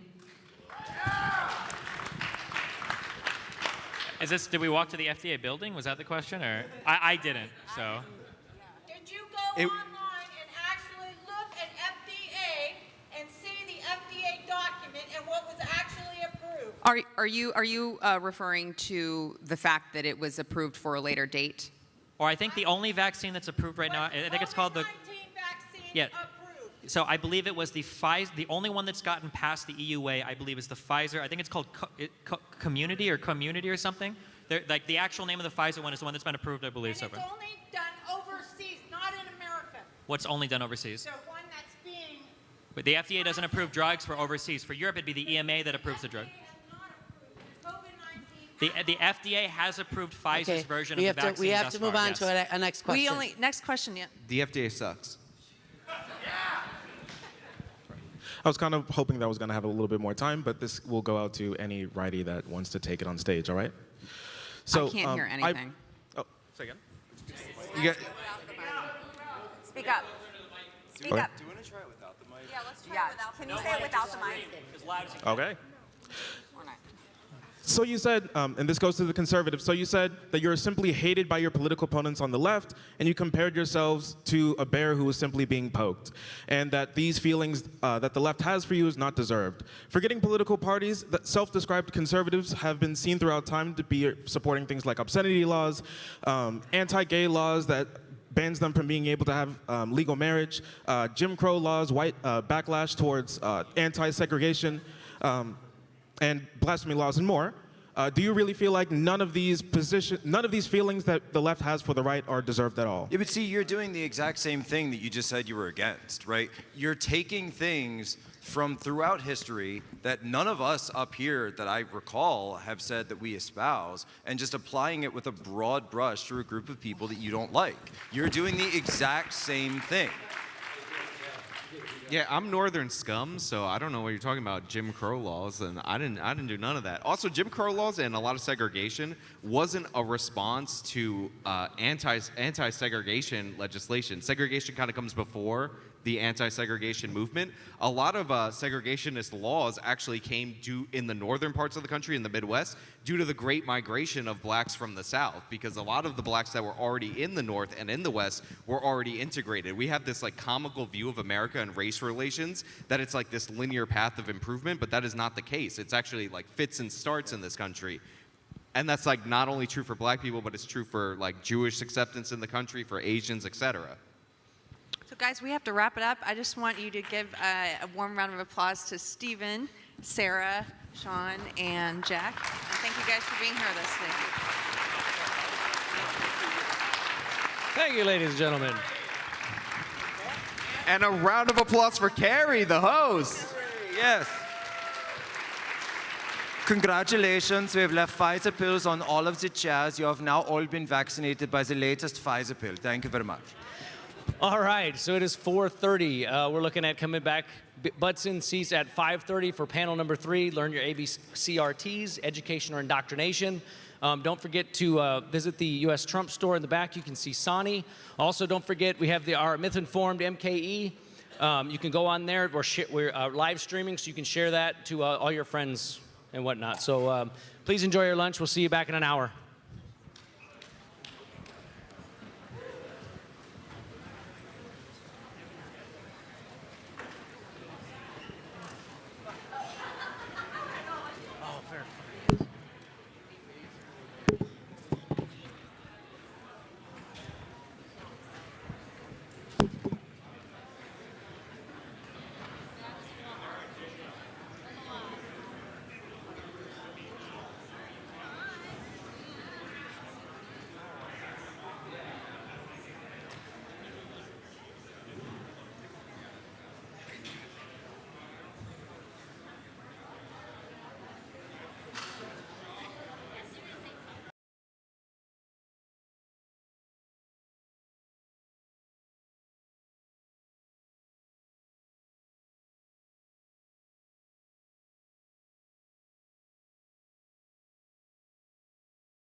All right, we'll be starting panel number 3.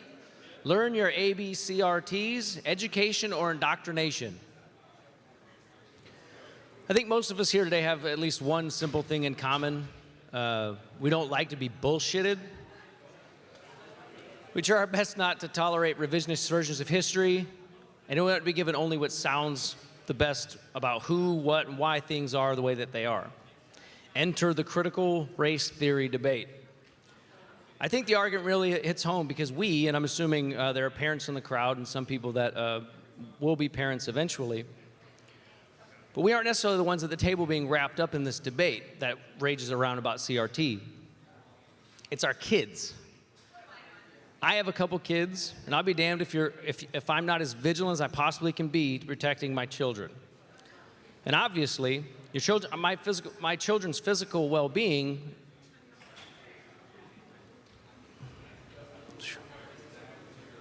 is obviously a priority, but CRT, some say, is an invasion of their minds, which may be even more important because they're given a responsibility to try and articulate complex ideas on their own. Is CRT just providing context to the history of the people of this country? Or is it really a Trojan horse by ideologues who intend to shape arguments and dialogue in a way that could harm them? For our next panel, please welcome back our moderator, Keri Smith.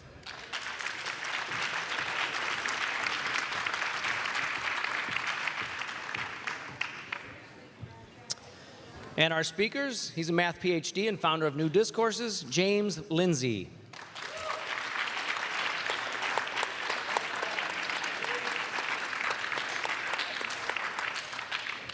And please welcome back Mr. 150K, Sean Fitzgerald.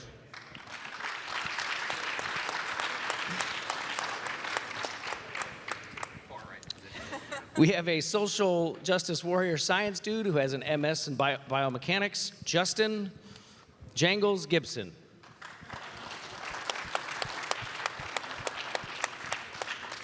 And last but not least, our good friend, Michael Gonzales.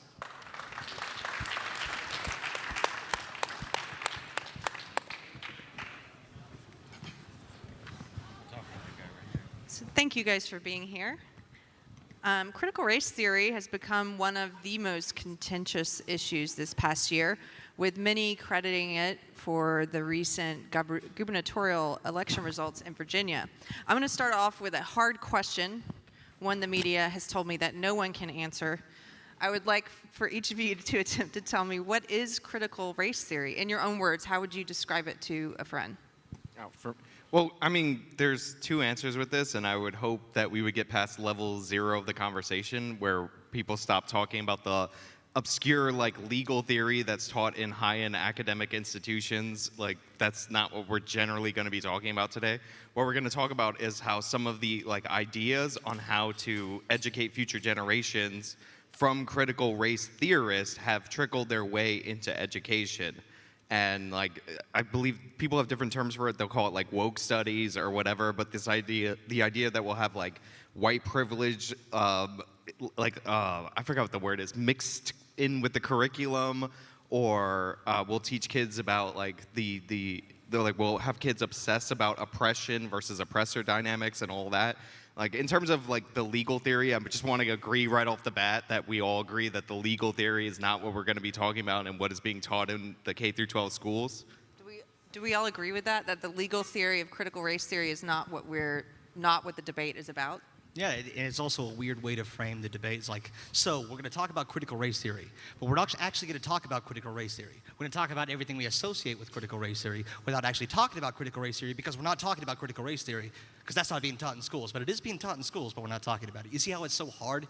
We've not had a debate on critical race theory yet because we don't know what it is, or at least we don't know what people mean when they say it, because critical race theory is a very esoteric academic theory that's kind of boring. It's incredibly complicated, but at its basic idea, it holds that race is a social construct, one born of power, not based in biology. So it says that basically You tell me if this is a Marxist idea or not, that it holds true that all men are created equal. All racial groups are created equal. And therefore, if we see vast disparities in outcomes that we see from these racial groups, there must be some sort of policy that is keeping people from being the individuals that they could be. Race is something placed upon individuals that keeps them from realizing the American dream. And that's what critical race theory is.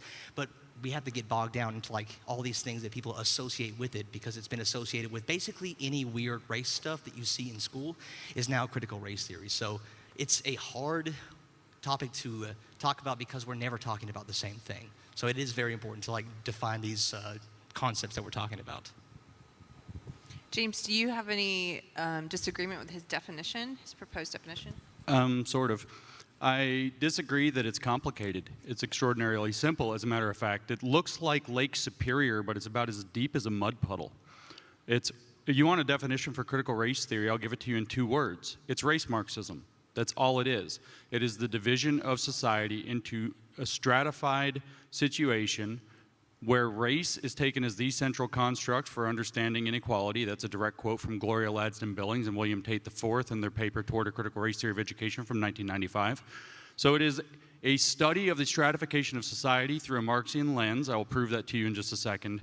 So that centers race in all understanding of inequality. So while you gave a good insider's definition, it's not complicated at all. It's pit whiteness as a form of bourgeois property and the people who have access to that against people who are said to be excluded from that as whiteness as property, as Cheryl Harris, 1993, where she says in particular among its property rights that whiteness carries, that whiteness has the fundamental right to exclude. And so the construction or the claim is that race was constructed by white people, originally from Europe, so that they could exercise privilege and power and maintain it for themselves over people of color. This is a social stratification theory. When it's said to be that these people are held in conflict with one another, now we have a social stratification theory combined with a conflict theory.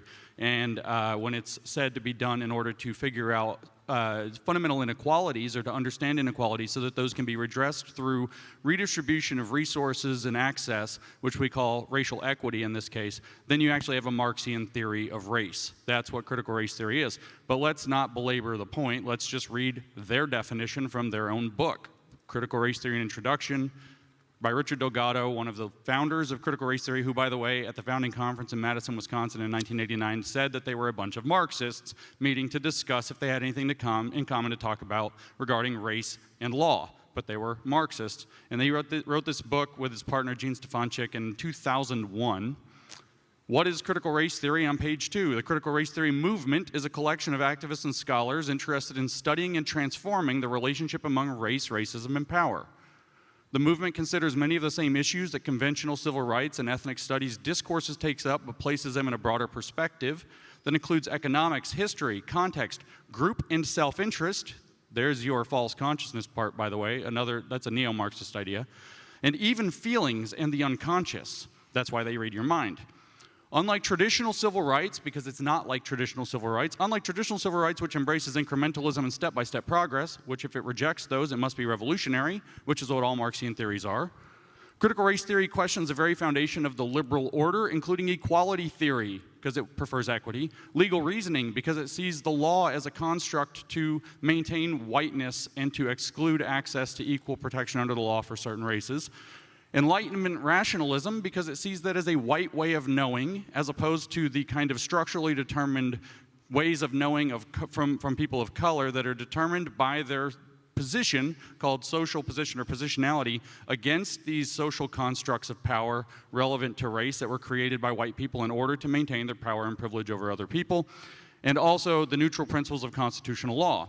Just to be clear about our subject today, the second paragraph, although critical race theory began as a movement in the law, it has rapidly spread beyond that discipline. Today, many in the field of education, today is 2001, many in the field of education consider themselves critical race theorists who use CRT's ideas to understand issues of school discipline and hierarchy, tracking controversies over curriculum and history, and IQ and achievement testing. Political scientists ponder voting strategies coined by critical race theorists. Stacey Abrams is in this book, you just didn't know it. Let's see, where did I go off? Ethnic studies courses, this is an important point at the end of the paragraph. Ethnic studies courses often include a unit on critical race theory in American studies departments.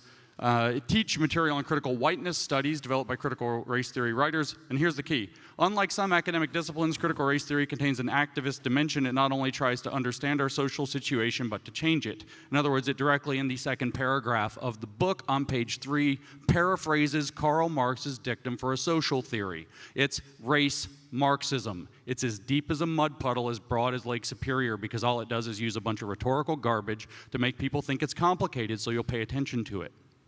Speaking of rhetorical garbage, did you notice how he would read something out from the book and then define what it meant for you? That's one of the reasons that we're having such a hard time talking about this. Instead of listening to the critical race theorists, you're listening to the people who want to discredit critical race theory. This is the Better Discourse Conference. Wouldn't you rather hear these ideas explained in their best possible light with the best good faith effort to understand the strongest position and then critique that? Because there are definitely critiques of critical race theory. There are definitely critiques of this theory because there's critiques of any sort of theory. But instead of like reducing it down to race Marxism. One of the reasons. Name a critique of this theory in the academic literature. Because it's outside of like 3 law articles from 1998 and 9. Sure, here's a really good critique of it. One, there is a lot of discussion within it, so they have a hard time. If you wanted a big critique, they're all internal critiques.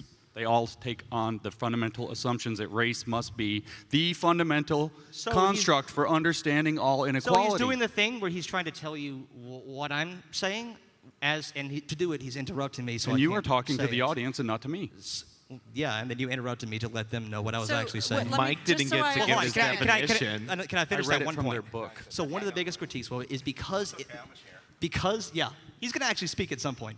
So one of the biggest critiques of it is because it's about critiquing, it's about deconstructing a lot of ideas, and that's not a bad thing. It's good to take a critical eye to certain positions. Like there are problems with colorblind laws. Like there's a lot of examples in history where there was a colorblind application of law that nonetheless had a very, very bad disparate outcome between racial groups. Like for example, for a lot of the Jim Crow laws, they treated the races equally because you had to stay on your side of the line no matter what race you were, and that's not treating races differently. But obviously the effect of that was to deny black people the opportunities, the economic opportunities, the housing opportunities that would actually get them a life that could be considered in any way an equal opportunity. In what year did that become illegal? In what year did that become illegal? Well, a long time ago. However, we still have modern examples of that today. So, for example, there are a lot of laws that are passed against multifamily dwellings in certain residential districts, and that might be a fine colorblind idea. But what it does, it excludes predominantly people of color into basically just mobility, into letting them move out of places where they might want to move out of and into other places. Wait, is that a discrepancy that's based in their racial category? Is it a discrepancy that's based in economic status that correlates strongly with their race? Because if it's an economic issue that correlates with race, it's an economic issue. But if we take, again, Gloria Ladson-Billings' explicit, again, I can quote the paper, critical race theory exists to make race the central construct for understanding inequality. It's a direct quote from Toward a Critical Race Theory of Education, 1995. Well, yes. Hold on. If that is what's going on, what we have is a case with the univariate fallacy being applied, where now everything that's a discrepancy, a disparate outcome, must be condensed down to being understood in terms of race. Now, you even said this in your definition.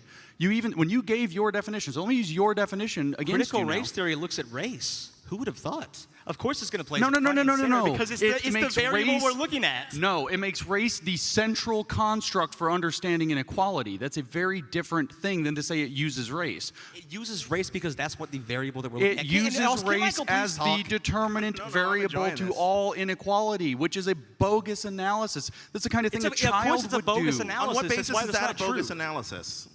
I didn't hear you, sir. On what basis is analyzing inequality through the lens of race a bogus analysis? Only through the lens of race.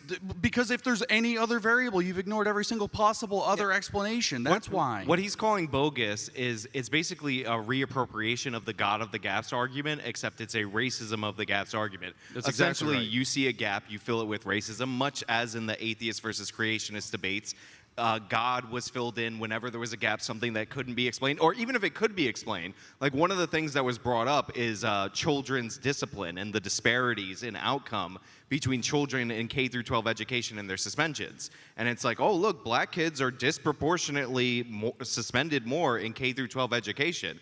It's like, yeah, they're overrepresented in all our violent crime statistics. Why would we expect that to only start when they leave school and none of those problems would manifest there? So, like, we've had programs in this country from the Obama administration based on the idea that disparate outcomes is sufficient to prove racism. That's what we're calling bogus right now. Correct. Because there is a very logical and easy explanation for that, and it's in the legacy of Jim Crow. There were race-explicit laws designed to create disparate outcomes. When did those and there go were away? race-neutral solutions to those. That doesn't erase any of the legacies of those race-explicit laws. When did those laws stop existing? So there's also a very narrow view of racism that we're talking about here. One is a deontological view of racism, which says that racism is bad because it's bad.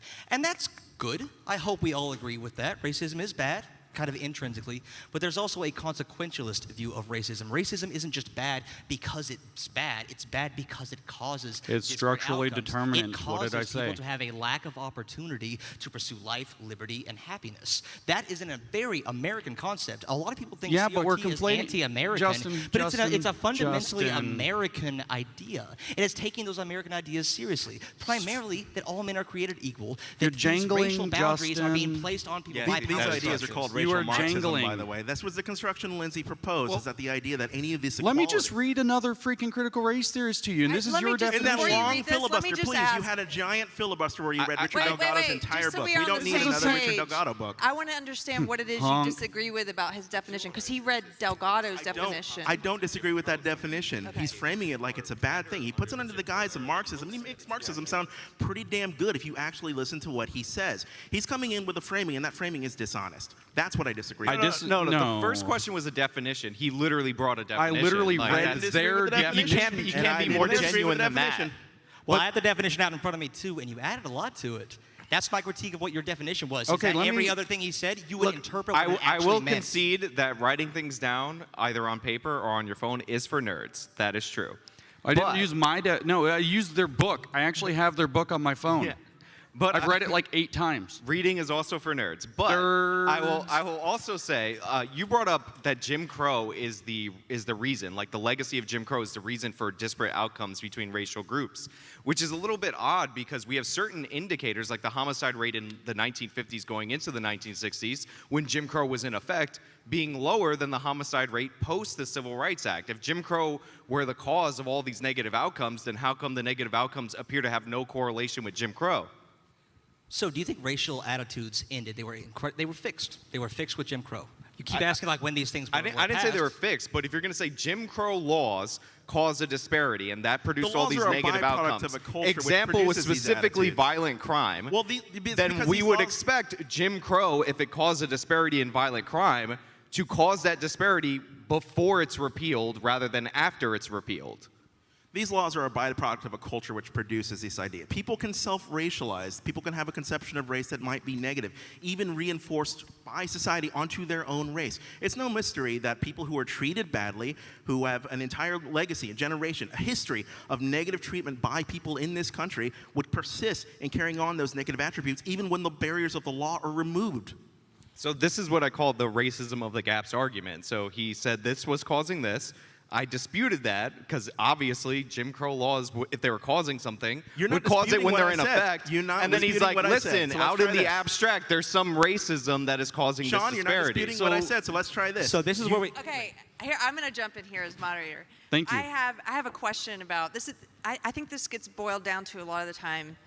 Do you believe that we should judge and treat people differently on the basis of race if it's for a noble cause? If it is in the service of ending racism, should we judge and treat people differently on the basis of race? I think it's a terrible idea. That's Ibram Kendi's idea. He says on page 19 of How to Be an Anti-Racist Nerd, he says on the page 19, he says that the only remedy to past discrimination is present discrimination. The only remedy to present discrimination is future discrimination. Hey, James, you have a degree in math. Isn't that mathematically correct? If two groups have had these giant disparate outcomes...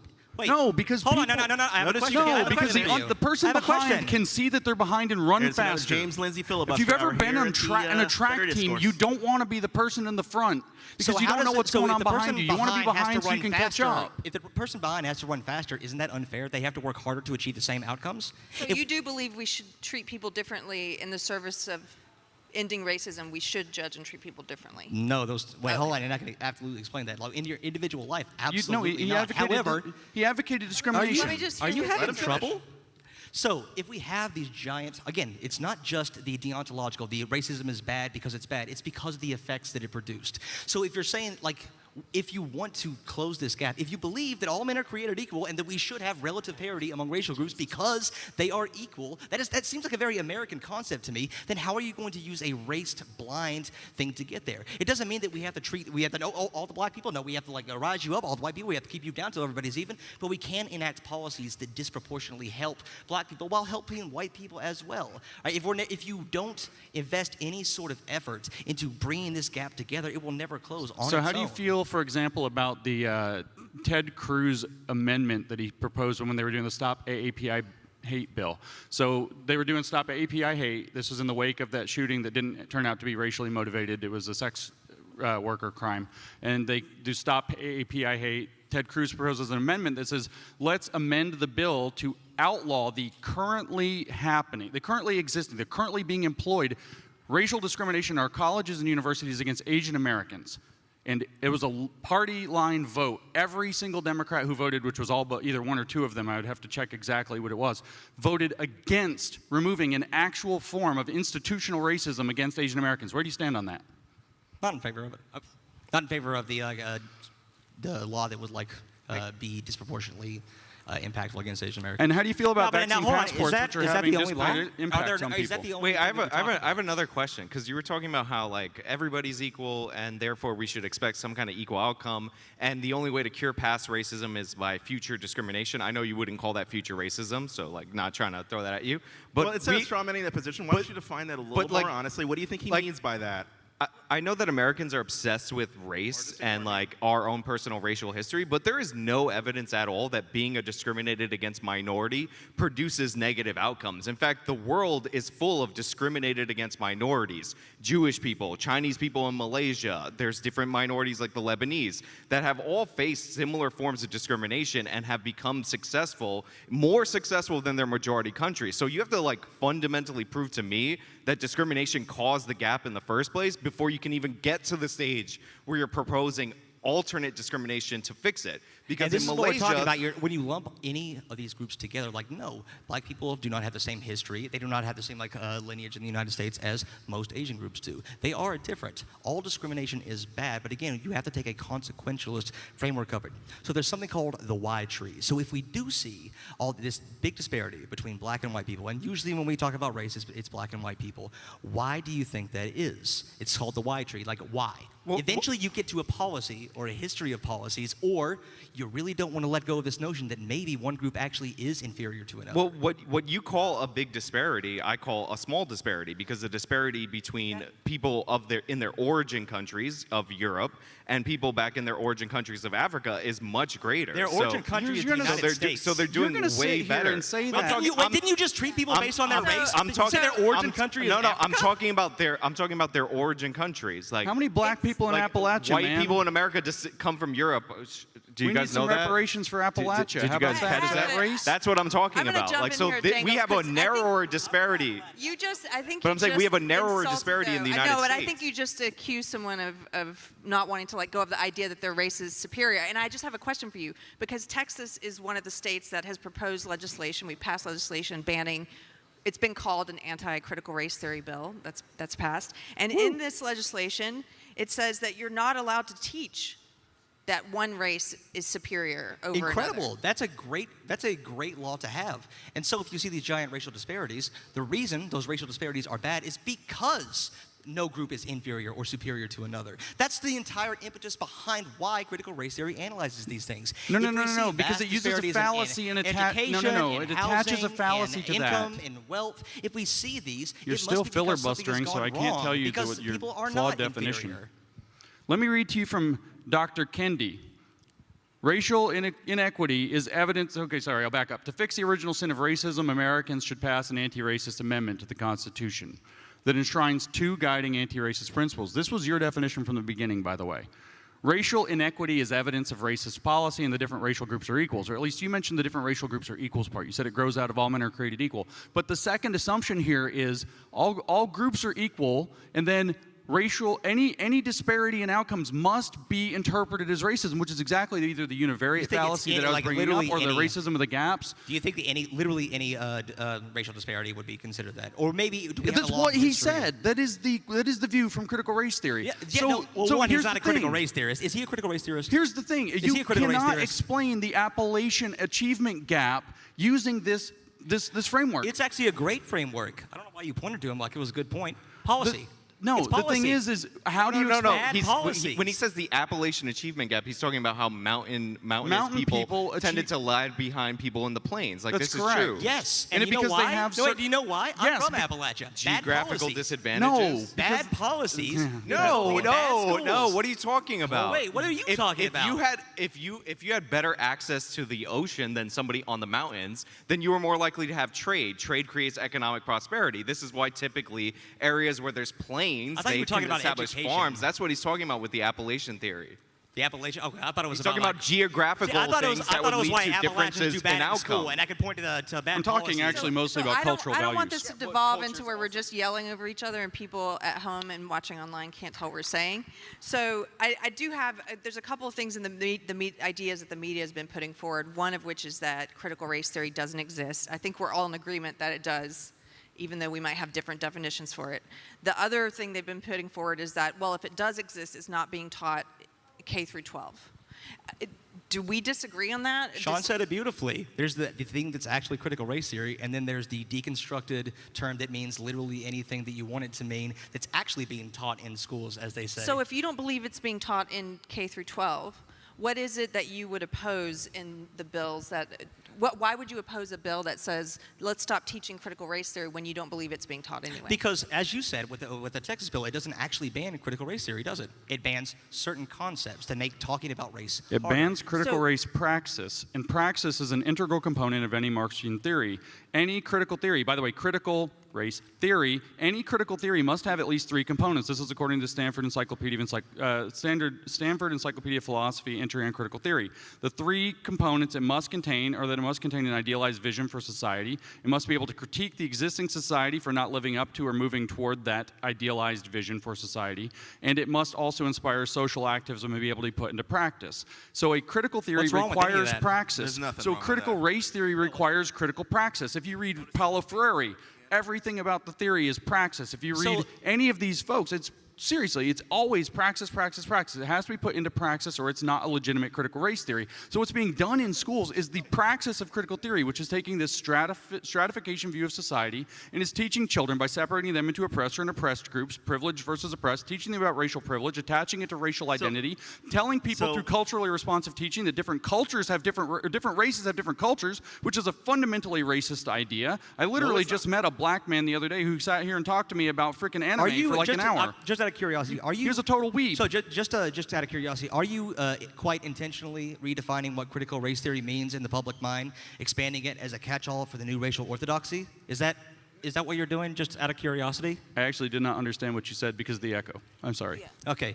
Are you quite intentionally redefining what critical race theory means in the public mind, expanding it as a catch-all for the new racial orthodoxy, so that we can actually talk about what it says? And now instead of ironically, I'm not Chris Rufo. I'm a stealth bomber.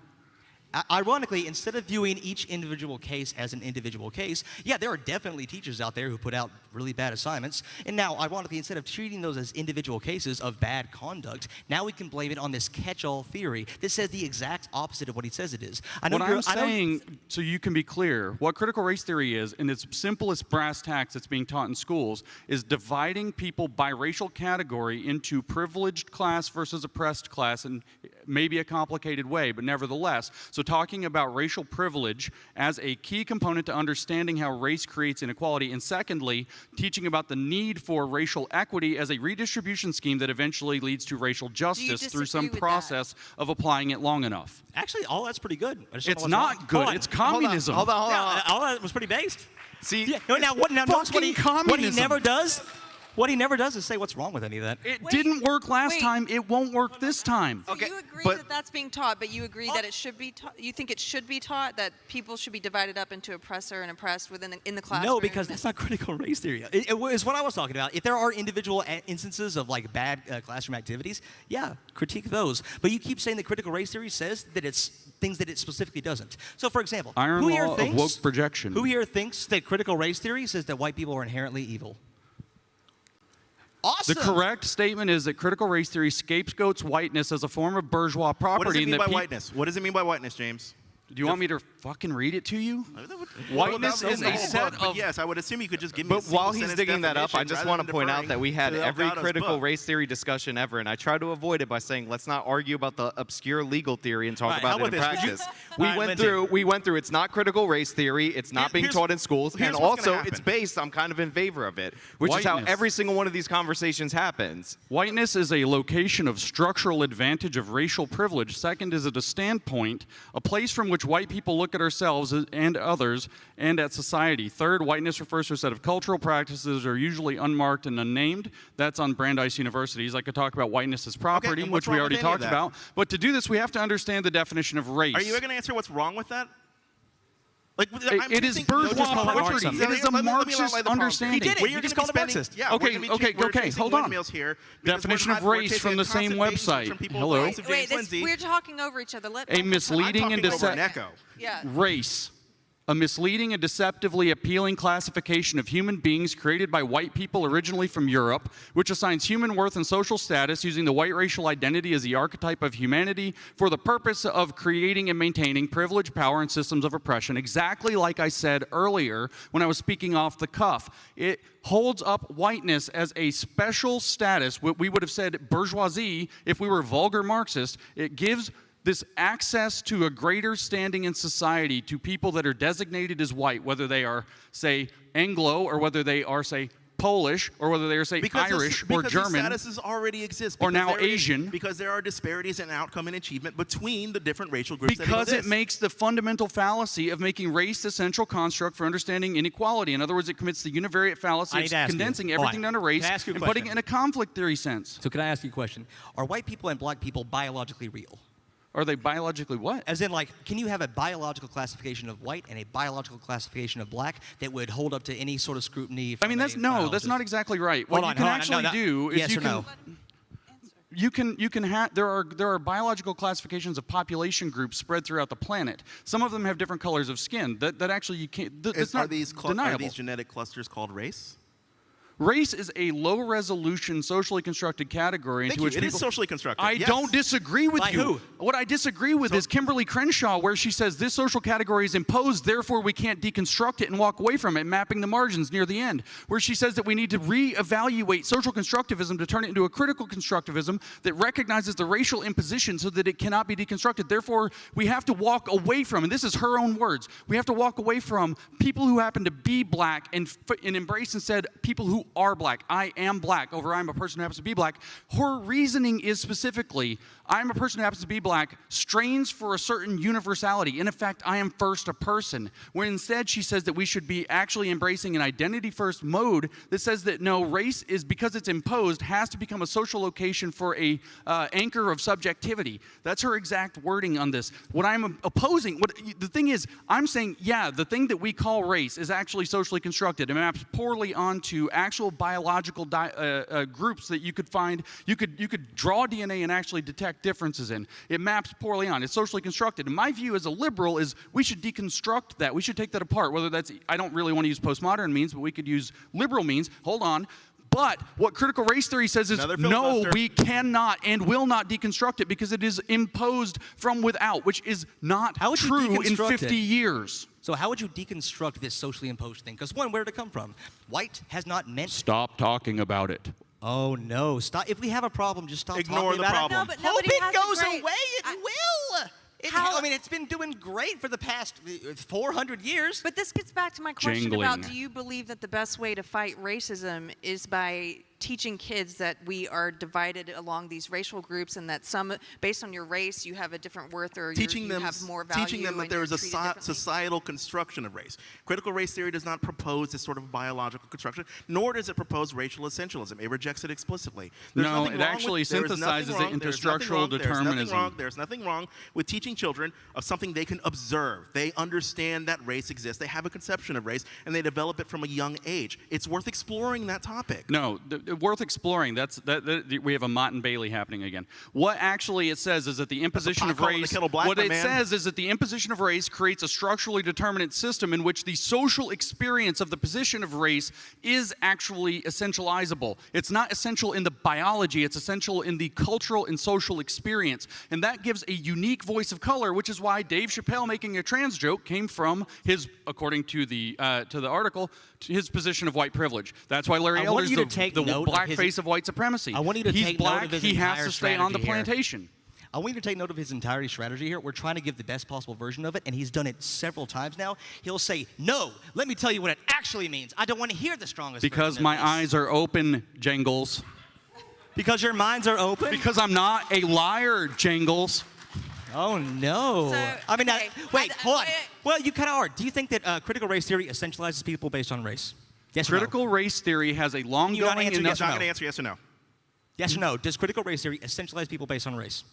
Yes, by proxy. So this is exactly wrong. This is not a mischaracterization. He of asked an critical race illegitimate theory. question and This is thinks he not a got a critical- gotcha. Fuck This is this not a guy. mischaracterization of critical race theory. This is the equivalent of getting every single question wrong on a multiple choice exam. The only way you can be that wrong is if you are intentionally being. This is why I didn't go on his critical race theory. podcast. In Delgado's book, which I also have, in Delgado's book, they say they reject race essentialism because it is not. It is a socially imposed thing. Therefore, someone cannot be essentially black. It essentializes your social experience by positionality. I've explained it 4 times. But if we agree on this race is a social construction. They say it gives a unique voice of color. So if you're black, you have to speak. You are Ayanna Presley says. Ayanna Presley said, "We don't want black faces who won't be black voices. We don't want brown faces who won't be brown voices." Why? Because there's a unique voice of color associated with the structural experience. That's critical race theory. Do you not understand saying the that difference black between- people think the same. Okay. Not that they are the same, that they think the same. Every single question on that multiple choice exam has been marked wrong on purpose. So, no, you seem to like this deconstruction of race. You said correctly that. Can I talk? You doing okay? You used a lot of words, man. A lot of unnecessary words. Cut to the chase. You're wasting my A little bit time. of irony coming from you, but okay. Yeah, All right. some of us So, would like to we get agree- involved in the debate. We agree that white and black are poorly mapped racial categories. Where do they come from? They came from power structures who want to, specifically in the West, who wanted to justify the slave trade. The people who were like, yes, Africans sold slaves, but they didn't think of themselves as the same racial group. That was something imposed upon them. So white people had this power structure, and then they grouped the races of the world into 4 different categories: whites, it was yellow, red, and black, and they marked them. They put them in this hierarchy with white at the top. Now, all that was genetically 1650. very incorrect. This is where these things come from. Now, if you're going to say, like, so, yeah, it happened a long time ago, so did the Declaration of Independence. We still see its effects today, right? So these categories of white and black didn't come from nowhere. They didn't come from biology. They came from power structures that wanted to use those. We didn't reject the Declaration of Independence. We rejected biological racism decades ago. So I have a question. What do you exactly oppose in the bills that are opposed to critical race theory in the classroom? Actually, let me hear from Michael. Tell you the truth, I don't know much about them. If the construction you have for critical race theory, as any of these guys are explaining, is that it's outlawing this teaching that one race is superior to another, I don't have an issue with it. But I'm willing to bet there's probably a whole lot more baked into it and an impetus behind these sort of things that come from the likes of James Lindsay. Well, Michael, can I read this to you? Because I think we might actually agree on some of this. And Hallelujah. Well, no, but it gets into something practical. Like, here's a bill that has been proposed and passed in Texas. So let's look at it. They added, first of all, they added things that they want taught in all schools. It includes a list of additional historical documents written by people of color and women that House Democrats had added. It also mandates that students be taught, quote, the history of white supremacy, including but not limited to the institution of slavery, the eugenics movement, and the KKK, All that and sounds the ways in which it's morally wrong. So they've added, that's great. and I'm going to skip past like 2 pages of stuff Just to they've be clear, added. can we teach more about Martin Luther King other than the one quote that everyone likes to quote? Well, that one quote's in here. Yeah, but is the scary Marxist is the scary Marxist stuff you said in there too? Here, just let me get to what we. It's race Marxism, yes. This is the part of it. Don't that fuck I'm with me on curious that. Did you just say Martin Luther King was race Marxist? No. Critical race theory. Sorry, I can't hear you because of the echo. I'm serious. I tell you. So they've added all these things, but here's what they're banning. Okay, they're saying that a teacher may not be compelled to discuss a particular current event or widely debated and currently controversial issue of public policy or social affairs. Does that sound good? No. No. It says she can't be compelled. What better place to discuss controversial topics than in a classroom? No, you misheard. It said she cannot be compelled. You want them to be compelled to discuss it? Oh, okay. Yes, because I think it grows critical thinking skills. So you do want to enforce an ideology to be delivered by teachers nobody to said anything students. about enforcing We're an talking about ideology. compelling Nice way to teachers. straw man my words. No, I said I'm fine with compelling teachers to discuss controversial topics with their students because I think it improves critical thinking skills for students to think about these topics. As advocates of free topics speech about race. Yeah, as advocates for free speech, wouldn't we be all for that? Because what are controversial topics? Who decides? What is a controversial topic? Because Who's right now, to with our say? current Is definition that of weird? critical race theory, it means if you talk about race. Well, I believe was tagged It in does this, not mean the to other talk day. about race. It means to put race as the central construct for understanding all inequality. So there was this thing sent to me, and can you at least say this? There was this thing sent to me. There was this survey given to 5th graders, and the survey asked, do you feel comfortable talking about race in the classroom? Do you know anybody of a different racial group? It was just a survey, like a survey question that you would give to elementary schools, and everybody was attacking it, saying, "Say, look at the critical race theory. The critical race theory is in our schools," and it was literally just asking them about race. It's the straw man version that I would construct to take down, but it's actually happening. If you talk about race, thanks to the obfuscation of what critical race theory There actually are also is, to be this 7-year-olds catch-all getting in thing, their car to be this on the way catch-all home from thing, school to saying be that they're the this worst kind of catch-all person, want to thing. rip their skin off because they're privileged. No, you're talking. Look at how far you have to go. People Hold want on. to rip their skin Hold off on, because hold they're on. privileged. That's the degree of separation you have to get from talking about the Jangles, actual would issues. you So also like be anybody comfortable- can give a single example. It's like, oh, this innocuous survey, people freaked out about it because it's a hot topic in the nation, and there was this overreaction right here. But like I've covered this for years. So I did a story a long time ago on the Edina School District in Minnesota, and I was talking to you about it I think yesterday. This was the #1 school district in the state of Minnesota, and they were worried about the achievement gap because they wrongly assumed that all gaps are due to racism. They introduced a racial equity curriculum.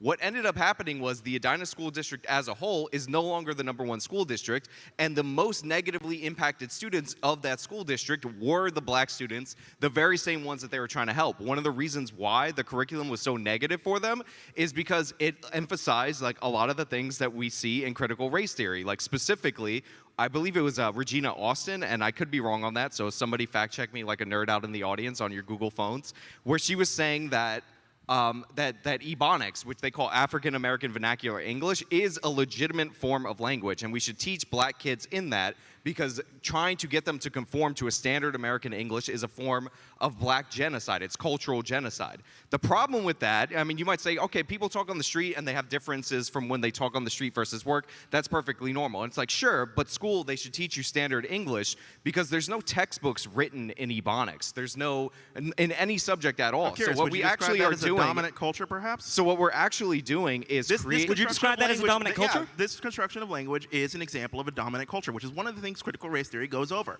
There is no basis to say one form of a language is valid and another form is invalid, other than whites have a dominant culture, and this So is thank you very much. Thank you very much, Michael. I'm also from fucking Appalachia. We Are you have a from different fucking dialect. Appalachia? We spell words from fucking funny. Texas, we man. have not the dominant culture. No, and ain't guess that a what? bad- There's an ain't that a achievement damn gap. shame So that some why people do are you down us for lean lean into something like culturally responsive and culturally sustaining teaching that maintain and exaggerate those cultural differences? Those kinds of teachings Look, the multicultural experiment was a failure. And if you speak in a language the students do not understand, the lesson will not resonate with the students. That's why. Listen, we can make an abstract argument about how every dialect is just as valid as another dialect, but here's the thing. English is an international language of business. In India and everywhere else where they're teaching English, they're teaching standard American English. There is a wealth of scholarship throughout decades, centuries actually, written in English. This is why the Scottish, when they had their intellectual reformation, they needed to learn English, because in order to grasp the knowledge, they needed to learn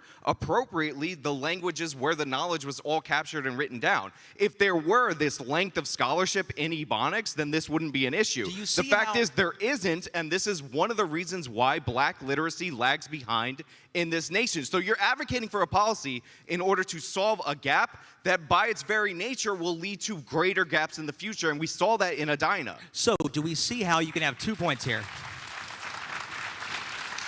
So do you see how you can have 2 points here? There is a dominant culture, and you have to assimilate into it in order to succeed. Nobody has to be evil for that. But it is a thing that it is worth talking about. So for example, do you agree that it's really stupid to ban traditionally black hairstyles in school? You would agree with that, right? I don't care what people's hairs look like. Okay, I'm wearing a shirt. Justin, I'm agree with wearing me? a shirt that says "based," which was a black slang term. I'm okay with the dominant culture merging in a melting pot type situation. It's not that the dominant culture doesn't move by virtue. Look how many things. I mean, frickin' Taco Tuesday is a microaggression now because everybody loves tacos, which happen to not come from the dominant freaking culinary tradition of England, which has one edible dish. You know, a really good exercise to do. That was a really dumb thing he just said. None of us would agree with that. I don't say any dumb things. Don't listen to him. All right, no, because he's too based. All right? So, the way you had to stretch that to be an argument that would actually make sense. Like, oh, Taco Tuesday is a microaggression. No, why don't dude. You ask? No. Now, hold on.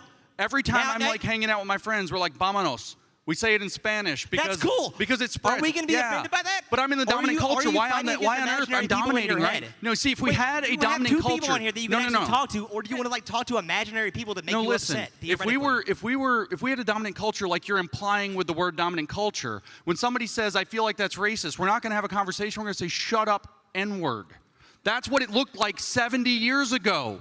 That's what a dominant culture that's excluding other cultures and not trying to meet people looks like. That is not reality anymore. That was reality a long time ago, and we almost to a man in this country reject it now. And it's not because of critical race theory. Do you accept that, like, forget about, set aside race for a second, even though these might, like, correlate with one another? Why? We're having so much fun with this. No, I'm just saying, even though these might correlate with one another, do you accept that, like, different cultural attitudes and practices can lead to different outcomes? Where do they come from? I'm just saying, do you accept that that can happen? Absolutely. Where do they come from? All right. So my follow-up question is, if you accept that that can happen, then why are you trying to preserve cultures, attitudes, and practices that lead to negative outcomes? If you want to do better, if you want the same end game outcome, then maybe you should emulate more successful cultures. Like, a lot of this reads to me, this critical race theory discussion reads to me like anti-Semitism. We hear about the conspiracy of the whites that are self-consciously and sometimes overtly like conspiring against all of these minorities, and they're working together either implicitly or explicitly. Sounds a lot like what a bunch of dorks say about Jewish people. The reason Jewish people are successful is because they have a long history of practices that lead to success. Instead of hating Jewish people, just like I say, instead of hating white people, instead of hating Asian people, if you want to be successful like them, maybe emulate some of those cultural features that allow them to be successful. Great news for you. I'm going to throw out and stop trying to preserve negative beyond the question, because there's an obvious answer to your question, right? You do not want bad cultural practices to persist through time, but you have to introspect on what makes some cultures bad, right? Why are these cultures producing bad outcomes? And not always is it because that culture is fundamentally bad on a fundamental level, but because of the society, the dominant culture, the way it might treat that other culture, right? And you should argue, you should agree that you shouldn't be changing one culture to placate the dominant culture. I mean, we're literally seeing people take up critical race theory to say that time is a whiteness construct and that being on time and punctual is white supremacy culture. Is that from a critical race theory, or is that from something you found? Yes, that is actually from, that is literally from Judith Katz. That is from Judith Katz, who wrote the book White Awareness in 1978. Michael, do you believe it's impossible to look at a culture and say objectively, like, that's a bad cultural practice? Like, I wouldn't say objectively, no, because you exist within the context of like a broader throwing gay society. people off of rooftops, is that culturally, is that a good culture that encourages Is that a good culture? that? No, that's a terrible culture, right? But I only say that because I'm through this. The cultural context I exist in is one of a liberal order, right? If you change that in the fundamental level, you're going to change the people within it.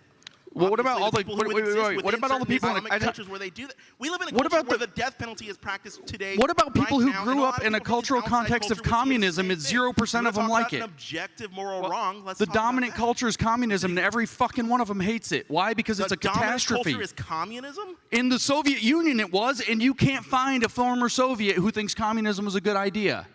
There were Polish people here. Talk to them. See how they feel about communism. When they grew up in a communist culture. Your I want to argument's going to agree with me that I want to address something is that about Mike what is brought the up. dominant culture. Mike, I want to let address something. Sean go, and then I'll let Michael Yeah, I want to respond. address something that Mike brought up. Mike said that I shouldn't be advocating for less successful cultures to assimilate and to please the dominant culture. That's not what I'm advocating for. A lot of the negative aspects of Black American culture date back to Scottish culture, which is where a lot of the Southern whites came from. The Scottish, the whole point of the Reformation, where they became literate, they started working hard, and they got rid of some of their negative practices, was to benefit the Scottish.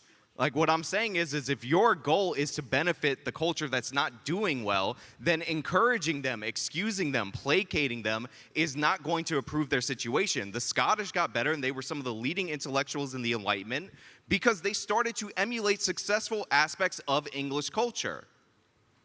I'm sorry, Do you what have a we're dealing with in response to critical that? race theory is a I- racial conspiracy theory. I don't even disagree with anything Sean's saying. I think it's good things to emulate and to take things from other cultures that are good aspects of those cultures and abandon things that are bad from other cultures. I don't disagree with any of this at all. All I argued was that you need to deconstruct why some aspects of some cultures are bad. Do you believe that some things work and some things don't work? Incredible analysis. My car. No, I mean, what's the definition of good? I don't mean to be screwy with you. I mean, What's what the is the definition definition of of better? Not even good, not good. What's the definition of better versus worse? It must have some goal orientation set against it. Something that achieves the goal more successfully is good. A hammer that breaks at the handle when you swing it, not even a living thing, not a very good hammer. A hammer that can drive in nails and not break, a good hammer. It behaves better. Why? Because it's better at achieving the goal. So if you do, And wouldn't it be better if we the had a racial... pragmatic argument means something here. Would it be a better society if all the racial groups were equal? They are equal. Equal how? They are. What are you Really? talking about? Can you define what you mean by equal? So, equity, I know that's a scary word. I know that's a really scary word. Equity is equality with an assumption. And Equity is and that assumption adjusting is- shares so that citizens are made equal. I'm going I to am let Jangles talk terrifying about to what you. he means by equality, and then I'd love to let you respond to it. So equity is equality with an assumption. That assumption being the very Marxist idea that all men are created equal. Again, so how do you measure whether or not we have equality of opportunity? So why is equity not a measure that we could use to get there? If we had equality of opportunity, if everyone had the same shot of getting where they wanted to be, why would we see these giant disparities? Unless equity could be a measure to see whether or not we actually have equality of opportunity. I don't think you would disagree with the notion that if you are born into a single-parent household in the inner city that is surrounded by crime, surrounded with shitty schools, you're not going to have the same access to any of the things that you're going to use to live a good life. And so you're not going to have the same access as someone who was born to like 2 kids with in a nice, safe suburb.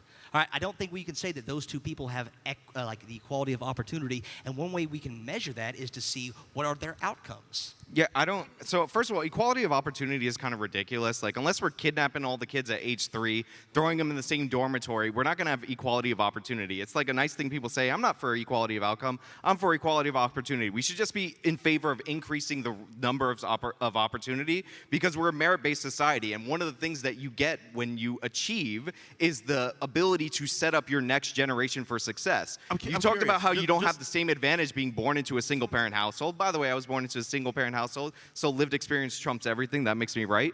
But yeah, that's because that's a consequence of the past generation's decisions, and those like you have to accept and believe in cause and effect. Yes, every cause will eventually have an effect. So we should encourage better behavior, like having children after you're married would be a crazy radical example because that leads to greater success. And if And you how have do a we wider achieve that? What is your solution here? It always comes down to like just hope individuals make better choices. Are there no policies that we could look for to make sure those things are better? Well, and if that's true, aren't you advocating for Kindy's idea that bad policies are the reason that we have these giant racial inequities? Is a good policy not to discriminate by race?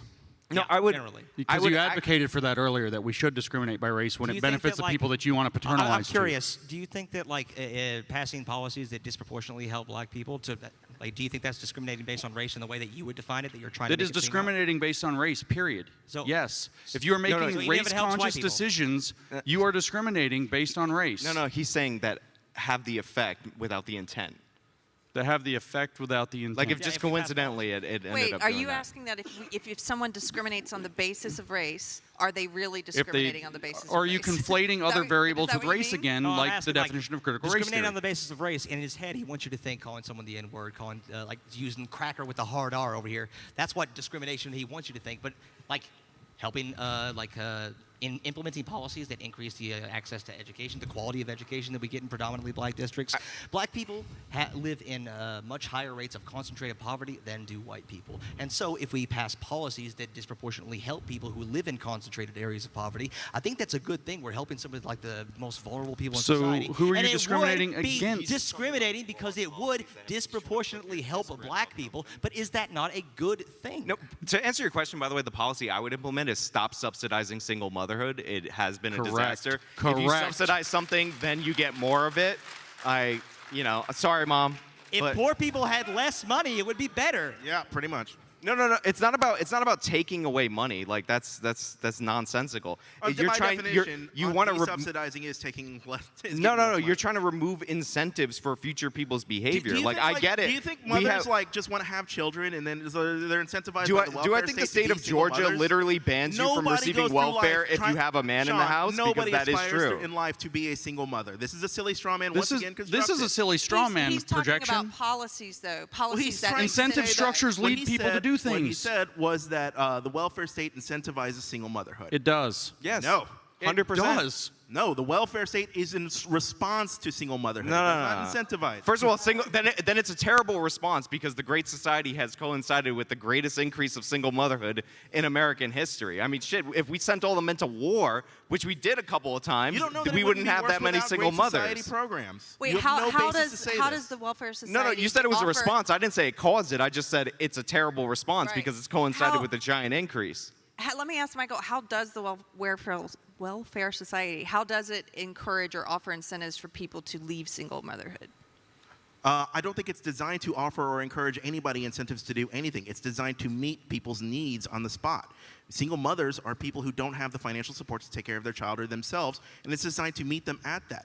It you is ever only been hungry? designed to stop them from falling further into a trap where their situation worsens and they can't climb out. They have to climb out. I'm Puerto Rican, and my Puerto Rican side is straight from the hood. Let me tell you, they Word. got men in the homes. They have the I men like the identity unmarried for a politics. reason to maximize benefits. If you don't believe people who are receiving benefits from the government do things specifically to maximize those benefits, Of course then they're you, going to, because then it's you going to literally improve don't their believe self-being humans the respond most, to but incentives. Nobody aspires to be on benefits. You're That's the talking problem. about You're talking aspirations about- versus no, behavior. you guys are Nobody talking- you guys are aspires to be describing this, as an but it's incentive, what a do they perverse do? incentive, and it's just not. I think people make decisions based on their circumstances that they think rationally, Where do for these the most part, circumstances come from? that I think rationally benefit them the most. And if you create a society that incentivizes negative behaviors that keep you trapped in poverty, we are not demonstrating then how this you're incent- going to get we are these not people who demonstrating stay in how the this system. incentivizes negative Okay. behaviors. We are putting forward a thesis without evidence. In the state of Georgia, it's literally illegal to receive welfare if you have a husband in the house. Can I do the definition of equity first? Just I to would love state it? for James to respond to I actually Justin's don't even want to definition of respond. equity. I just want to give a definition of equity. The definition of equity comes from H. George Frederickson,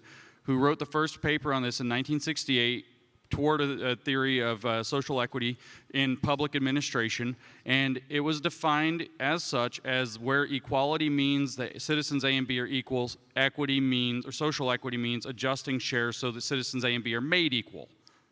It is the redistribution. So none of this rhetoric about it's equality with an aspiration or some bullshit. No, it is adjusting shares so that citizens are made more equal on the back end based on disparate impact analyses, which may or may not account for the correct variables that led to the disparate impact, because it's use race as the central construct for understanding inequality, univariate fallacy analysis, the racism of the gaps. Every disparate impact must be understood as caused by race and racism as opposed to possible other variables. That's it.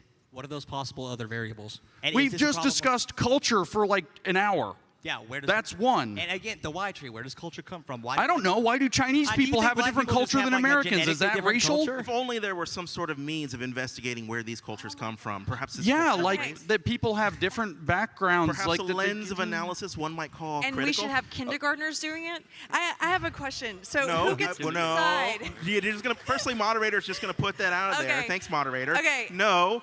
Nobody's advocating that you're going to teach No, little, what you're little advocating white-year-old for- Timmy that Michael. he needs to go and hate himself or anything like Michael. that. But there is a conception of race that children do have, and it's worth exploring. Mike, These that's let me not- finish. Let me not finish. Bailey. Lindsay, you have spoken for like half this. Let me finish. I literally Okay? have not. You literally I've interrupted have. You have everything. literally been reading books on stage. Let me finish. I read 2 paragraphs. These problems do not arise out of a lack of, these problems do not arise because the left are too conscientious about the issue of race, and they're trying to teach children to be more conscientious about False. race. It arises because people like James Lindsay and the right are not conscientious enough about the issues of race. There are disparities that exist based on race due to past history of legacy People of like you. racism that have not been solved. We're gonna go to Q&A, but I have one final question because this is how this conversation always ends up. I feel like we get to this fruitless place where we can't even agree on basic definitions. That's anymore because of we what have equality to means. argue about whether Yeah. we accept structural determinism or not. Right. That's it. That is the separation here. Critical race theory is based on the idea that race is structurally determinant. Liberalism is based on the idea that every individual is an individual, therefore your identity is not structurally determinant. And until you resolve that gap, which is unbridgeable, there is no conversation to be had because you're literally talking about the world seen through 2 different lenses. How can we have a social construction of race, but not be structurally determined by your race? Because I do the agree that, like- construction doesn't have to be determinant. It doesn't have to be that the construction itself creates conditions so that it controls how your mind works. As I just mentioned, the other night I met a nice black man that came to one of my talks. We spoke for a little while. He's literally wearing like anime t-shirt and like a kimono over it. And he's talking to me about every anime ever and bowing to me as he talks because he's adapted a bunch of things from Japanese culture. So his culture, what is he? What's his culture? Right? Yeah, he's a weeb. Is he structurally determined to have become a weeb? Hey, Of course can we not. all at least, can this be the unified thing on the panel? He's an individual Weebs don't who deserve likes- rights. All right, Damn let the questioners ask their questions. Actually, we're gonna go to questions, but just quickly, I would love for you, each person, just to say something. Do you think there's anything that you share in common with the people who so passionately disagree with you about critical Yes. race theory? About underlying, if you tear everything down to your foundational beliefs, do you at least have a shared why, if not a shared how? If I had to build a vision for the future, I actually agree with Lindsay. I actually agree, because I'm fundamentally liberal, I like the idea of moving beyond these social categories, but there has to be a time and a context for that where we first resolved for all the disparities the creation of these categories has created. We have not yet done that. We have not yet achieved equality of opportunity. A poor black person does not have the same opportunities in life as a rich white person. But When you we wanna move get past- to a place- But I want to get to a place where it stops mattering, where we've solved for these inequalities, and it stops mattering because there's no sense in keeping them around, the categories around. Okay. Does anybody else want to answer that, or should we do Q&A? I mean, he just gave us a great example of why we shouldn't use race as the deciding variable. He said rich white and poor black. A poor white person doesn't have the same opportunities as a rich black person. He had an... They used to call them in critical race precursor. In Why the are there more poor black precursor literature to critical race theory, they called such rich black people the black bourgeoisie. There's a book called They call rich black Aristocrats. people rich black people? They called rich black people the black bourgeoisie, So yes, rich and they are bourgeoisie very much just so means against them. rich. Yeah, it just means rich, basically. I mean, there's a little bit more They to call it this a than- tautology in the business, James. There's a questioner up for us. I'm curious, like, why do you think that a lot of people called MLK Marxist? And do you think that they were wrong? Or do you think that maybe this is a strategy that's I don't know utilized? what if he was a Marxist. I know that he had socialist tendencies, but I know also that his legacy is the most would you call a liberal person with humanist socialist statement that has been tendencies? uttered in this country since its founding. And let's learn about the other stuff, not just the one speech. We're going to go to the first question. Lindsay, you said that racial categories were created a long time ago and that nowadays people reject those old, outdated racial categories. How do you explain racial discrimination found in field experiments like Pager 2009, discrimination in a low-wage labor market, which found that white people were hired at roughly 1.3 times higher rates than black and Hispanic people with identical qualifications? Okay, so how do I explain was the question. The explanation probably is that people are making judgments based on stereotype accuracy, which is the most confirmed finding in social science that we have. So a lot of people misunderstand what this is. I don't agree with this happening, but I do understand that that's probably the reason. What stereotype accuracy says is that if we look at a group and we list the stereotypes, that we will find large numbers of examples with high statistical correlation that works out. But if we look at any individual, there's a very low probability that any given individual will actually meet those things. That disparity in statistics is not well understood. And so hiring managers rushing through things might, for example, be on the wrong side of this. Is that actually racism? Yeah, probably. On the other hand, and is it bad? Yes, probably. Can we judge that that is the cause, like that racism was the only cause? No, certainly not. And so that is a possible explanation that is obviously the one that critical race theory wants to latch onto and expand to its largest possible thing. But there's another one, which is we've talked about cultural difference quite a bit. It could be the probability of cultural fit. It could be the probability that they suspect somebody's going to come in and be a liability in one way or another for the company. There are a lot of different reasons that hiring managers might make these decisions. But the stereotype accuracy reason is probably most legitimate. My response to you, however, and this is the key point for this conversation, my response to you is that critical race theory is probably at least the second worst, if not the worst way to try to fix this problem. To the degree that this problem exists, treating people as individuals rather than leaning into racial categories and leaning into stereotypes in order to make decisions in reverse discriminatory, I can fix you, don't worry, I'll help you ways is probably the worst way. Leaning into individualism is probably the best way to go about it. Leaning into stereotypes and leaning into critical race theory, which relies on these stereotypes and race-conscious hiring, is probably the worst way to go about trying to solve these problems. Also, it was a tanning salon. Have you ever seen a black person work in a tanning salon? I haven't. Next question. And you guys, I want to hopefully get through everyone this time, so if you could just if you have someone specifically, direct your question to them. Question for the advocates seeking equity in social achievements.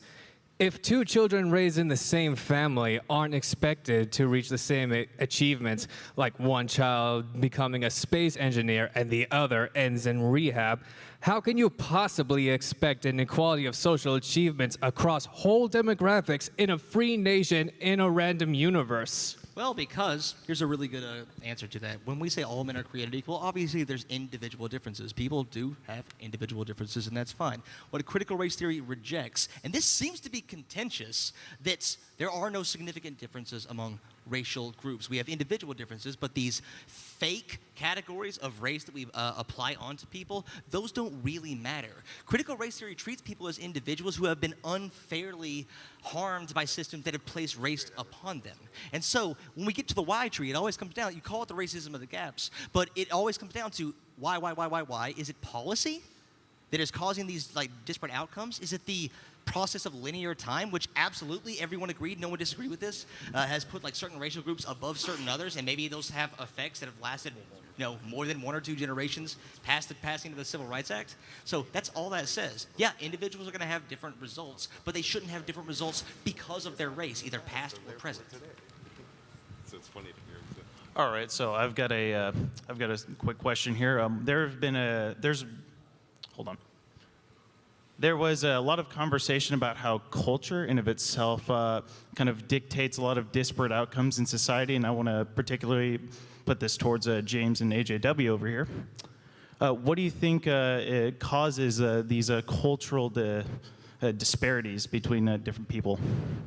I mean, there's like humans have not existed with this level of technology and integration for most of our existence. So adaptations to geography, like there's a million different things that can change practices that can be reinforced through the culture that it creates. Which is why which is why when Columbus came to the Americas, the natives were more backward than the Spanish. It's like there's never been a time where everywhere in the world was equal, except for probably when we were hunter-gatherers in the beginning. Yeah, your cultures are influenced by your environment, all different kinds of factors, and geography is a big one. And yeah, we shouldn't expect equal outcome. Like, that's a great fallacy. Yeah, hey James, I wanted to ask you, so I know that we probably have some semantic disagreements on what critical race theory means, but I was just wondering, what would you say about a policy that specifically addressed also poor white Appalachian communities? I'm actually from East Tennessee myself, right? So it's building infrastructure for them, also providing federal grants to them for better schooling, and it's based on income. Now we acknowledge that that would disproportionately help black people nationwide due to the fact that they are statistically more poor. But would you be okay with that? Because it lifts everybody up out of poverty and then leads to less disparate outcomes due to the fact that basically the poor communities are no longer being so negatively effective and it doesn't compound in on itself. Because you said that you think that it has to be a non-economic reason for this due to the fact that under Jim Crow they were oppressed worse, but economic inequality has actually gotten worse since Jim Crow. Segregation as well, just due to the way that housing works as far as being able to pay for it, and also the redlining in the past. So I was just wondering, would that be a policy that you were open to? So I'm going to try to guess a little bit at this because I apologize. It's extraordinarily hard to hear up here for the questions. It's shockingly hard to hear, and that was a bit of a complicated question. So if I've understood correctly, the first thing I want to say is that I actually think that being less race conscious, period, and being more, if you want to actually look at conditions that cause disparate outcomes, I would say the overwhelming one of these is economic. And so policies that are more or less race blind, but that apply by economic status. The funny thing here is if you care about equity, they are going to, as you mentioned, I think you mentioned, will be disproportionately accessed by people who are in demographic groups who, for whatever set of reasons, are also more frequently economically depressed. And so the racial equity comes along with that through a race-blind policy, which seems to be a way that isn't going to exacerbate race consciousness and thus racial division. So for that part of your question, I would, if that's what I understood correctly, I would literally call that an anti-racist policy. I would advocate for race blindness in such policy and to focus on the variables that are more relevant. Now, if we were talking about what other variables that are not economics, and I think you said something about that, but I swear I can't hear you, and I apologize, but there are also cultural values. So we just talked about why cultural values arise. Some of those might even just be accidents of history. Something happened and somebody became famous and people started copying them and just, whatever, is this quirks or whatever. So there are different cultural values. When I look at Appalachia, and I grew up pretty deeply in the Tennessee Hills, and I have a number of friends who are proper old school Appalachians. I dated a woman in college for 3 years who lived, her family referred to where they lived as on the mountain. The entire family lives on the mountain. Nobody's allowed to leave the mountain, and she was actually heavily indoctrinated by her family while she was at university. The university's not for you. You're too stupid to go to college. You should stay here on the mountain. It's a betrayal of the family if you leave the mountain, if you leave the area. So these are all white people, so this is not a racial comment. But those particular values, you shouldn't study. You should stay here. You shouldn't reach out. You shouldn't go to places where there's more economic opportunity. You shouldn't get a degree that's going to pull you away, like J.D. Vance talks about in Hillbilly Elegy, that's going to make you culturally distinct from the family, which is a betrayal. Those kinds of cultural protectionist attitudes, which are also prevalent in the inner city ghettos, and they are also prevalent in Latino ghettos, those particular practices are actually part of the problem as to why we see these disparate impacts. And this is people choosing by their own volition to not integrate. with a dominant culture. And my view from as far as critical race theory goes is that critical race theory by dominant culture, it's imposing on you, it's cultural colonialism, it's cultural genocide, that's words that they use, actually exacerbates those problems rather than loosening them. So that, again, critical race theory becomes the least good answer to a problem where there are many other possible answers. But critical race theory says that all other answers are intrinsically racist because they don't do critical race theory, therefore they uphold the dominant culture and they don't critique it at its most fundamental levels. And so it's just a terrible approach. And I don't know if that was exactly your question, but I did the best I could given what I could hear. Hi. Having spent the last, over 30 years in a major metropolitan school district, I'm going to tell you, first of all, kids judge each other by the content of their character long before the color of their skin until they're taught not to. And second of all, I would like to know from this side of the aisle, okay, what you think about policies that have been inflicted upon public education by the liberals, such as policies inflicted upon education by liberals, such as Barack Obama's administration coming in and saying you could no longer disproportionately suspend students. So when you work in metropolitan areas where the majority of your students are students of color, the students that are being hurt by that are students of color.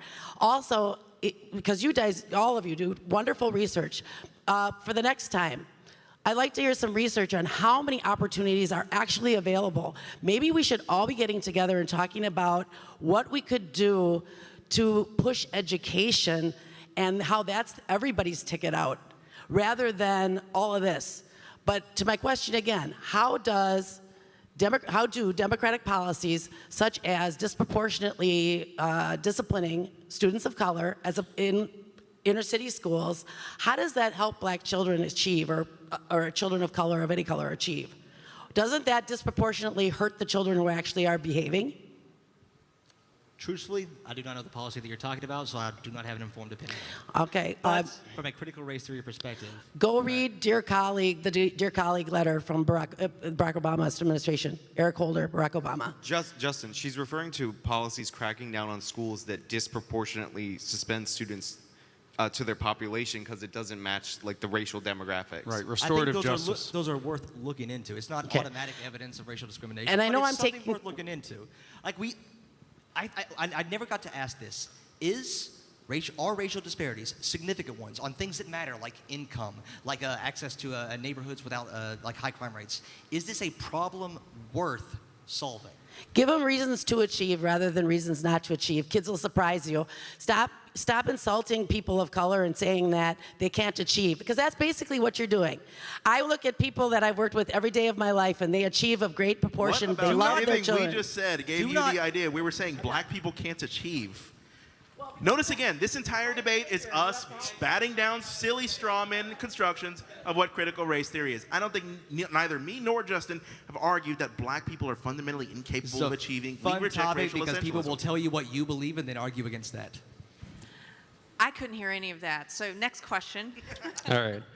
Could you guys on the right please describe to me what the critical race theory education would look like that you would want taught in school? And could you guys on the left, based on what they say, describe the foreseeable negative ramifications of that? Yeah, we're a little confused. The political left, stage left, or your left? guys' Just left. use political left and conservative.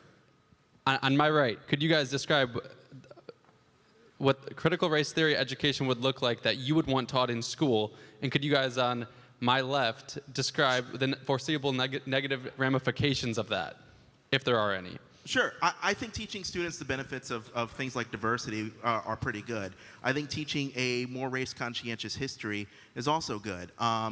For example, a lot of people have this misguided idea that racism as a policy functionally ended with the Civil Rights Act of 1964, something to that effect, right? What's not really taught and what's not really translated well is the legacies that these laws have over time. There are racist laws that have been passed, right? And racism can manifest in more ways than just being explicitly. Just saying the N-word is not the only way to be racist manifest, right? You can be racist in intent, you can be racist in effect, and we still battle problems with this today. Take, for example, the state of North Carolina passed a voter ID law where the state General Assembly gathered voting data by race to pass an ID law. And the Fourth Circuit Court of Appeals struck that down because they targeted black people with surgical precision. But in the letter of the law, it is race neutral. So you can have something that is presented race neutrally, which still has racial outcomes. And if we had a better education on stuff like that, I think our students would be more conscientious at solving these problems in the future. That's a good thing.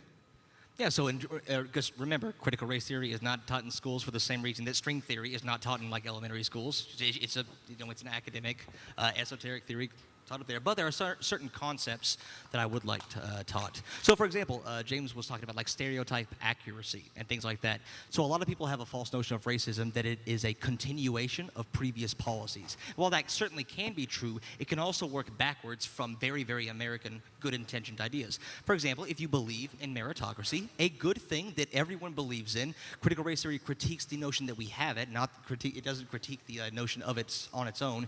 If everyone gets what they deserve, because we're in a meritocratic society, and then you see all these racial groups who are not doing as well as others, well, then you're going to think you're going to work backwards. Well, since everyone has the same shot at it, and since we solved racism with the Civil Rights Act in 1964, that must mean that some racial groups just aren't going to be as good at certain things as others. So racism can work backwards via that system justification theory. It can lead to like stereotype accuracy and people actually justifying why they're racist instead of working to correct it, which I think is a very American way of looking at things.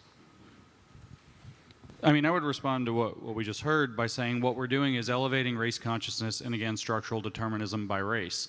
The question isn't whether or not we should be working to try to understand our history accurately, or including the bad parts of it, or to understand, for example, that there are cases where you can put forth a race-neutral wording of the law that even in intention is known as they write the law that it's going to have, they could write a voting law or an ID law or whatever, at least hypothetically, that they know is going to exclude black or Latino voters on purpose because they predict that statistically they'll vote a particular way. And that is that's not even just impact, that's actually intent, and it can be hidden. And the idea of a critical theory of race at its best, if it were a liberal rather than a Marxian theory, would say that we should be critiquing that possibility and looking into it. For example, Kimberly Crenshaw, when she laid out intersectionality, pointed out that it is actually legally possible to get away with discrimination against black women, in particular by showing that, look, enough black men and white women both work here. So we have enough women, we aren't discriminating by sex because enough white women work here. We have enough black men, so we're not discriminating by race. But you could actually discriminate specifically against black women and have virtually none of them and still meet both race and sex. And a critical theory of the intersection of that she puts forth would be able to pick that apart. What I'm saying is that there's a difference in methodology. There's a difference in the way that analysis is going to be done. So what we've just heard is a presentation that we should use a critical theory that's based in Marxian theory, or critical Marxist theory, that's what neo-Marxism is called by Isaac Gottesman, for example, to do this, rather than to use the liberal method that begins by everybody as individuals, and we should treat individuals as equals to be evaluated on their talents and merits. Now, Justin's a little bit wrong about its critique of meritocracy. It also is a conspiracy theory about meritocracy, that the white people who are in power and have the dominant culture get to define what counts as merit and therefore exclude others by that. That's the perfect example of the kind of shit I don't want taught in schools, because it's not actually true. Yep. The white people are not conspiring under a racial contract to keep other races out since whatever time, they are everybody knows. It wasn't 1964, Civil Rights Act passed, racism was over. No, everybody knows that. But what happened was that the legal apparatus changed so that racism could be made illegal, and then the cultural fight could start to happen. And dude, that is fucking rude. I'm sorry, you take such a long time, and we have I'm done. little opportunity to respond to what you say. Okay, you answer for me. You upload so much bullshit that we try to respond to. Listen. They're the ones who came here to get their questions answered. Let's try to get through as many.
critical race theory in the schools is to generate a racial red guard, just like we had under Mao in China. The goal is literally to create a cultural revolution. Critical race theory into the public conversation. Justin will answer for me henceforth. We're going to let him answer. No, I covered it. And to follow up, we'll see what happens the next election this becomes an issue, because if denying it doesn't work again, then they're going to shift strategy. So like one election, Virginia is not enough for them to change their strategy on how to deal with the criticism. But if education becomes a winning issue, they're going to change, because that's how politics works. I'd like to thank you guys for sitting here with us during this panel, and I hope that you give a warm round of applause for James, Sean, Justin, and Michael. And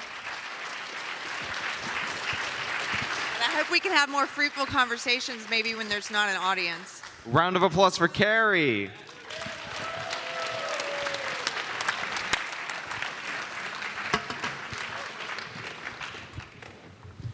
All right. All right, 7 o'clock. That means we're going to break time right now. 7:10, please again. Back to your seats so we can get going on our fourth panel. China and U.S.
All right, if we can start making it back to our seats, we got 1 more minute. We're going to start our final, or I'm sorry, not our final panel, our 4th panel.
All righty.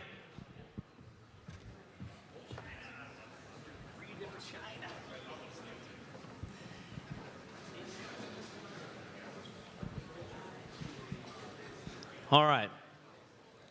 Our 4th panel, China, best frenemies? China, if you haven't noticed, everything is made in China. This microphone is probably made in China. I know for a fact when I picked up this podium the other day, it's made in China.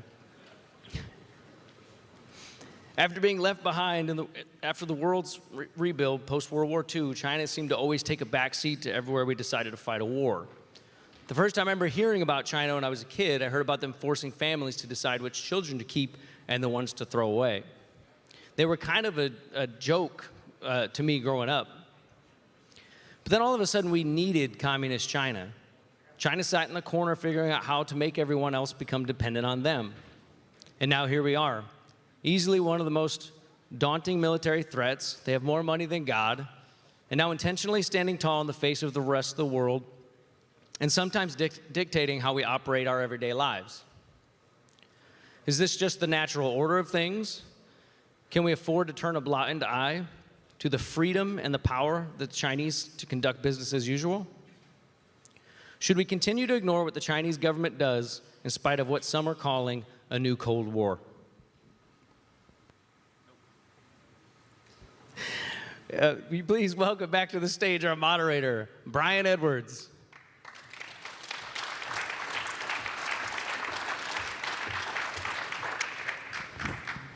And our panelists, returning also, Jack Posobiec.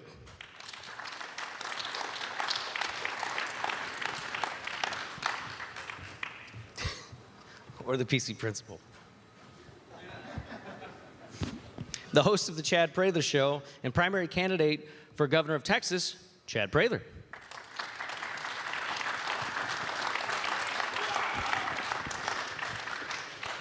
She's a journalist for The Spectator, Melissa Chen.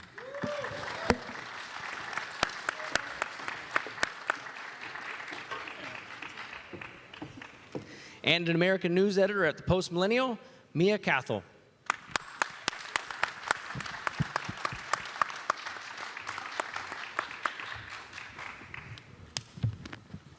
All right, so China. I could have used a quote by Charles de Gaulle that says, China is a place that's filled with many Chinese people, which is the first quote from China that comes up when you get Googled. I have no idea what it means. But it's interesting because China was in 1945 probably our most important ally in World War II, soaking up much of the Japanese offensive army, making it a lot easier for this. Now, increasingly, it seems like China is a bit of a lunchroom bully that's taking our school money. And I guess I wanted to start out with, what do you feel in what ways is China playing like economic or political warfare that's like most concerning? I'll start with you, Jack. Well, I guess to kind of set the stage, I'm, for the benefit of people who haven't, really looked at this for a while, but also are wondering, kind of what is the deal with China, right? It's a situation where the U.S. and China have been in this relationship since, well, originally from 1945 on, but specifically from the end of the Mao era forward, so starting with Deng Xiaoping in 1979, and then later, really through the 90s, post-Tiananmen Square, the response was bring China into the system, bring China into this world global economic forum, and that will make China better, that will make China become more of a liberal democracy, will open them up, and that will break communism in their system. However, it's been quite the opposite, right? They haven't become more like us, we've become more like them. We've become more authoritarian, we've become more closed, we have much more central authority than we used to have. And I don't just mean the United States, I mean the West writ large. And you've also seen this massive economic shift. So the manufacturing base has mostly moved to East Asia, whereas the US, both as a country and as an economy, is turned into much more of a consumer-based, consumer and server-based, service-based society. Okay, what do you think, Melissa? Do you find like kind of the atrophy of our industries to be the biggest thing, or is it something else geopolitical? It's all of the above when it comes to China. You mentioned political and economic warfare. China has grown a lot by very illegitimate means. I mean, they have, stolen a lot of intellectual property, used a lot of forced technology transfers that are really actually violating the terms of the WTO, but we've never actually punished them for it. So a lot of their growth has been ill-gotten in a way. And not to mention, just ideologically, the way they infiltrate our, Hollywood and with information. Like, they're censoring what Americans can say, what entertainment we can watch. And, it's like this. We're supposed to be a country that is free of this kind of influence. Like, we have the freedom of speech, but China's able to use their market access as such a huge leverage to prevent, stories from being told, to prevent certain narratives. So Jack's absolutely right. I mean, this is probably going to be such a boring panel because everyone here, it's hard to find somebody that's like go China right now, and it mirrors the sort of the national mood on this. I think by and large, like 80%, according to Gallup, 80% of Americans, bipartisan, actually believe that China is the biggest threat and have unfavorable opinions. If you want to make it more interesting, I can play the pro-China side. Go China. All right, what is it? Stan Xi Jinping. Well, it's simple. You know, the West is decadent. The West has fallen. It's a bunch of degenerates, people stampeding over each other at music festivals like a bunch of drunken fools. You've completely lost the plot. You are weak. Your democracy is weak. Your systems are weak. Free speech is stupid. By the way, this will be the part that Media Matters cuts, not, without the initial part of me saying that I'm playing their side. So free speech is stupid. Human rights are stupid. All of that stuff only exists on paper. So why should we ever go along with something like that? We should have a meritocracy where only the smartest, the most cutthroat, the most cunning are put at the top, right? We will push this through our systems, and if you have a people like the Uyghurs are in the way of our pipelines and our roads, then they should be removed. And also, China is banning effeminate men on TV. Get rid of them. Get rid of the effeminate men. And get rid of the propaganda in schools. Get rid of any movie that disagrees with any of those things. And if you're talking about that online, get rid of you too. Jim, like on Chinese social media, what's being talked about? Well, as Melissa was saying, effeminate men have been banned on TV in the entertainment industry. Really close. Oh, okay. And that's based off the makeup wearing, soft masculinity of those Korean pop singers we see. And from the Western view, maybe we want to masculinize our culture as well. But what it is suppressing artistic expression, suppressing any form of individualism, and that's more than just recreating China to be stronger, to be healthier. What it is cracking down on any forms of expression. It's similar to the ideological upheaval we saw that brought the country to a standstill before. So the kind of pop culture that it's suppressing, pop culture is what cultivates society, it's what shapes society. And President Xi has been trying to make it in the image of Mao. So, Chad, what do you think? Like this cultural blending, is it cultural or is this straight up economic? Like in some ways, like who cares? Yeah, the interesting thing is, to that point, they may hate the beta male soy boy cuck image in China as a culture themselves, but they love it in America because they want to weaken America. This idea of toxic masculinity here, which is strong men and bravado, that sort of bravery that brought us through 2 world wars and into the 21st century and the way that we've come. And China may hate it in their own culture, but they love it here because they love the weakening of America. Trying to hold China's feet to the fire is almost like trying to hold Santa Claus's feet to the fire when it comes to Christmas. We know that Santa Claus isn't the meaning of Christmas, but let's face it, Santa Claus is an important part of our traditional ideas of Christmas. Well, China is, to alienate them economically and to push back on them and to defund them, if you will, is sort of like saying, well, we know that there is this evil dictatorial Santa Claus in China that's doing, his workshop of elves are actually Uyghur slaves, but they give us our stuff, right? And we love that. And so, we don't like it, but we're willing to not give it up because it eliminates so many things from our lives.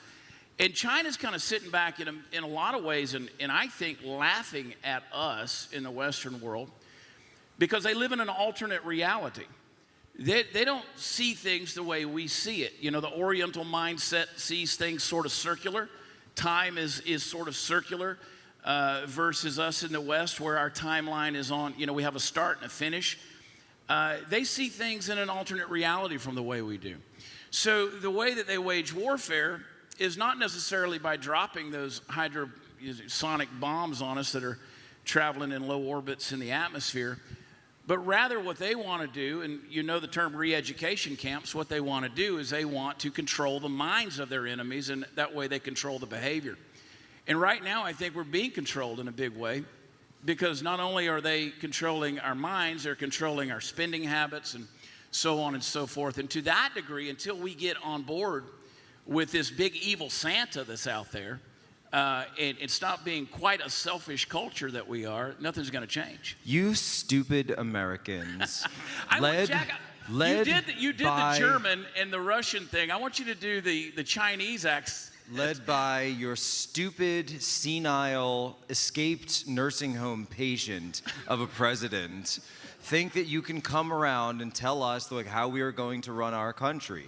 Why should we do this? You've failed at every, look at what you did in Afghanistan. You failed there the same way you're going to fail in Taiwan when we come in and reunify our country under the might and glory of the CCP. We are the strongest force on earth. We have the strongest and largest army on earth. We should be the ones to rule this world, to set the rules the way they should be. You guys can't even handle a little virus. You tear yourselves in knots when it comes to taking care of this thing over rights. What are rights? Rights are nothing compared to progress. Progress and advancement, building a strong culture, these are the only marks of a strong government and strong leadership, and you have none.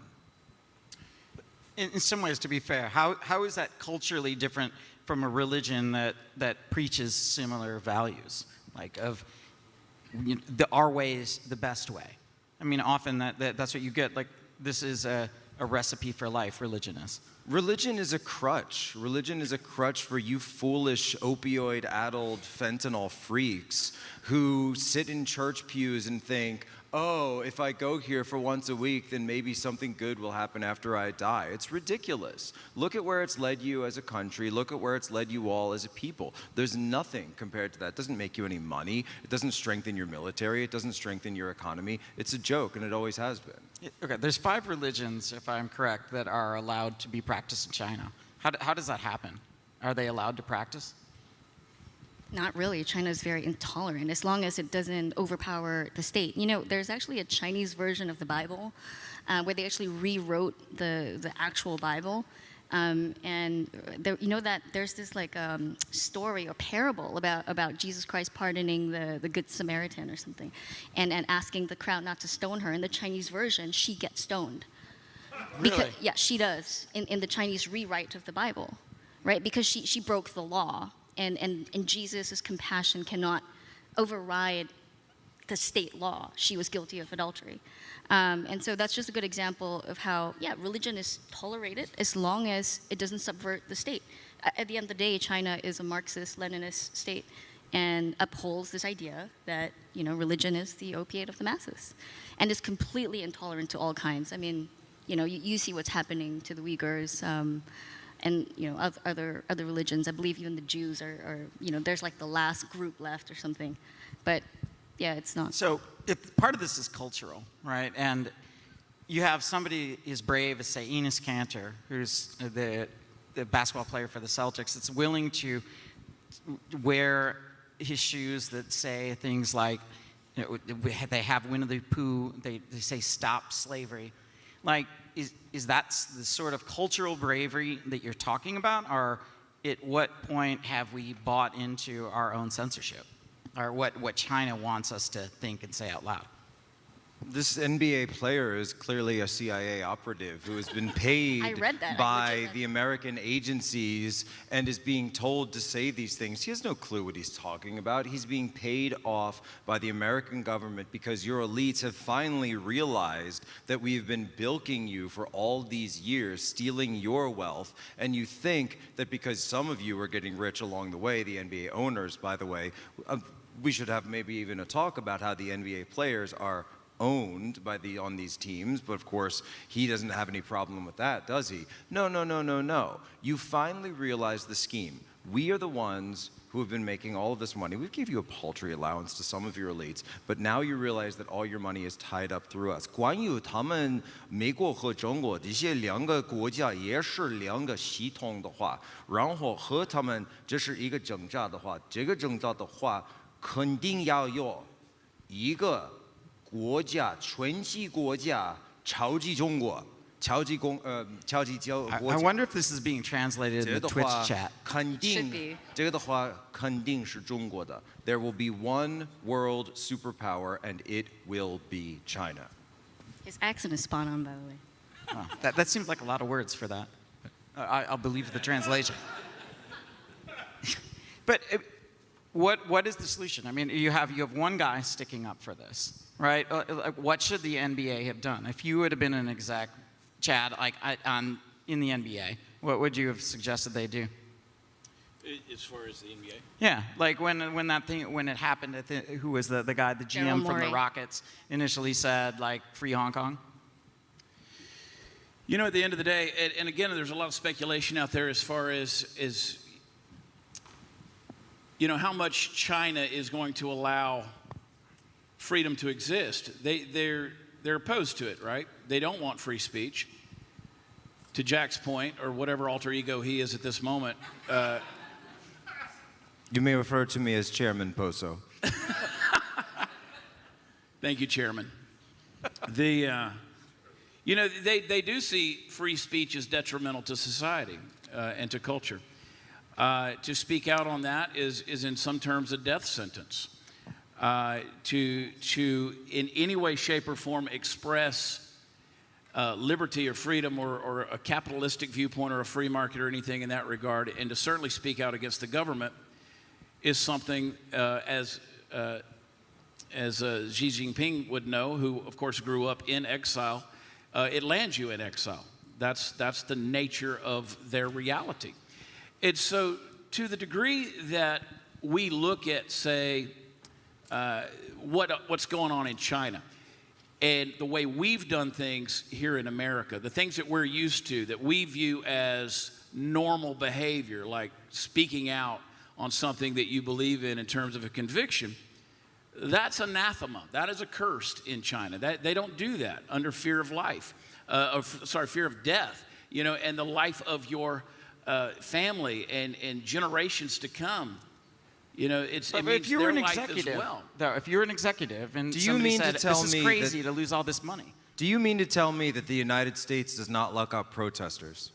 Say that again, Jack. Do you mean to tell me that the United States does not lock up protesters? I saw what happened at your Capitol when you shot and you executed an unarmed American veteran woman. She went up there to protest, you shot and killed her, and then you locked up every single person that supported her, and they're in prison today, as they should be, because they undermined the government and they deserve to be punished for it. But do we know where they are? They're Those people who were arrested, in do we know where they solitary are? confinement where they belong. But can you find them? Like we know where we know their whereabouts. Well, yes. Okay, but in China, you we wouldn't can know walk their past them. whereabouts. They would Well, just of disappear. course, because we're better at it than you are. But that's the case. That's the case. And again, what we're doing is we're trying to compare two very big world powers, two very big governments. Is one right versus one being wrong? They're both right in some ways, and they're both wrong in some ways. There are ways of viewing you have to interpret people in the world in which they live. You have to interpret people in light of the history and the days in which they lived. So to look at China through an American or Western lens is a false viewpoint. That's a bad paradigm. You have to see through what they know. So again, Xi Jinping doesn't see himself as some radical leader who has named himself leader for life. He's operating according to the paradigm that he's always known. That's what he knows. That's what that's what they've allowed to happen in China. So that's why they're going to look at us, and what you view as normal, they're going to view as something that is completely off the beaten path. I mean, there's no excuse. There's no logic behind it. Because again, it's an alternate reality. So explain to me, Ms. Chen, why is it that when Lee Kuan Yew operates the exact same policies that we operate under Beijing, you have no problem when he does it? What do you mean the exact same policies? The exact same policies that he understands that you must control a society and control the most basic instincts of this society if you want them to grow into an economic power on the world stage. I think there's the philosophy upon which these ideas are guided, and in many cases, Lee Kuan Yew, the founder of Singapore, you know, had this idea about the state being very strong, and the state being a leviathan to kind of control human nature. Yes. So a lot of policies are very engineered top-down, but by and large, no rights. You know, people don't disappear. If you live in Singapore, you don't really ever worry about the state disappearing. I mean, your quality of life is pretty good. There's no crime. It's very Why is there stable. no crime? Because there's a lot of laws, and we protect the laws. I mean, it's a law and order country, right? But it doesn't go overboard in the same way that China does, with retaliation, people disappearing, journalists being prosecuted. For China never prosecutes journalists. China does all only those things. prosecutes anti-regime extremists.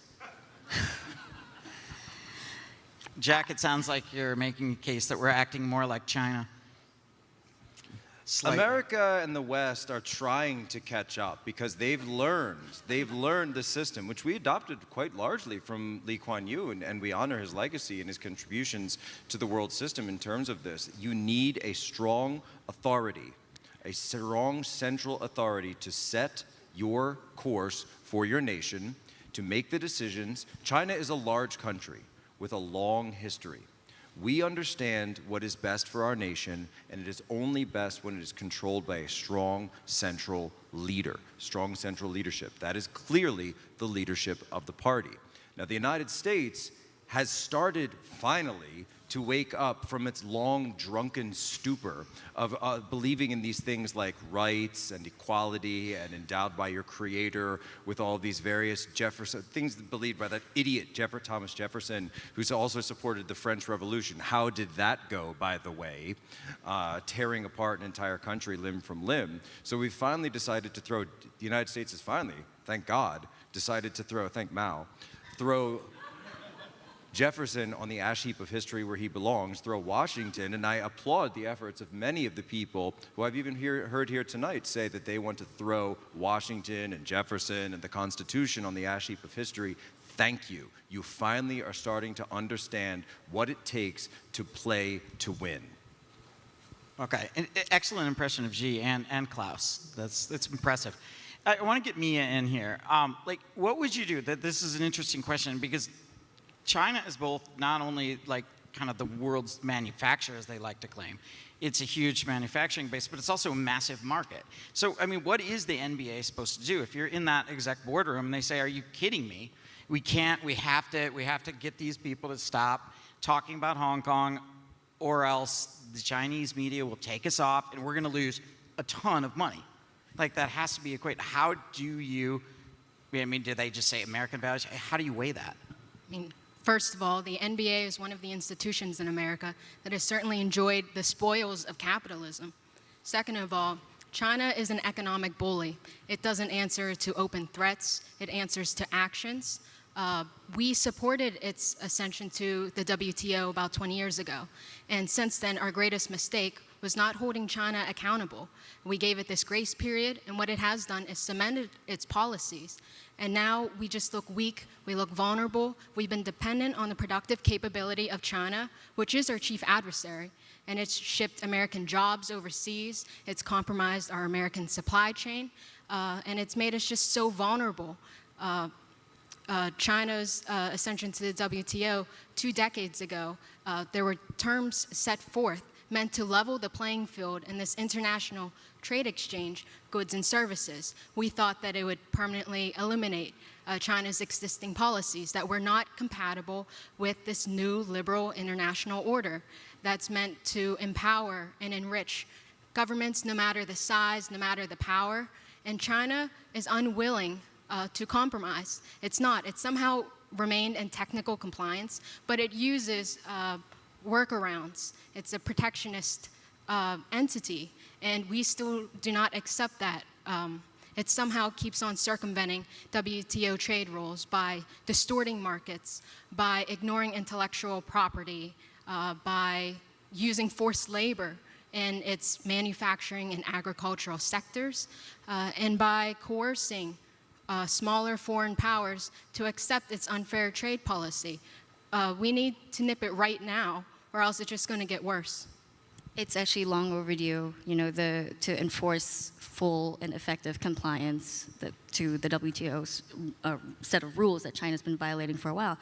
I mean, in the realm of like international, relations, China really only responds to one thing: it's power, and we have not used power. When Australia complained and said like, "Hey, we need to call for an independent inquiry into the origins of COVID," what did China do? China retaliated by raising tariffs, raising duties on Australian wine, which is now in the WTO settlement dispute court, and I mean, rightly so. Like that is mercantilist, actions in retaliation to, quite frankly, it's like the base level requirement. We should look into the origins of something that crashed the entire world economic system. But here we are, and China's still getting away with all of it.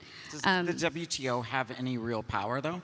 Or are they big enough to where they can just then say they don't care? With enough effort, the world really has the power to isolate China. That includes the UN, which is so useless these days. But it seems like we're not willing to use, or just the international community is not willing to clamp down on this country. What if you have and this is for anyone, the fiduciary responsibility to your shareholders to increase value, and you've got a huge market of over 1 billion people, and all you're going to need to do is change a movie character and make him less soy boy and make him more Marlboro Man. Like, why? How do you justify that you're not going to do that? Or engage in the Chinese market by playing by the rules? Like, how do you justify to your shareholders that we're not going to make that move? Your shareholders are subservient to your government the same way that our shareholders are subservient to ours. Destroyed, you will be fired from your job, you'll be left on the street penniless, homeless, and probably hairless. And so when it comes to China, it is the same thing, only we make those issues on things that actually matter. All right. Well, how do you justify it? Like, this is a legit question. How do you tell American companies to stop playing in the China market? Well, I've been saying for 25 years people need to brush up on their Mandarin, and it sounds like Chairman Jack has done that very well. Because let's face the facts, the world has gotten very, very small. We are a global community in a big way. What one does affects everybody. And certainly we see what we do here in America that affects the global community. China is seeing that as well. And at the end of the day, as long as we continue to play greedy, again, to use that analogy, and keep glorifying that evil Santa Claus that gives us Christmas every year, the reason that China wants Taiwan is because Taiwan is the #1 producer of those semiconductor chips. And they know that to control that controls everything. Every phone you've got in this room is going to come out of ultimately from a chip. It's made in Taiwan. Same with your computer and so on and so forth. China wants to control that. They know that they can put you on a leash in a very big way. Now, again, we can't sit here and say that one government is superior to another. Look, the ideologies are one thing, but reality is another deal. Whenever Bill Clinton brought China into the WTO, and they've never obeyed the rules of the WTO, and again, the WTO has no power really to enforce that.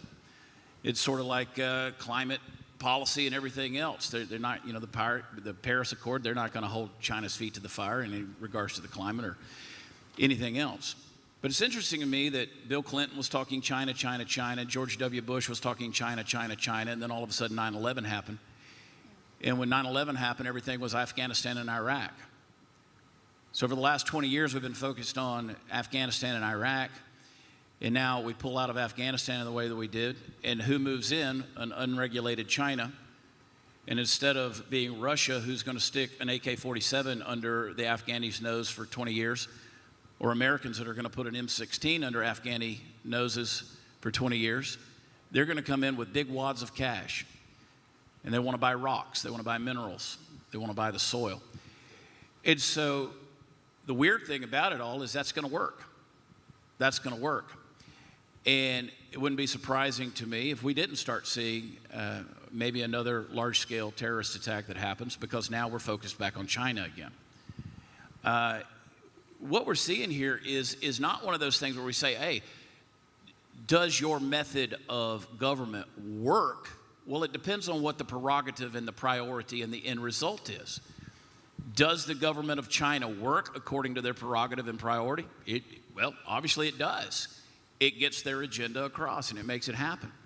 When it starts spilling out across the borders with the Belt and Road, and you're going to build this massive infrastructure deal that's going to go all the way to Europe, you're going to start seeing a Chinese colonialism that's going to happen on a scale of bigger than anything we've ever known. And we're going to start seeing that spill over because, let's face it, cash talks. And to the degree that they can make some of these bad actors a lot richer, it's going to be harder and harder to hold their feet to the fire. And here we are, mentally obese. And we're gluttons to technology, and we're gluttons to convenience, and we're gluttons to our comfort. And we're going to continue to allow it to happen by apathy. So until we're willing to say no more and put a stop to it, it's not going to end. There will be no accountability to this. And in the end of the day, I do hope that you have brushed up on your Mandarin, because that's what's coming. And let's face it, when it comes to dictators, they've never been about anything except for world domination. And that's what's coming, because that's what the agenda is, unless we do something about it.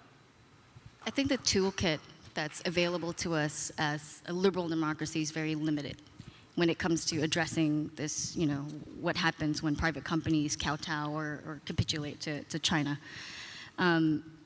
There's this quote I really like. It's either attributed to Lenin or Stalin. It's the capitalists will sell us the rope which we will use to hang them. And I think that's exactly what's happening.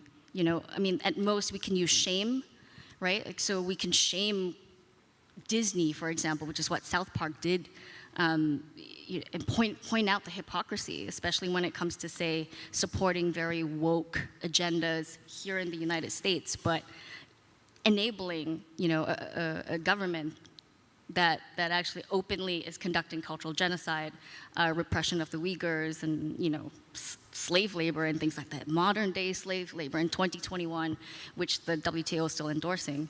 And so, I think shame is a very useful tool. Consumers here can make their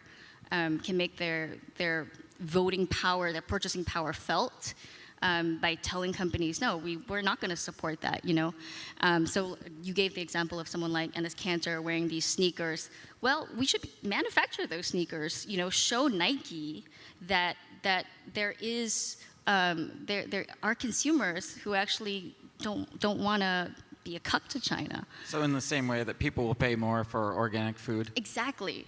Right? If we can shame behaviors like that, we can do the same here. And then the other thing we can do is also, especially when it comes to, like, government can impose sanctions or have more industrial policy and things like that. We're very unwilling to take those actions, but we can do it. Now China does, Taiwan controls around 60 to 65% of all the chip manufacturers. So if we didn't have the political will, and let's say that Xi Jinping wanted to annex China, and we don't do, Taiwan, and we don't do anything about it, right? What does a future with a China-controlled Taiwan look like? Well, Taiwan stands as a bulwark for democracy in the region. We cannot let Taiwan fall, because that would mean the crippling of our democratic alliance in the East. It's one of our last footholds over there. And so, as we examine the Taiwanese military, it's underfunded. It's certainly outnumbered by China, the largest military by active personnel, largest navy on top of that. And if we examine U.S. forces, we're so focused on prioritizing wokeness over our combat readiness. Meanwhile, experts are projecting that China will be able to launch a full-scale military takeover by 2025. We should be shaking in our boots and trying to tighten our forces, but instead we're running recruitment ads about women raised by lesbian activism moms. Russia is running military ads showcasing strength and hypermasculinity, but we are trying to represent what it looks like to shatter stereotypes over here. But we don't care if you're black or white, Asian or gay. I mean, it's about being a true patriot, willing to die for your country and what you believe in. And it's not striking fear in our enemies' hearts that we are upholding diversity and inclusion. They're laughing at us. It's humiliating. Meanwhile, China keeps building up its forces. It's probably obtained a nuclear triad to launch missiles by land, air, and sea. It's continuing to build up its nuclear capabilities. And what are we doing over here? We're focusing on woke politics that has no place in war. War has no place for the political correctness. Well, what if someone said, if someone challenged it and said, well, look, rare earth metals, China completely captured that market. So the world didn't end. That happened about 10 years ago. So if they get control of the lion's share of chip manufacturing, the world it'll blend in. Like nothing will happen. What would you say to that? Well, Melissa was bringing this up before, but perhaps the World Trade Organization is obsolete in this era because it was created to address the Soviet military threat and the fallout of the Soviet Union. Back then, it was a new liberal international order, but the trade review it was a periodic routine of China's trade policies that happened in Geneva, I believe, last month. It was mostly performative. It's just political theater. The body that was hearing the complaints does not have the action to punish China. And so what are we really doing here? It's really just a chicken fight. Perhaps if we establish a new alliance, because America's alliances were built for a different century. We might need to have a new collective self-defense. And if we gather America's allies in Europe, we can counter the kind of statecraft that China is practicing, whether we impose tariffs on Chinese goods, release reserves of the exclusive rare minerals that China can threaten to withhold. But look at the game China is playing. It's not just about, rare earth metals or chips. I mean, they're also investing heavily in AI. Combine that together, the hardware and AI situation. China's trying to jostle for this dominant position in building the fourth industrial revolution. And that is going to be the backbone of the next phase of the world economy. So we don't want China, building our 5G systems and having that backdoor, which, that's why the Trump administration tried to ban Huawei from our 5G network for building any component in it. But that's the risk. It's having China be such a major player around the world in setting the rules on which the entire world economy is going to be based on. And that's the danger with, allowing Chinese dominance in chips, allowing Chinese dominance in very key industries that matter for our national security. How would you, in a nation that really wanted to get out of forever wars, and that seems to be a sentiment that's both on the right and the left, how do you get them to commit to the defense of Taiwan? Once Taiwan has been liberated from the clutches of the Western imperialists who stole it at the end of 1949 with the dictatorial fascist Chiang Kai-shek, the generalissimo, I'll have you add, Taiwan will be brought back into the fold. We will then use our economic might to strip the United States away from its status as the petrodollar. Once the One Belt, One Road is established across Central Asia and the entire world island, then all global petroleum and oil resources will be able to be traded in a basket of currencies. This basket of currencies may include some level of crypto, depending on which day of the week it is, the renminbi, the Russian ruble, the rial, et cetera, et cetera. We are going to take this US-dominated system that has construed chaos and insanity across the world, and don't even get me started on all your meddling in South America and Latin America, toppling regimes, attempting to remove the glorious Venezuelan government from power or the glorious Cuban revolution from its existence. No. We are going to make sure to set the rules of the road so that there will be equality for all races, equality for all nations, equality for all genders, as opposed to the sexist and racist West. Equality like Venezuela, where China, of course, has raped the resources. And we know who the billionaires are. They're the people who are in charge. And with a government globally or even nationally that has those dictators and oligarchs that are in charge, they're the ones who are going to be reaping the benefits. They're going to be reaping the benefits of any economy, any resources. We know that China's out of resources. They don't have natural resources anymore. That's why all of their arable land now is in Africa. They know that they have to rape the resources of other lands, other countries. That's why they're willing to come in and negotiate with the Taliban with cash in order to get that lithium, the $3 trillion worth of lithium out of the ground. They're willing to do things like that. Who's it benefit? It doesn't benefit the people of China. The people of China, by the way, and I've been there a couple of times myself, we alluded to the religion of China. There's an underground church there. It's been underground for a long time. We've smuggled Bibles into China. I know the risk. I know the rewards as well of those strong people that are in the nation of China. But those people have given up any hope of ever having any sort of equal share or freedom or any opportunity to grow or get above the lot of life or any of that caste that they were born into. They don't anticipate any of that. To the degree that that spreads globally, we're going to see that more and more that's going to happen around the world. Anything that form of government, that form of dictatorship touches, it creates death. It is, the often used and oversimplified Nazi Germany. Hitler killed the best of his country. He killed some of the most talented, some of the most gifted. His greatest scientists defected. They came to America. Why? Because he was killing them all. The Jews were under attack. He was trying to wipe a race off of the planet. In fact, had he not engaged in the Holocaust, there's a good chance he would have won World War II. So to the degree that this same type of dictatorship that we're seeing in China spreads in a wild contagion by force, we're going to see not only destruction, but we're going to see an implosion that's going to happen that is going to have a global effect because there's a global economy that is invested in it. So we've got to pull away from this thing.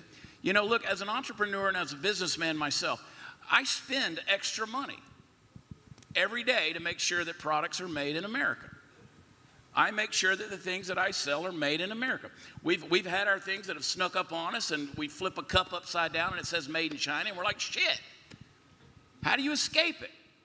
Because it is so entwined in everything that we do at this stage in the game, again, as a global community. You can't. China's everywhere. And you're not going to. My question for you is, what makes any of you possibly think you are going to win? There's nothing. You have nothing. Your answers are stupid. Your ideas China's are weaker stupid. than I think we. You have no way. I think China's weaker than they project. They're structurally, their economy right now, also with the direction that the country has taken, especially in the last couple months, I think China's weakening themselves kind of right in front of our eyes. China is weakening itself just by its own ambitions. It's always been expansionist. By stifling freedoms in Hong Kong, how will it maintain its economic role as an international financial hub? Because there are capitalist features of it that makes it attractive to other markets. Beijing's ideal scenario is to keep it as this financial center, perhaps to integrate it with this Great Bay Area project that would absorb cities in the Guangdong province, but that will not hold. On top of it, the one-child policy in China, that was to curb population growth, the growing birth rates, but what has that created? A nation of bachelors, an aging population. And demographic cliff. Yes.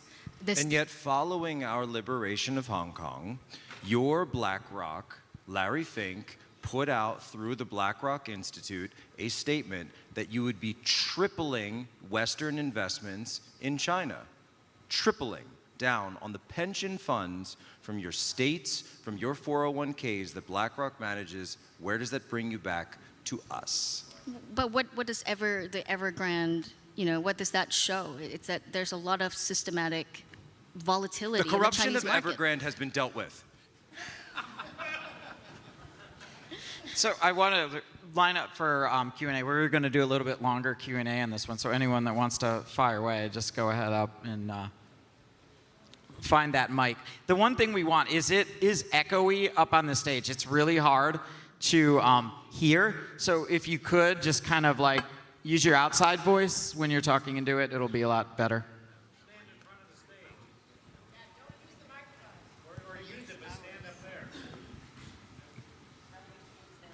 Yeah. Wait, why don't we start the line really close to the stage then? That's not a bad idea. Hello? Yeah, this is a question for Sherman Jack. Did the Tiananmen Square massacre happen? On January 4th, 1989, a rebellion against the glorious CCP was put down. The extremists naturally were taken care of, and our country was then funded by all of you Americans, by investing more and more of your money in us. And so we thank you.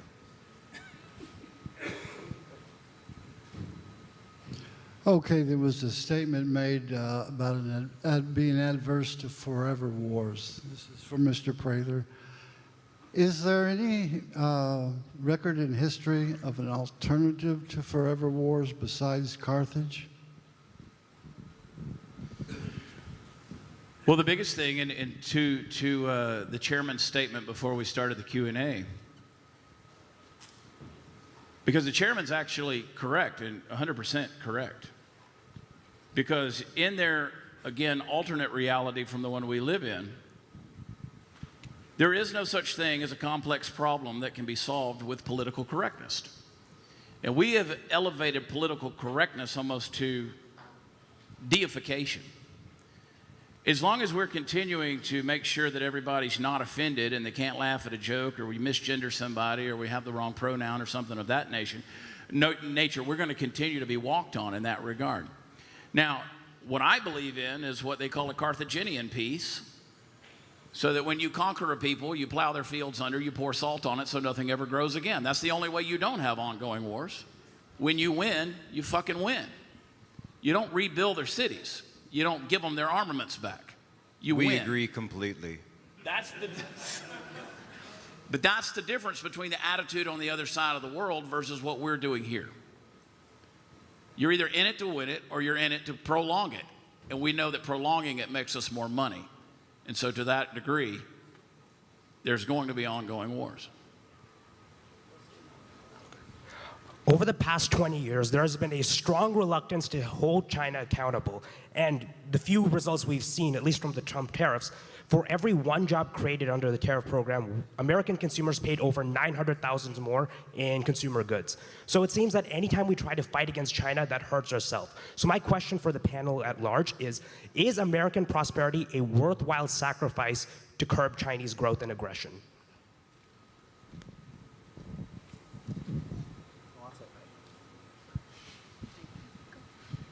Sorry, can you repeat that, the very last sentence? Is American prosperity a worthwhile sacrifice in order to curb Chinese economic hegemony? Well, first of all, the U.S. is one of the largest military spenders. But united with its European allies, we can fight China. We can attack China with the West because we have more allies than it currently does over in the East.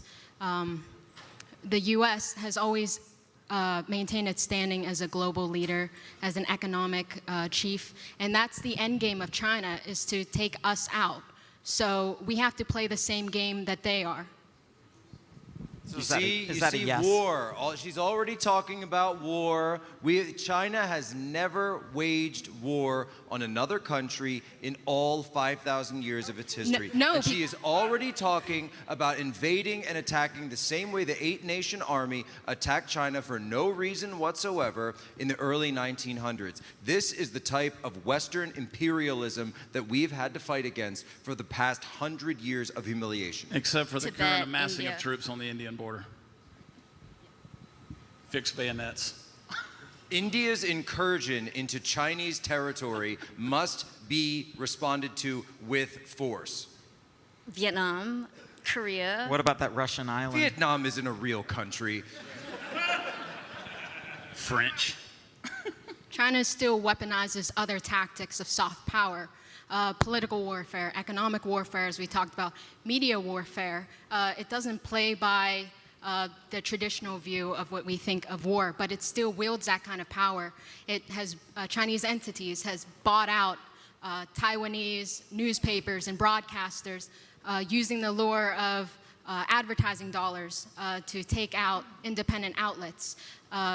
even Chinese state-run media inserts have run in Western media, such as the New York Times, Washington Post, Tough on China, Wall Street Journal. So we've seen China flex its powers beyond its border more than just machine guns and missiles. And to be clear, I don't. This idea that the world's going to end in one big nuclear bang, that's not what we're dealing with right now. You don't have to fight wars with bombs. You can launch as many hypersonic missiles into low altitude as you want, fly them around in a low orbit at Mach 5. That's not what this is about. At the end of the day, it's all about your pocketbook. At the end of the day, it's all about this commerce. It's all about doing without, sacrificing, paying a little bit more. We are actually giving up, we're giving up a global community to atrocities in the name of having things at cheaper and more convenient sake. It's insanity. But this is where we're living, and this is what we're doing because, let's face it, at the end of the day, we're greedy, selfish people. All right, next question. China's real estate market is roughly 30%, 32% of GDP, and seems poised for a collapse. There are several that are already collapsing, and Evergrande seems any day now. There are multiple generations of Chinese investors that have sunk their entire life savings into real estate. If the real estate market in China does collapse, does the panel anticipate a Chinese government bailout or potentially a people's uprising? Western idiots like that CIA operative Gordon Chang have been predicting the collapse of the CCP for over 20 years. And yet look who is collapsing. It is you. It is you stupid vassals and your idea that you can have ownership. No, we will own you. We will continue to own you. And there is nothing that is going to stop. We have slowed down our economic growth because we have decided to slow down our economic growth. If you run on a fuel of human beings, you may have 1 billion human beings to consume in order to be that fuel, to remain in the power that you have. But eventually, especially with population control, you will run out of human beings, which is why, again, like just as China has no arable land, they're going to other nations. They're also trying to do that to consume human beings globally, hence the reason they're moving into Afghanistan as we speak. So at some point in time, maybe not in this generation, but you do run out. I think there's no way that Xi Jinping will let the real estate bubble shock the system. Like, everything is about hoarding and keeping power right now, and whatever it's going to take, whether it's a bailout, they will do what's necessary to keep Evergrande from becoming that domino, the Lehman Brothers of China. There's no way that he would let that happen. And if speculative bankers have been playing around in our real estate market, then they will be dealt with the same way the Uyghurs have. Right. Mia, do you want to add anything? Unfortunately, China is inevitable. How it survived all of this is amazing, but President Xi, he might be the most impulsive leader of this country that thinks in centuries. He's looking at a third term starting in 2022. Leaders since Mao have tried to conquer Taiwan, and President Xi might have the military might for forced reunification to be plausible. So I think while he is very ambitious, he has to tread carefully. All right, go ahead, next question. This question's for American Jack and the rest of the panel as well. For those of us who are, sorry, it was good, but for those of us who are, passively aware of the Chinese social credit score system, what do you think we aren't seeing right now as far as that trying to come to Western democracies? Well, I mean, U.S. democracies already have it. If you look at the ESG system that's set up by large financial institutions in conjunction with the Fed. Can you explain ESG? Yeah, so ESG is it's a corporate social credit score. It's basically a corporation's wokeness quotient, and essentially it's environmental, social, and social governance. And if you want to receive more funding, if you want to receive investment, if you want to receive direct capital injections, then you need to have a higher ESG score. So we already have them. here in the United States. We have corporate social credit scores, and so there's this line about get woke, go broke. But they literally don't care. Like this is why you see all the, woke Inc., et cetera, and they're getting money because these multi-trillion dollar organizations are pumping this directly into these companies. So if you want any of that, then you've got to play into the woke game. And so this is why all of these really fake and stupid moves are being propped up, because the US economy by and large right now is fake and stupid. And that is American Jack talking. One of the things that baffles me about the social credit system thing is that, in China it's top down. The government actually, has built like a nationwide. Everybody has to buy into it. The system, so which it determines whether or not your social credit determines whether or not you can get a doctor's appointment or buy an airplane ticket, and it's entirely top down. What amazes me is that in a liberal democracy like ours, we're building a version of social credit that is bottom up. Yelp, for example, Google listing, for example, whether a business is black owned or, having indicators like that. Yelp now has a reporting system, has this, if you run if you're a white person running a Chinese restaurant and you're accused of cultural appropriation, that's a racist report against you. Expensify, the app, and a lot of tech apps are now having a social credit system-esque review system, and it ends up mirroring what China has, but from the bottom up. And it's just funny how it converges. It all feels like a totalitarian kind of techno surveillance state. It's just whether or not it's top down or bottom up. Anyone else? Anything to add? Or we can do next question. Because our system is best, and that is why you've begun to emulate it. It's simple. Beyond protecting our allies in the region and we talked about protectionist economic policies, are there any effective punishments that we can levy on China that can curb their transgressions both inside China and outside China? Sanctions. Any sanctions, like what leverage? Yeah, I mean, defund. I mean, you've got to leverage those sanctions. I mean, again, it's running off of this global economy that we are continuing to source and to fill that tank. You shut that down, and it makes a big difference in that regard. Yeah, look, I mean, I'll just say this because it's American Jack, whatever. Welcome back. Yeah, thanks. You need the only body that's strong enough to actually do anything on this is the federal government. But you need a federal government that's run by people that are going to tell the Chamber of Commerce to shut up and tell both parties to shut up and say, we're doing this, and come hell or high water, we are going to throw these sanctions on, we're going to throw tariffs on, we're going to use economic leverage, because we're not going to go to war with China. That's ridiculous, and it's not going to happen.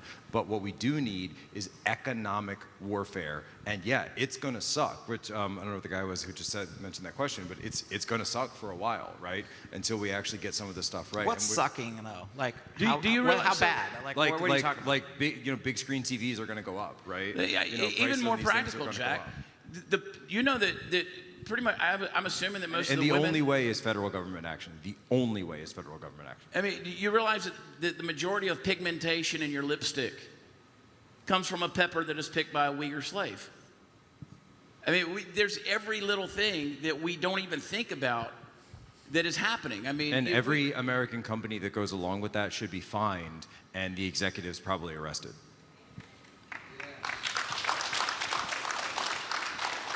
Like these things can be done, by the way. It's just you have to kind of think outside the box a little bit in terms of what like a quote unquote conservative would do. But it's also our culture that needs to change because, I mean, we're so used, think of even like our political cycles. They're short term. So we keep thinking in very short term. No administration wants to preside over this big sacrifice, which is exactly what it is. It's asking a lot of Americans suffer, higher prices at Walmart. Who wants to tell women they can't use lipstick? Yeah, lipstick. Just keep the masks on. Yeah, and if if Kylie Jenner is the one behind that, arrest her too. All right. All right, go ahead. Okay, so I have a kind of goes along with the last point, but I use a de-Googled phone made in America that I paid more for. I use a System 76 Linux laptop made in America that I paid more for. I don't use TikTok, but everyone thinks I'm a weirdo, I'm a crackpot, I'm a Nazi terrorist, all the things. How do you think there is going to be a cultural shift that says, if you don't have the latest iPhone, if you don't have TikTok, everything made in China, you're weird, you're wrong, you're bad, because you're not cool or something? Go for it, Chad. You're as American as they Well, get. I mean, look, it's a malignant tumor that's grown into a vital organ, right? You can't just flippantly state we're just going to cut the switch, just going to come in there and just cut things out. Because it has gotten so ingrained in our culture and our world and our expectations and everything that we do, that, to just roughshod say we're cutting it all off is virtually impossible at this stage in the game. But again, that's true in almost every aspect of our culture, our politics, our geo-relationships, you name it. It's what's there. But we got to start somewhere. At some point, you got to start somewhere. It's also, and I mentioned it when I was kind of play acting earlier, but the capitalization that we've done, right? The FDI that we've decided to put into China through Wall Street and these firms is something that easily could be done anywhere else in the world, right? If we're wanting to work with people who are actually allies of us, people who are actually going to be on our side rather than someone like the CCP, then we can do that. We can go to Wall Street and say, you're not going to do this anymore, and we're going to put restrictions on you if you continue to try to do this, like BlackRock, Larry Fink, et cetera, et cetera. And so it's actually quite simple, but again, it's going to require federal government action. Couldn't they just use Deutsche Bank or someplace off to leverage those if we did that? I mean, because that system, so much of it runs through New York to begin with, that you'd still create a lot of structural problems. And again, I'm not saying that they wouldn't be able to offset. I'm saying you build up partners, other partners. All right, next question. So as y'all talked about in the previous answers, if we get to the point where we're going to war, we've pretty much already lost, because that should always be the last resort.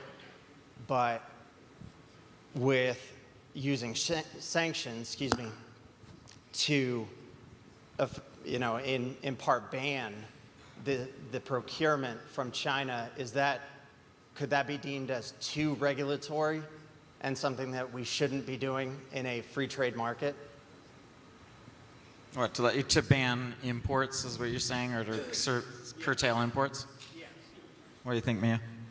I mean, while it's a non-state, open market-oriented policies that we practice, we also reserve the right to impose restrictions, because how else will China react? How else will China actually conform to the WTO trade rules? We would just maintain the status quo from here on forth. So if we didn't do it in 2001, we start doing it now, we'll finally see some change around here, or else China will continue to flaunt its power beyond its borders. Tear up the most favored nation status agreement, kick them out of the WTO. And why would our Pentagon source from China? It's ridiculous. It's completely ridiculous. You have to set up your forces, these massive market forces you mentioned procurement, right? Well, procurement through the DoD, procurement through the entire federal government should clearly be going to American industries only. And by the way, if you find out that those industries are also doing business with the CCP, then you cut them off as well. This is, the DoD is probably one of the largest purchasers of some of this stuff in the entire United States. What would it take to kick them out of the WTO? I mean, how would that process happen? Will. But I mean, is there other nations that need to sign on to this? Like, what actually needs to happen? Well, it's simple. You say either we leave, either they leave, or we do. That's interesting. All right, go ahead. What do you think will happen as we move toward cryptocurrencies and off of these government-issued shit coins? The U.S. dollar being the biggest shit coin of all. And secondly, will that rebalance our trade? Because before we went off the gold standard, we had a lot of industry here. And secondly, how does Japan factor into all of this? Well, I think at the U.S., this is something where, and I say to my crypto friends all the time that, I get it, like I totally get it, and I'm very pro-crypto in many ways, but at the same time, if the U.S. dollar stops being the world reserve currency, you are going to see Weimar America accelerate faster than you've ever seen. That's where the collapsitarians are 10 steps ahead of the game, because most people, there's so many people in this country, millions and millions of people that live hand to mouth, that live paycheck to paycheck, and their economic prospects are going to be slaughtered. If you think inflation is bad now, you have no idea what it would be like under that type of environment. Massive inflationary environment where a gallon of milk costs $500, right? What do you do then? And so I'm with the coiners when it comes to some of the structural issues, but at the same time, I think that simply thinking that getting rid of the US dollar being the world reserve currency is going to solve everything, it's actually going to create a lot of structural problems that, like you want a national divorce, that's how you get a national divorce, because you would see low-level conflicts erupt throughout the United States if that happens. Which, of course, would all be to China's advantage. Thanks, Xi. In early 2019, former Congressman Ron Paul mentioned that he said, America pretends to be capitalist and China pretends to be communist. Agree or disagree, or thoughts on that? No, precisely. I mean, you go to China today and, you're not going to hear anyone extolling the virtues of Mao's Little Red Book or Marxist-Leninism. You're going to hear people who are just hyper-focused on making money, right? That's pretty much that's the sort of the dream of China right now, is make money, make money, make money. And it doesn't matter what stands in our way. And so that has been really the mark of not just Xi Jinping, but also the past 3 administrations prior to him, where he's come up is to say that he's really taking the shackles off and turning it into a society where they're also basically admitting that on the world stage.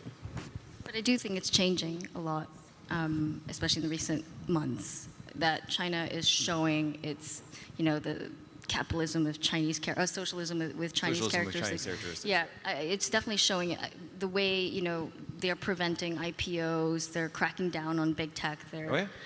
Yeah, so I do think that aspect of China being capitalistic is really drastically changing. And well, it's capitalistic, but as long as every single aspect of the Chinese economy, every industry understands party first, state-driven, state first, and then everything else is underneath it.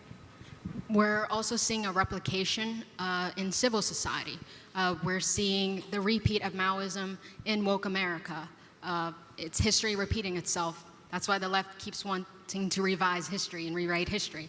It's just different players, but it's the same methodology, varying terms. Here it's race, there it was class. In Hong Kong, the national security law that was enacted, what it does is silence critics, criminalize any kind of dissent, broadening the definition of crimes such as colluding with foreign powers, and that's how they're punished up to life in prison. So here we have critical race theory. We're using systematic racism as a blanket term, and if you defy it, you question it, you're canceled in any sector. To paraphrase that quote I gave just now, the woke are selling them the ideological rope that they will use to hang us. Because it weakens America from within without ever needing to fire a single shot.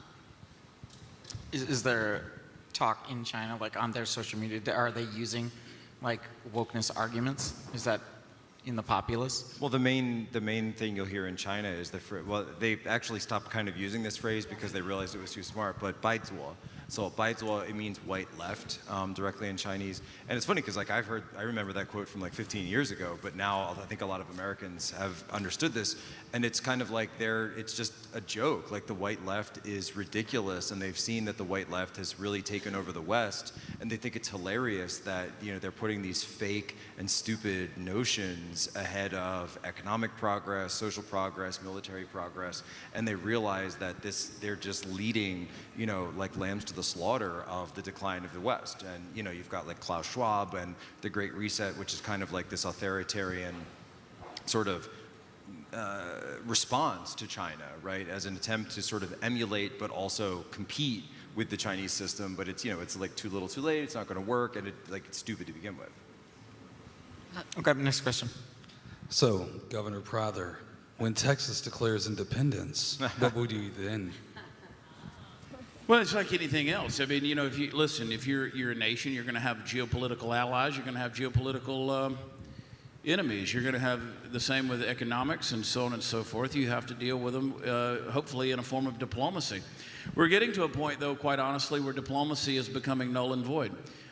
Because let's face it, if Chairman Jack ever takes over, we're all screwed, right? We'll all be harvesting those peppers to create pigment for your lipstick.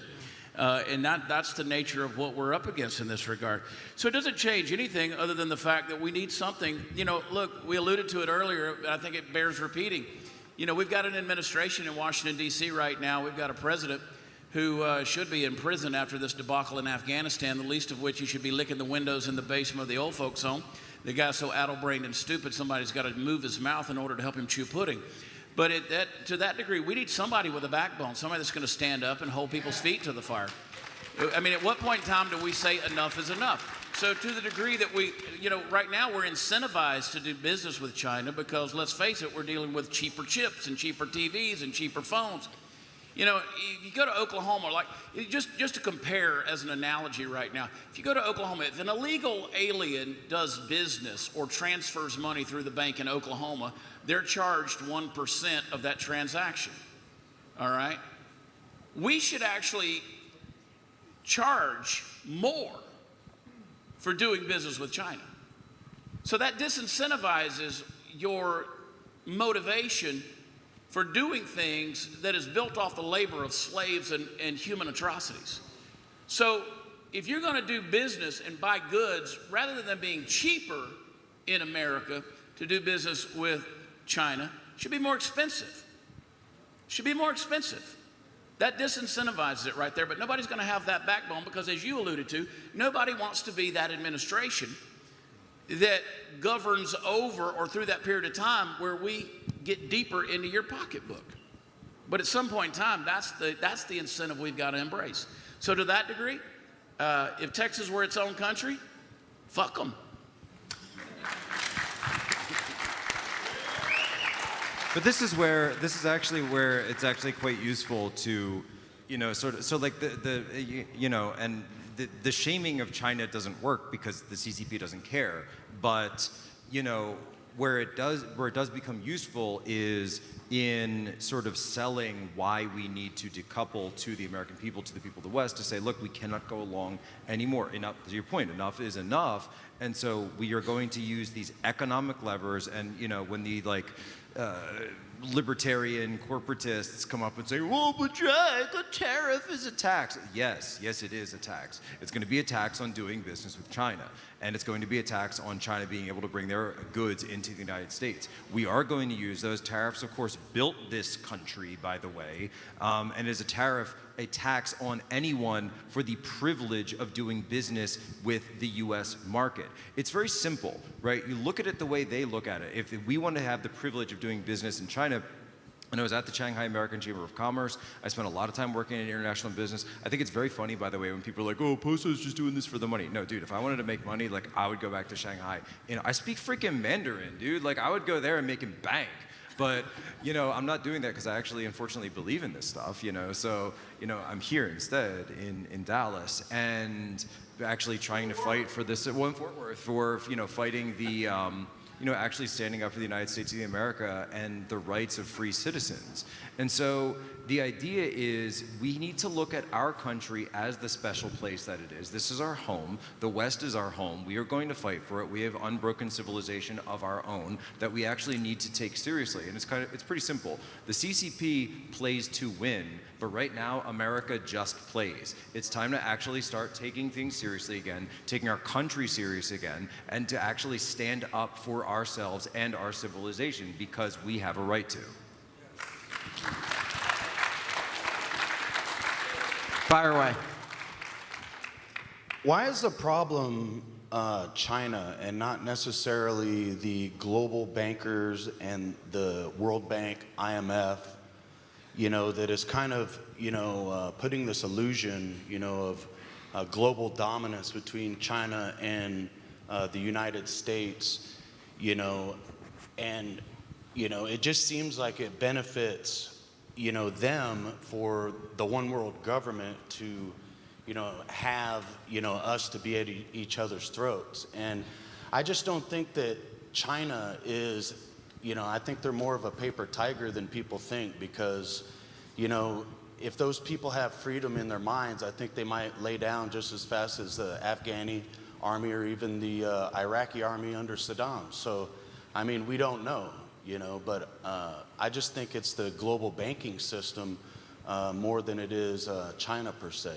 Well, I've tried to address that in my rhetoric today, and I hope that I've brought it up as well. That it certainly has been financial direct investment through a variety of these systems that led to the rise of China. It's actually quite clear that Deng Xiaoping asked for this in the 1970s following the collapse of Mao, the end of the Cultural Revolution. He said it was called reform and opening up is what they referred to it as. But what it really meant was we are going to allow the international financial system to come into China. However, they also, and when the one thing that I would not necessarily push back on what you said, but the idea that there's this one world system. We don't have one world system, right? We have this sort of like Western world, and then we have the Eastern world, and then there's sort of, the countries that are kind of in the middle on their own, Africa, South America, et cetera. And there's these various competing systems around the world.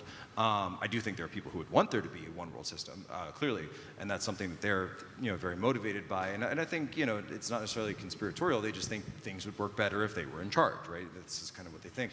And so China has, by and large, been rejecting a lot of that. And so what you're seeing now, like there's a great example, and people are asking this, like, why is George Soros suddenly flipped on a dime and he's like super anti-China? Right? And this isn't because all of a sudden he believes in, democracy and human rights. It's because he's financial interest to do so, because he realizes that China has beat him at his own game at this point vis-a-vis China. And so he's looking to protect his own financial interests by fighting against the CCP. But not all. I mean, like Ray Dalio, Charlie Munger, and Bloomberg are still very much pro-China. Well, Charlie Munger is the one who said that he wished, and he caught himself. He goes, I wish we had China's system. Well, I mean, maybe just their financial system here in the United States. He said that on CNBC. Right. Well, I think the answer to your question is more that it's about the battle between China and the U.S. is really still about ideas. Like, yes, there's, a clash in terms of power and banking systems and all that, but China's rise is not benign. And we will not exist, our way of life will not exist as long as China becomes the superpower.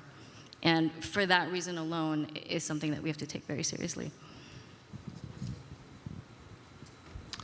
Hi. Freedom of navigation has been probably one of the core missions of the United States Navy for as long as I can remember. And part of it, I guess, is because we need to protect trade routes around the world. That's kind of what we say the reason for it is.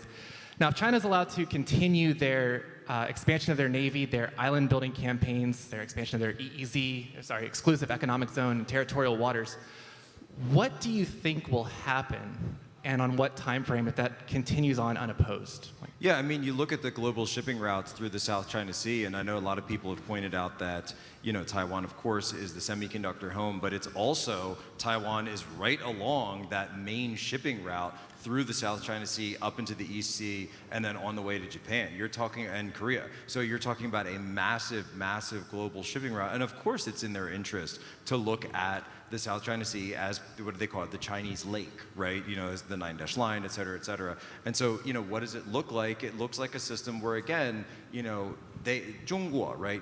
What does China mean in Mandarin, right? Some people say Middle Kingdom. I argue that's a mistranslation. It's actually Central Kingdom. Their idea is they don't want necessarily to conquer the world through, you know, and everyone, like, they control every country directly. No, no, no. They want to set up a system of patronage, vassal states, where everyone is, you know, when they come to the emperor, they have to kowtow. They want to go back to the way things were prior to the Opium War, where everyone has to eat from the hand of the Chinese emperor. And so it's basically going to look like something like that. I appreciate the aggressive stance of all of this, but every single thing that we've talked about is somewhere that China has been building strength for anywhere between 20 and 50 years and attacking them directly on that front. Is there a reason that we are not trying to attack them where they're weak instead of attack them where they're strong? Well, yeah, I mean, I think the reason is like what we've just said, that we, you know, we kind of suck when it comes to being, you know, using large federal government action to do things that would be at the detriment of the short-term financial interest in terms of this, you know, embracing the suck when it comes to, hey, suddenly laptops are going to cost more, and TVs are going to cost more, and refrigerators are going to cost more, and cars are going to cost more, and that's going to be a lot of economic pain for a lot of people. And so it's definitely better to actually have a slow process of this, so that when you're decoupling these, like, why do we have supply chain issues right now? We talk about the supply chains, but we never talk about where our supply chains originate. And so you have this bullwhip effect of, if there's problems in, you know, there's a 12-hour delay in China, you get a 12-day delay at the Port of Los Angeles, and you get this huge, massive backup. So again, it's just this really stupid idea that we can put all our chips in one basket in terms of the globalization, and say we're going to do everything in terms of business with China, right? That is, of course, their greatest strength, but also it is a weakness at the same time, because if we start seeking other partners, if we start looking at these alliances more, then it actually is something that could very, very quickly solve both of those issues at the same time. And we're up against people who play the long game. We in Western civilization don't. We think that you're gonna pay extra for what, or boycott China for what, 5 years, 20 years, and that's going to get them in line. They play the long game. They don't have any, I mean, they'll do this for generations, thousands of years, because again, back to your point, they want to go back. They don't want to go forward. They want to go back. They want to be in charge, because at the end of the day, this is an ideological war that we're facing, and that's where it is everywhere. That's why I keep referring to this alternate reality that we're up against. We don't see the world the same way these folks see the world, and we never will at the end of the day, and that's why in the long run, pessimistically speaking, Western civilization loses. Last question? All right. No, we'll do one more. We'll get John great. into. So, perfect. Since everyone seems to be unified in the arguments here relatively, I wanted to play devil's advocate and provide a scenario here to get your perspective on this. So, countries that trade with each other, and I'm not necessarily arguing in favor of this, I just want your all's opinion. Countries that trade with each other don't go to war with each other, generally speaking, because there's mutual benefit to maintaining that trade. For countries in which there's been an entire embargo on, for example, North Korea, we haven't seen any regime change in 70 years, even though there's been zero trade allowed.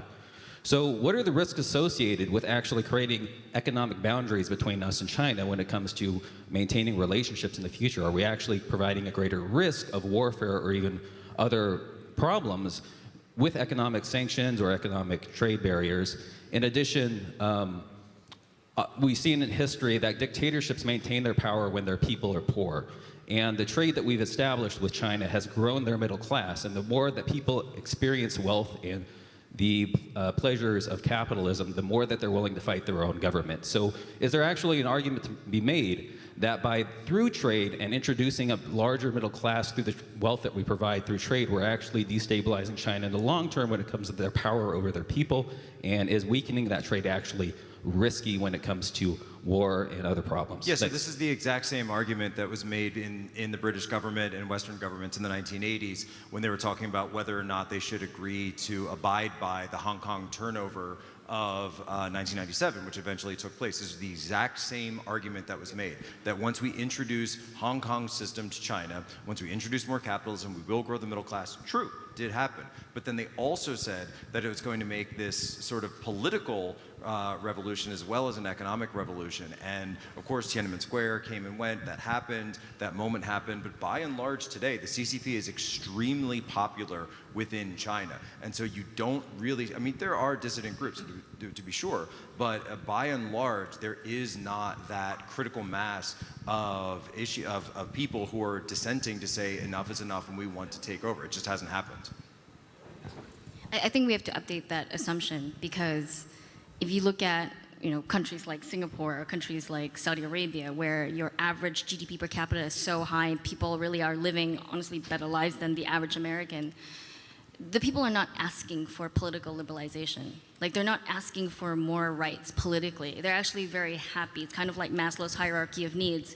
You got your 4 Louis Vuitton stores, you're kind of happy with that. Who needs self-actualization when the population is just kept at bay, like, with satisfaction?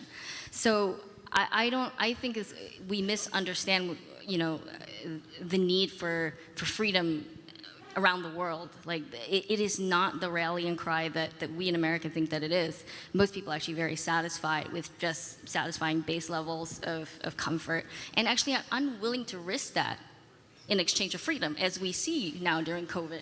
This trade-off between safetyism and freedom.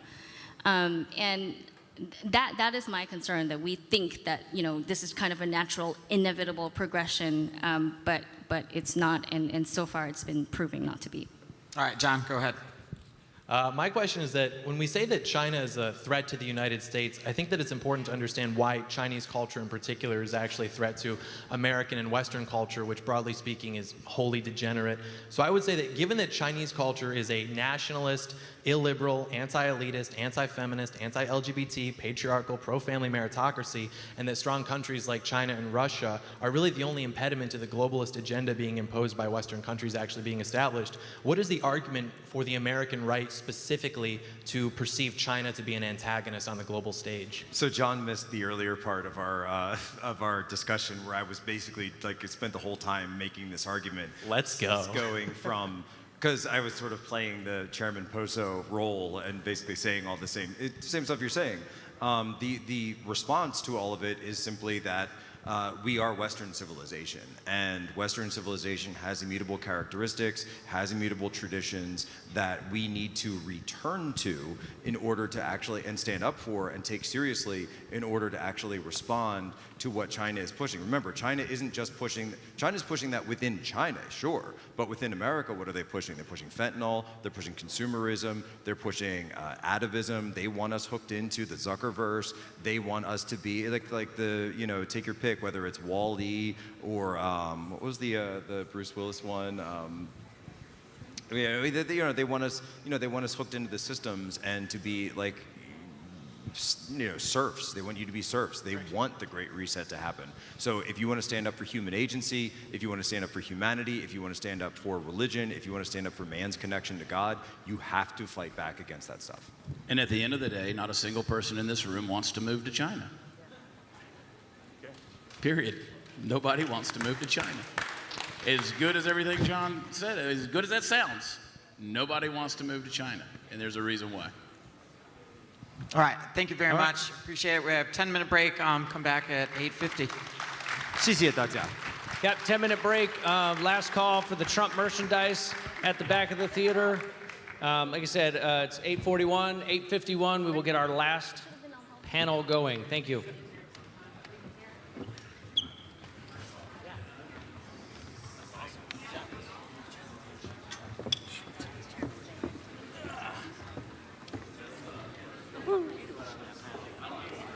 White heterosexual Christian male that dropped a diesel truck, burned up the ozone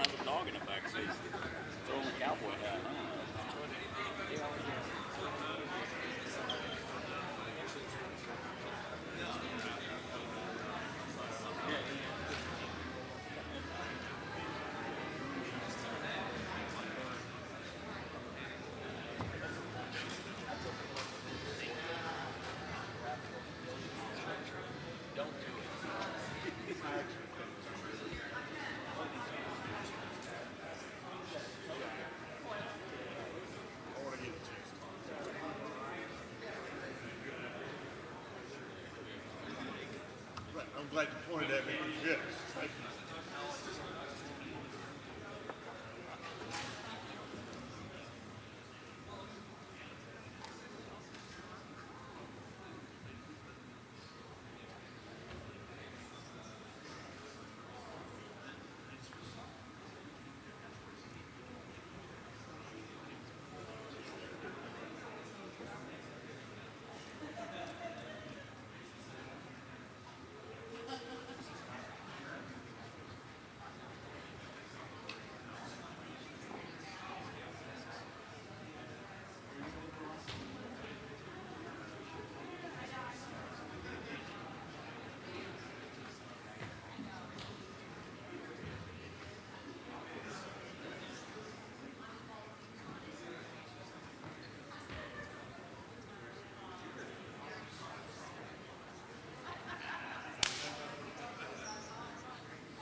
3 minutes, ladies and gentlemen, 3 minutes. We'll be starting our last panel.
All right, one more minute.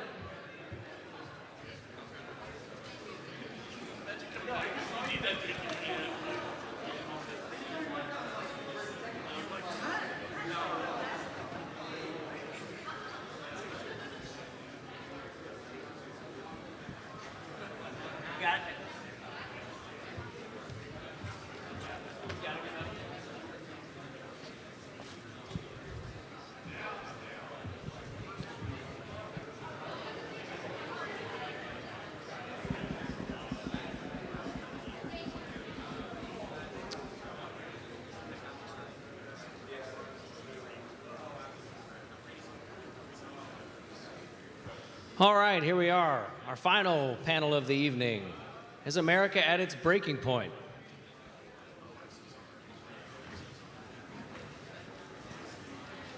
So there are several reasons we've been able to travel to Texas. Hopefully you guys had a good time. Hopefully you guys have, we've done a great job at doing this. We put a lot of work into it. One of those reasons are some of the great people that we know from the Blaze. And they brought a couple friends with them to give you our final panel that will try and answer the question, is America at its breaking point?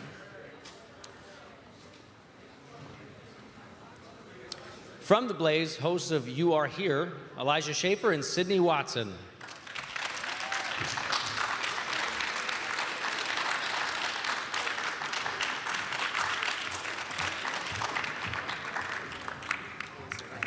Wherever you want, bud. Yeah, go ahead. She's a consultant, she's a communications director and a consultant, Lisa Reynolds.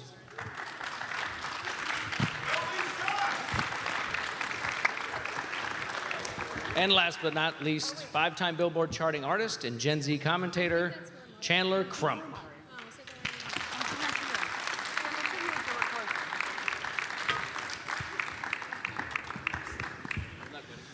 Well, how is your day going, everybody? Going well? Yeah, we are live in Fort Worth, Texas, the one few of 2 or 3 last big cities in Texas that haven't capitulated to the commie terrorists. We're still alive, and to you commie terrorists in the crowd, fuck you, I'm sorry. Anyway, my name is Elijah Schaffer. I'm the host of Slightly Offensive, also of the new nightly show, You Are Here, and I am joined by my lovely co-host. If you want to also just say hello to everyone. I was going to say, are we doing this like our show? Is that what this is going to turn into? Hell yeah, let's go. Well, I'm Sydney from the creatively named channel on YouTube, Sydney Watson. This is always awkward to say to people because you guys already know who I am, or at least I hope you do, and if you don't, welcome. I'm the weird Australian with the horrible accent. So, Lisa? Oh God, I don't do you know want to what introduce you want to say for me. yourself? Yeah, Give so a nice rundown. I'm a communications director for a congressman from Texas, and I just do a lot of advocacy stuff, campaigns in England, Tommy Robinson, that kind of stuff. Chandler? Well, hi there. I'm not a communications director for a sitting congressman, but I am Chandler Crump, 17-year-old, youngest Billboard charting artist, unsigned by any label, off of the hit song, Let's Go Brandon. Can we get some Let's Go Brandons? Let's Go Brandons in the crowd. Let's go Brandon. Let's go Brandon. Awesome. Also, this is my new album, Dark Winter, available on all services. We'll talk more about that later, but I wanted to get that out of the way first. And we're waiting for John Doyle to fill that extra seat, so we don't know when he's coming up here, but it'll be. And to think about this though, in the most racist country in the world, black people can be successful even at 17. Pretty cool, man. Yeah, no, nothing's holding me back. I literally, I've been told by so many people that the only reason I'm successful is because I talk white. Like, can you believe that? Like, as a black teenager being told by leftists and liberals that can't quite see past their own narrative, being told that this kid right here, the only reason any of these people accept what he's saying is that he's talking white. So much so, I had to make a song about it. Could you believe that? Yeah, that's actually true, and everyone knows that Bryson Gray on the album is the whitest black dude in Obviously. America. That dude doesn't even like the gays, man. That dude's a traditional black dude, man. I swear, we got to get back to that. He is the blackest black I know. No, it is true. So we've got a good conversation to go with you guys today. Obviously, if you're easily offended, this is the wrong panel for you. We have daycare out in the back. But if you want to hear about some crazy stories and some insane things, we do have a lot to talk about. So I don't know if you guys heard about this, but it's kind of insane. You know, a lot of men die for things that matter. People die for, for God. They die for their country. Some people even die for, radical agendas, political agendas. The saddest way I've heard of people dying recently was to listen to a shitty rap concert. Travis Scott, who is if you don't know who he is, that means you're probably a better person than me. But if you do know who he is, because you saw the news, tragically, there was a music festival that he was basically running, and it was poorly conducted, with poor security, poor medical services, and it was basically a crap show from the beginning. What's so insane is these people that are lecturing us that all we need to be safe at these music festivals are vaccines, which we know are true because the media says it's true, so believe that. But it turned out that the people broke through the barriers, this is so sad, trampled each other. And I want to start there by saying, before we even get to the deaths, what bad position do you have to be in? Because I've been in some low positions, but where do you have to be in your life to risk someone else's life and your own to listen to someone that makes music like Travis Scott? Well, here at Better Discourse, we pride ourselves for having better discourse. And so, Elijah, I actually have a rather disagreeing opinion of you, or than you on this. I actually am a fan of Travis Scott and his music. And in fact, I was listening to a song he was on this morning. And honestly, I think I want to see the other side of this. The side that is, of course, sad that people are dying, sad that people are getting injured, but oh, he's here. Yeah, he's finally here. Yeah. He is crashing our can't panel. The round amazing out John Doyle. Can we get some John Doyles in the chat? Let's go. Thank you. Oh, what was 9 people clapping? Let's go. Come on, where are we at? Yeah. No, but the prevailing opinion I want to give is that, of course, it's sad that people are dying and sad that people are getting injured, but it's still very new. This happened last night. People were getting trampled, of course, but that's kind of normal for a music festival. Of course, it was understaffed. That's a bad thing. But we are hearing reports that have recently been confirmed by the local police department that there were people running through the crowd, injecting others with various things. We don't know what it was. And at this event that people died, 11 of those people that were injured and or dead were of cardiac arrest. Now, I don't know about you guys, but if I get trampled, I don't think I'm gonna have a heart attack because of it. So The weird thing is, though, he kept singing the entire time, like he's watching people die in front of him, and that's the problem. They're saying cancel him. He's watching somebody get carried away. I don't think he actually thinks they're dying. No, there were people like unconscious laying in front of him, and he's looking down, and he's. It's pretty normal for people to faint at a concert. He kept going. Yeah, he did keep going. What's kind of weird to me about this entire story is it shows me the state of Western civilization, where we are at the moment. Like, number one, The fact that you just said that people getting trampled at concerts is normal should show you something about the degradation That's of true. how people That's a are. good point. The fact that I believe that and see that as normal is unfortunate, but I think this happens in other nations too, where they have performances, right? I mean, Sounds like people have very low self-control, and it does, but it does make me question this, because if you guys don't know the story and what happened, I mean, people did die, right? Not only did people break in, but people pushed a bunch of people to the front. Now, I don't know how many times we've been having people at concerts that are young die from cardiac arrest that were all vaccinated, but I don't want to get into that because vaccines are safe and they're for 5 to 11-year-olds, and we all know that you should all, take as many as you can. Mix and match them, actually.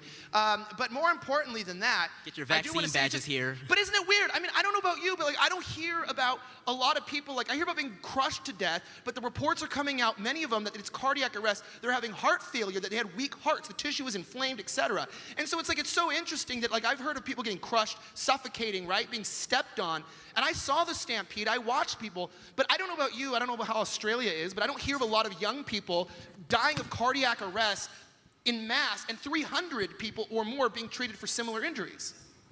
I mean, I guess in Australia, people die of drug overdoses predominantly at music festivals and whatnot, and I'm sure that's a tenet of American society too. I don't know. I don't go to festivals here.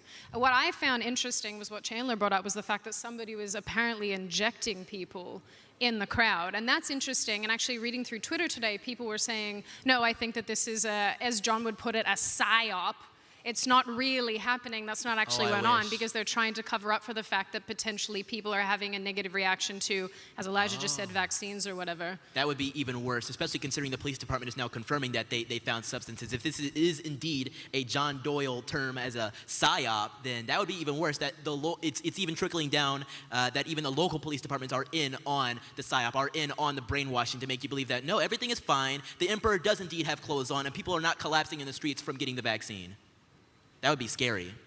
John, do you want to defend yourself? Because I know that you love invent youth the term culture. PSYOP. The CIA invented the term PSYOP, and you can read the manual. It's been declassified. That's their thing. I would love to be as influential as the CIA. Things would be a lot better, I think, for the American people if that were the case. But unfortunately, I'm not.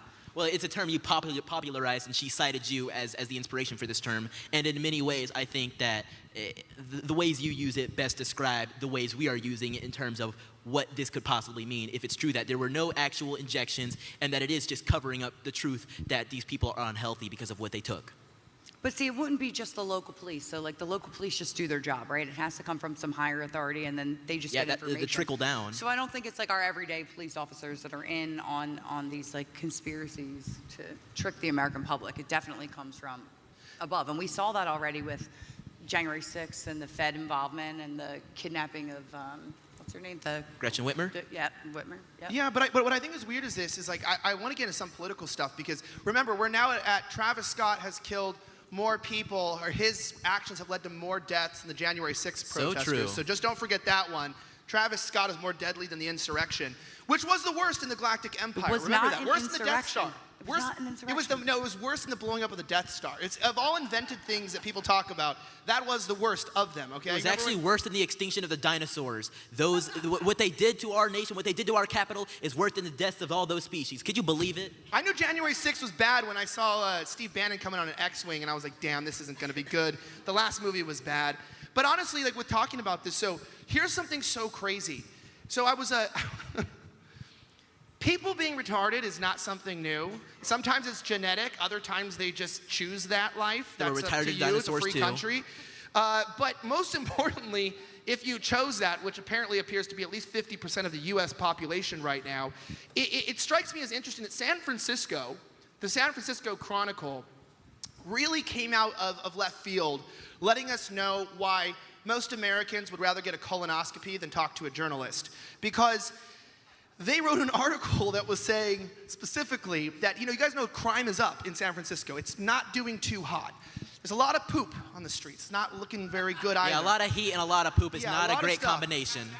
Yeah, so they have an app, a feces tracker, okay? That's also the website where you can follow Gavin Newsom's policies. But most importantly is that they have this rise in break-ins that is going on. And so most people would think, okay, so how would we approach this, right? We're a journalist. I'm a journalist. I work for a publication. I want to try to change my city. I want to make it a better place besides decriminalizing HIV and legalizing statutory rape within 10 years and passing out drug needles and those types of positive progressive policies that we've come to know and love from our child molesters that live up in San Francisco.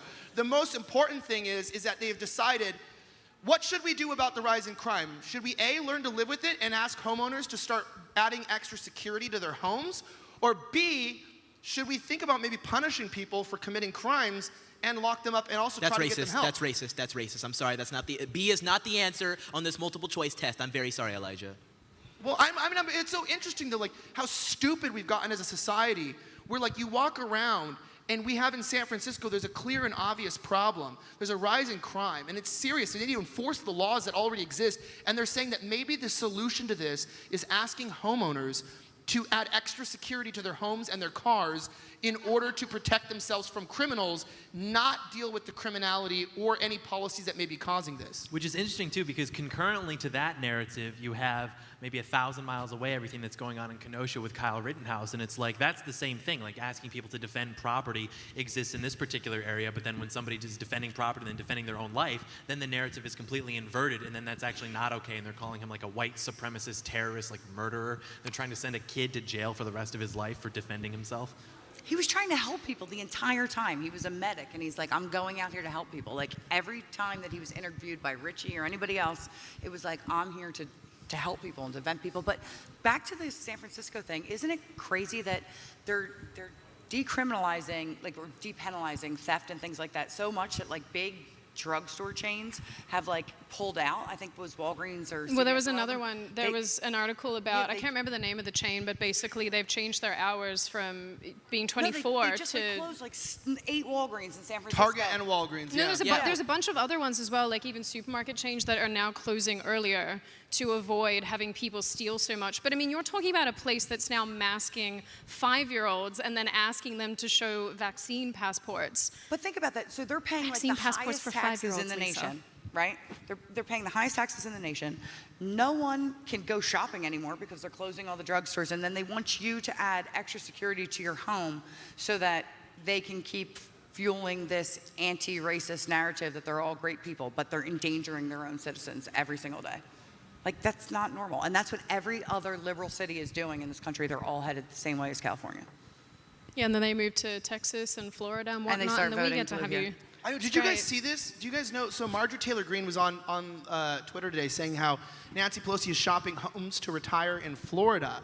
Because you remember Florida is the deadliest place in America. Yeah, actually, Florida's a myth. Nobody is actually alive in Florida. It's actually a massive psyop. Everybody there is paid actors, actually.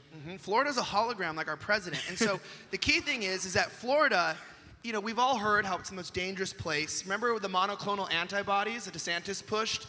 And it was everyone talked about how that was dangerous and you shouldn't take those and sets a precedent. And then they tried to not pass them, and then they extended the emergency authorization because there was no other treatments for COVID or no other therapeutics, even though the vaccine isn't a therapeutic, but they still pass it as such.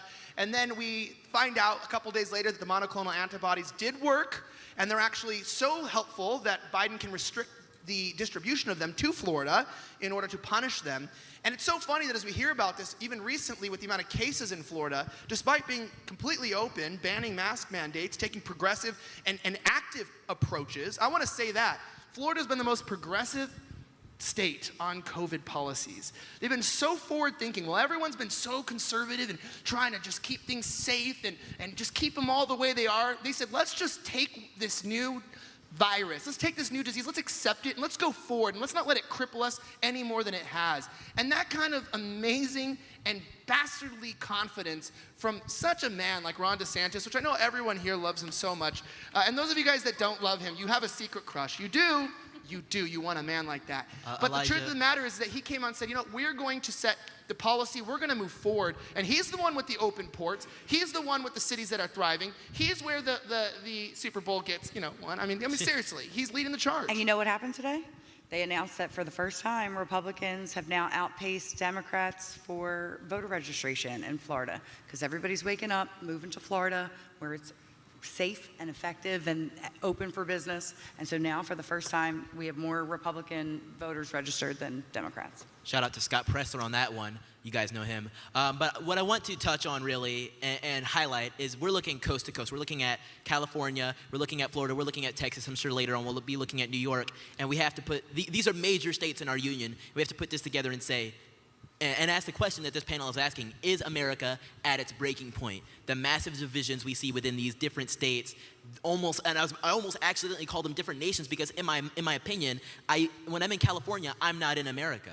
When I'm in certain parts of Texas, it doesn't feel like America. When I'm in New York, it does not feel like America because you can't walk into a restaurant without being requested to show your vaccination card. You can't walk in San Francisco without walking past corpses and fecal matter. You can't walk into a Safeway without seeing some brothers take some medicine or seeing them take something else. You can't do that. And so your question is America at its breaking point? Do you really see us as a union anymore? I don't. Okay. Elijah and I have talked about this to death, and I'm assuming that we can never find an endpoint on discussing it. I find this a particularly interesting topic of conversation simply because I'm looking at my home country, which hit its breaking point, went over the edge, and then fell into a ravine and is currently drowning. That's what I'm looking at. And it's beautiful, you know, I'm going, wow, wonderful, never gonna get to go home. And that's a horrible place to be at. And then I look at America, which has all the makings of a country that could be so ridiculously successful again, and yet it's so divided, and people don't have any common ground, and they don't agree on anything, and we have these discussions repeatedly that to my mind, don't have any actual benefit. And it's really, my question at this point, in response to your question, is it time for a national divorce? Okay, we did talk about this earlier today, and I think the people who were on here made some actually very good points, is that we'll never actually get to a point where we can have a peaceful divorce within our nation. And so what somebody mentioned more so is balkanization, but still within our union. And that's something I recognize as probably the most possible and most probable and most good-looking alternative through all this, is that we are still united under one banner as America, but we more so hold ourselves under our different banners as strong as possible and have strongholds of political opinions and ideologies that still maintain their own areas of identity. So the Florida area, the Georgia area, that sort of branch of people, we have to see an exodus of people that don't necessarily agree with what we have there. And I guess that sort of makes it difficult to even see ourselves as getting there, because it's a difficult thing to attain, being able to separate in such a way while still maintaining one union. I disagree. So somebody said to me the other day, Lisa, why do you post things on your pages like it's so divisive and things like that? And I'm like, because they were like, why are you making it an us versus them argument? And I'm like, I hate to say this, but it is us versus them. If you are the party that will let people have porn, and when I say porn, I'm talking adult men with fourth grade boys in our school system, if you are for the party that supports that, you are my enemy, because you are hurting my children. You're my enemy. And I believe that. And there are a lot of people that are like that with me, that feel like, and I don't want to say that we're like, oh, we should all like learn to get along. No, we don't share common values at all anymore. If you think that that's okay and you support the party that supports that, you are my enemy. I'm sorry, you are. It's true. The right is finally waking up to this as well, and I think they discussed this on an earlier panel in terms of how the left has always perceived the right to basically be evil, and the right has always been like, what's the Reagan quote? It's not that they're ignorant, they just know so much that isn't true. Kind of like this well-meaning sort of attitude towards people on the left. Now we're finally catching up, but the take is kind of still the same, because it's, well, let's just have a national divorce. And it sort of presupposes that these people would let you leave. Like, they have all of the power. Do you think they're just going to let you go? Every time communists take power, they murder people like us. That's just not going to happen. They even fantasize about this on Twitter. Like, there was a picture that went viral on Twitter not too long ago, and it was a photograph of a wall in Cuba. And it had a bunch of holes in it, and the caption was, this is the wall in Cuba where Che and Fidel Castro sat and smoked cigars while all of the opposition was being executed via firing squad. And everyone's like, oh, this is so much fun, Viva la Revolution, like all that stuff. It's like these people literally have like bloodlust fantasies about genociding conservatives. This is a fact. You can go on any social media and see this. So first, they wouldn't even let you leave in this hypothetical. Secondly, the whole reason we are so divided and would even need a national divorce is because there's no such thing as competent right-wing governments in this country. country. So talking about it even in itself is impractical, because are we supposed to believe the same group of people in this country who we elect to represent us that just gave Nancy Pelosi $1.2 trillion in a heartbeat, they're all of a sudden going to have the audacity to be like, let's actually move towards a national divorce? It's never going to happen. Such a doomer take. And the sad part is that it's so true, and I'm sitting here and I'm trying to find a way to say, like, okay, well, John, there's this and there's this, but it's like... They hated him because he spoke the truth.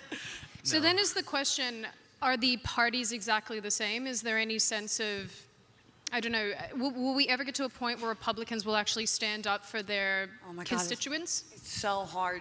So I clearly work for a congressman, and I know a lot of them personally. Like, I've been on the border with them. It's not just their staff that I know. She is the swamp right here. I am the swamp. I do work in the swamp. We're going to drain you. Here's the thing. The members are good. They're well-meaning, especially the Republican ones, and they're like, So why do they vote the way that they do? Well, you only had 13 vote for her thing, and that's because they're in purple districts. And the way that we were set up, our republic was set up, is that you're responsible to your voters, and they live in purple districts. And when those suburban moms come and start to like swing the vote, then they don't want to be hamstringed in their purple districts. And that's who they are. I mean, look at their districts. Look at Fred Upton's district and look at Ken Zinger's district.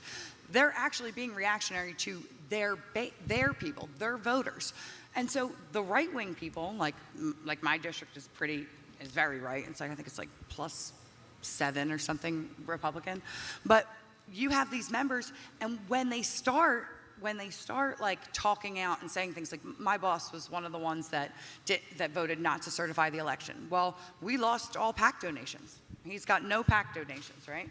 And so he's still fighting. He's still on the floor, part of the Freedom Caucus, trying to like interrupt their votes and doing things. But the media won't report that. They won't say how he's trying to slow the legislation. And honestly, a lot of these people really believe in constitutional like principles, and so they're not willing to subvert the Constitution to like put their agenda in. And so I keep getting mad, and I keep wanting to do like a video saying like, you know, why won't Republicans stand up? Like, what do you want them to do? What do you want members of Congress to do other than vote? We're in the minority. Nancy Pelosi won't let any pieces of our legislation even hit the floor. She won't let it come out of committee. Like, their hands are tied. It is up to you guys, the people in the room, the people here, to demand things change. Like, it's not going to change unless everybody goes out and votes and is Republican, and then you can force them to vote.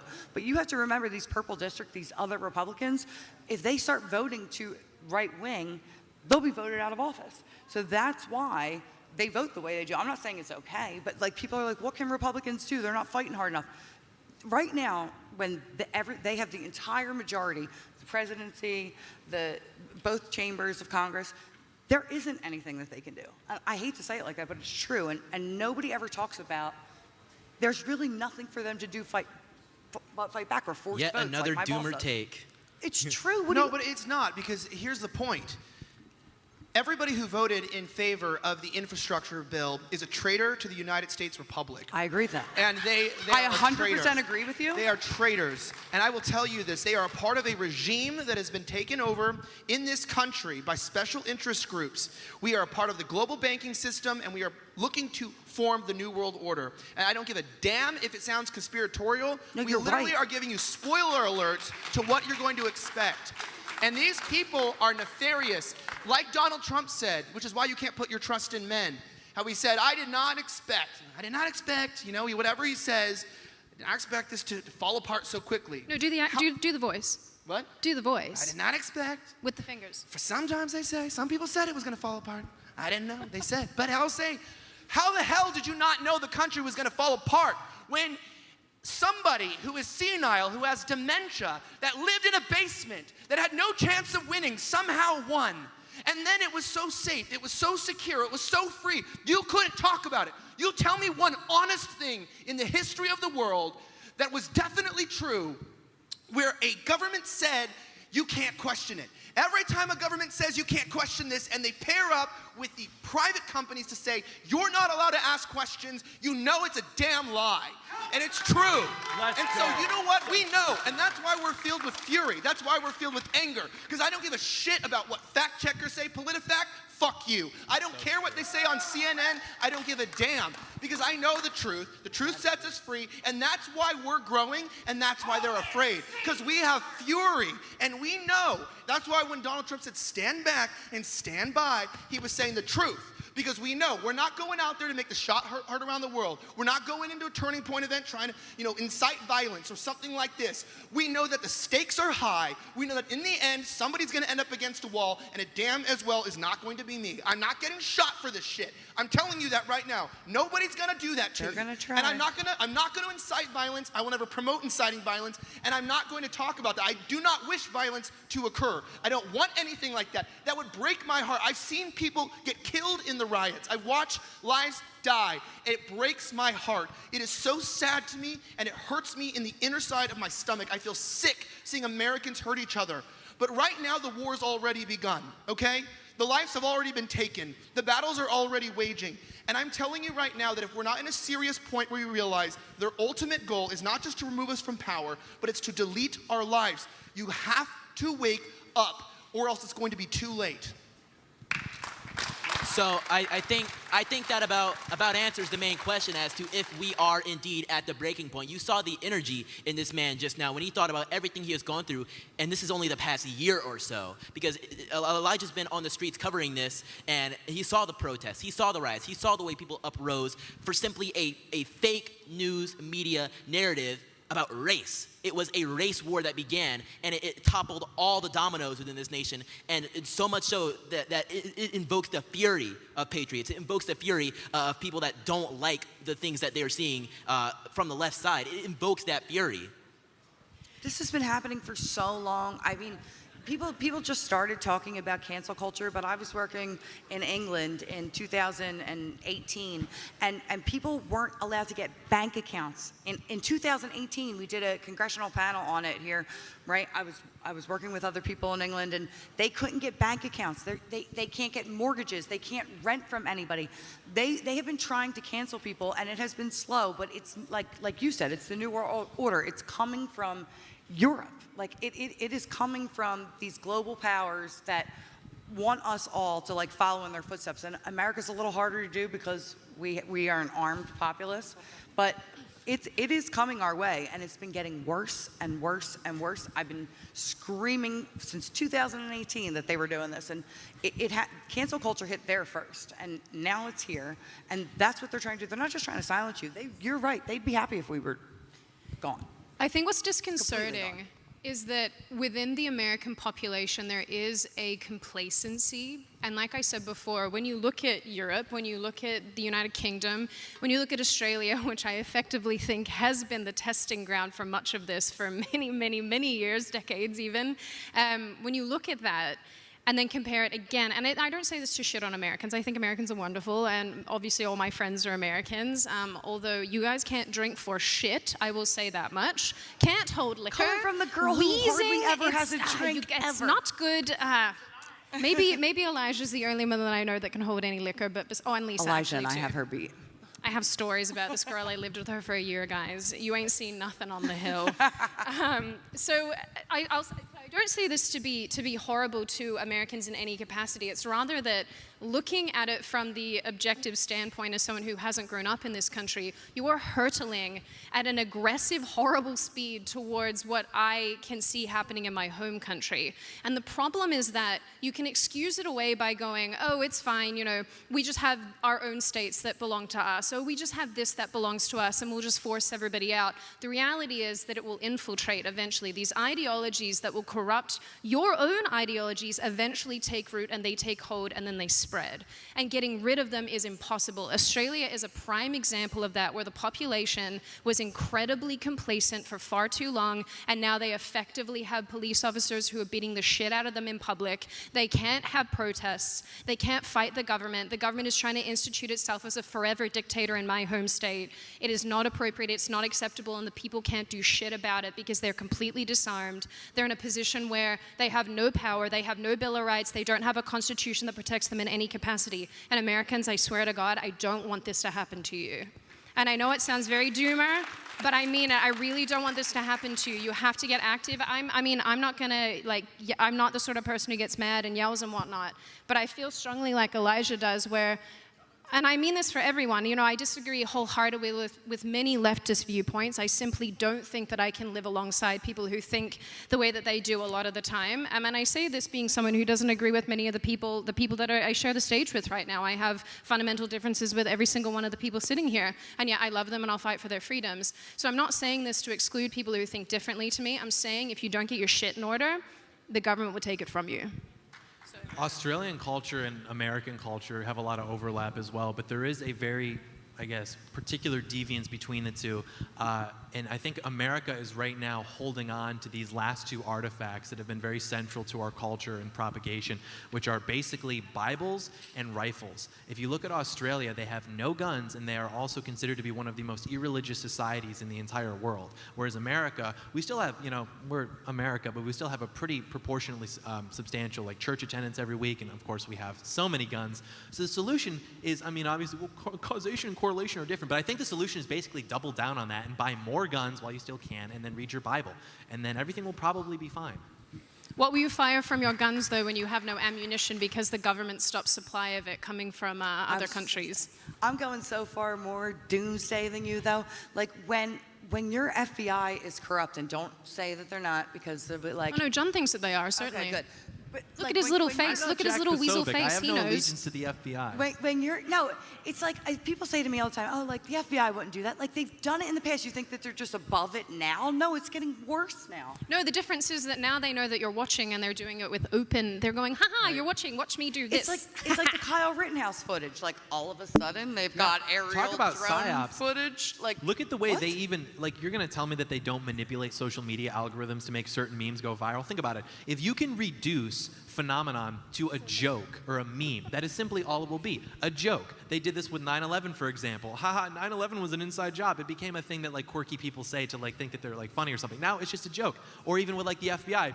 Oh, me sitting at home when my FBI agents watching me eat my third bag of Doritos, and it's now that's just a joke, and that is all that it registers as in the public's mind, instead of something that literally happens. When the whole Snowden thing came out with the NSA, that basically was oh yeah, we do that.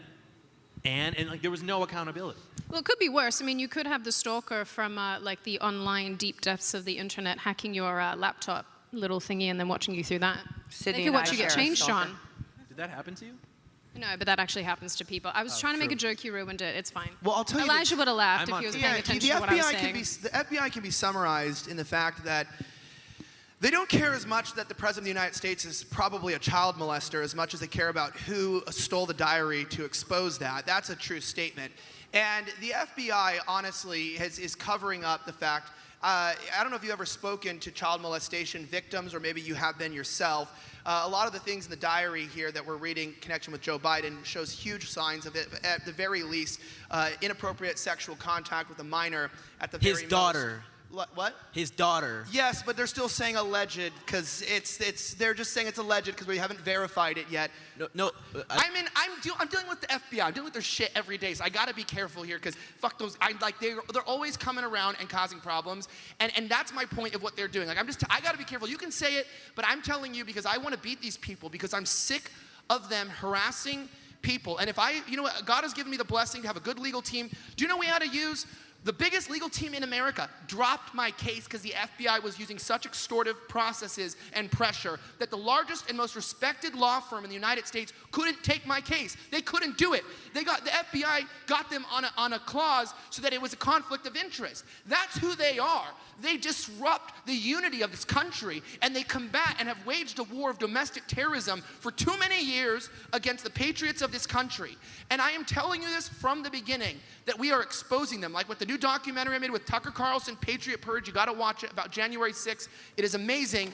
I am telling you that the FBI is protecting a man known as Ray Epps, who was involved in instigating the January 6th riot, someone who I interacted with directly. And do you know what the FBI did with Ray Epps when he was confronted by citizen journalists and asked about his involvement in January 6th. What did the FBI do? They harassed the citizen journalists, came to their home, investigated them, and they're pressuring them because they asked the wrong questions. The United States federal government has gone rogue and is now waging a war against the people who want to protect and hold the union together. So when they call us terrorists, they say, we want a national divorce. No, we don't. We want union. When they say, you're the ones who want a civil war. No, you're the one who began and waged it on us already. And it's the truth of the matter. You have started this war against your people.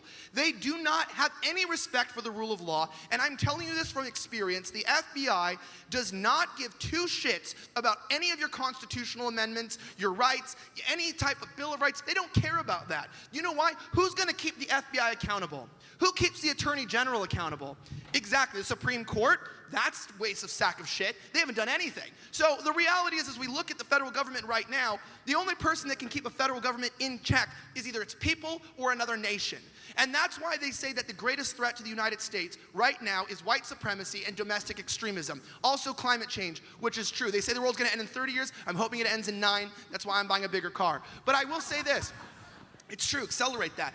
But as we move closer to this, it's like you have to understand that if you love the way this country was founded, it has been a long war since the early 1900s to destabilize, decentralize our money, to inflate our currency, to change what brings us together and unifies us, to destroy our faith, to delay fertility, to break apart families so that we are less powerful, that we have less ability to control ourselves. And I'm telling you what, if now is not the time that you've drawn the line to say, I know that I don't want my government to be my enemy, but they have decried me as their enemy. And so if you don't want to accept that, that's okay. Keep living until you get raided by the FBI, until something happens to you, until you lose all of your accounts, until you get fired from your job, lose your bank account, and realize the corporate fascism that has actually gripped this nation. That's fine. You wait then.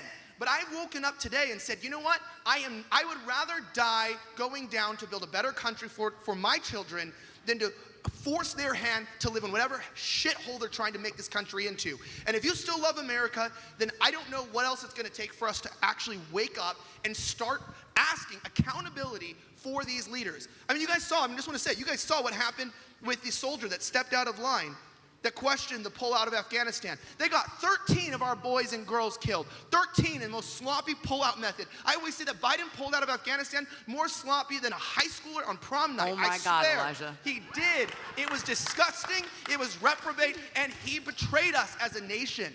And unless you accept that, and people like Chad Prather there, who's running to unseat Greg Abbott, that rhino who locked us down, who put masks on us, who put hairdressers in prison, literally, all we need to do is get out and vote for people like that who are going to get America back to where it's going to be. And I do want to end with this point. I want to say this. I see our lefty friends laughing in the audience. I see you guys. There you are. Yeah. But like, wait till it's you, because you don't think it'll be you. You laugh because the FBI calls me. They call Elijah, right? They detain me at an airport for being a journalist. Right. Like, you wait. You until guys it's you. hasn't happened to you They yet. kick So in the you door laugh of and you James joke O'Keefe. because Take no my one's bank coming accounts, for you. everything.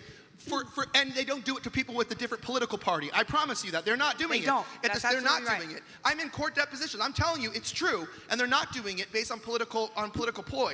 But I do want to say this. This is like, just to wake up to what's going on, is like we are at a position in our lives where as a nation and as a people, I just want to say this, we are all thinking the same thing. If you think you're crazy, like, I don't know what to do next and what might happen next seems crazy, you are in the exact same position as tens of millions of people around the country who feel the same way, who think the same way, and do not let the narratives, the silencing, the censorship, keep you from thinking that you're somehow weird or you're alone. The only reason why people aren't speaking out is simply because they're afraid of the consequences. And as of right now, they're winning with the fear. But I'm trying to break that by saying things that can get me in trouble, and I've been getting in trouble, and I want more of it. But guess what? You're waking people up, and it's happening, and you can see it just in Virginia now, right? I used to think like, oh my God, these people are so crazy. That's it. This is the end of us. Like, I'm the only one that thinks like this because I see so many people that don't. And then the Virginia and the Jersey elections happened, right?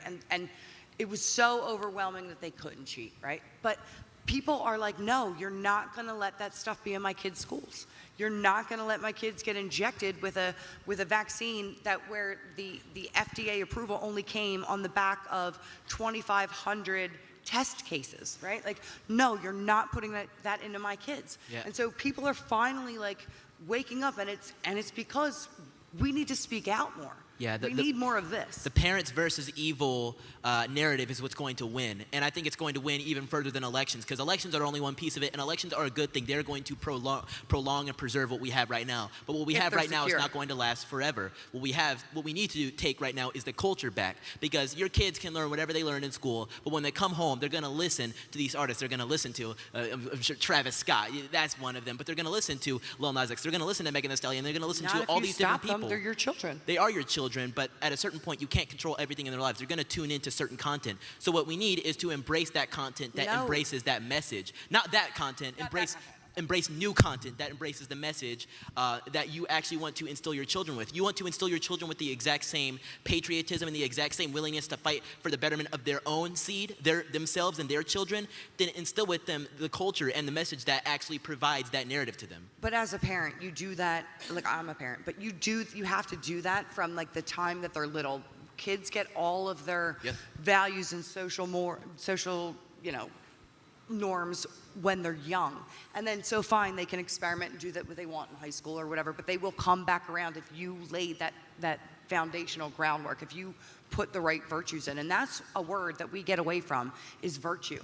Where is America's virtues anymore? There is no shared virtue here in this country. We don't agree on that. And that's why I think that it's almost hopeless at this point, but we need to get back to instilling like morals and virtues and hyping them up, and not just playing into the culture. We need to get culture to love raising people to be good humans first, not teaching the tests, not doing any of that stuff. In school, like my kid's school now, grades the kids on a set list of virtues. What school does that anymore? Public school's not doing that. They're indoctrinating you to the state. Get your kids out of public school. John, you don't have any negative viewpoints to add? I'm just waiting for you to say something shitty. No, I don't actually. In fact, I think I have something maybe positive to say. All right, go. First time in your life. Let's hear it. That this is sort of to Elijah's point, that there are like tens of millions of people who think like us, maybe not like everybody in the audience, but who think like us. So it's not like we're just going anywhere. And kind of to your point, I think that for so long we've sort of, and perhaps this is kind of us wanting to be prideful or pledge allegiance to these sort of abstract principles about like, neutrality and nuance and things like that with, well, who are you to enforce your morality on so-and-so? And we need to have neutral institutions. And I wish that my kids didn't have to go to school and learn, slanted this or slanted that. That's just not true. That's sort of a misunderstanding of the American historiography. There's no such thing as neutral institutions. This country used to be a much more free and a much more moral and prosperous place. It was also a much more hostile place to people like communists. You couldn't get a job in the public domain. If you were a communist, you'd be ousted.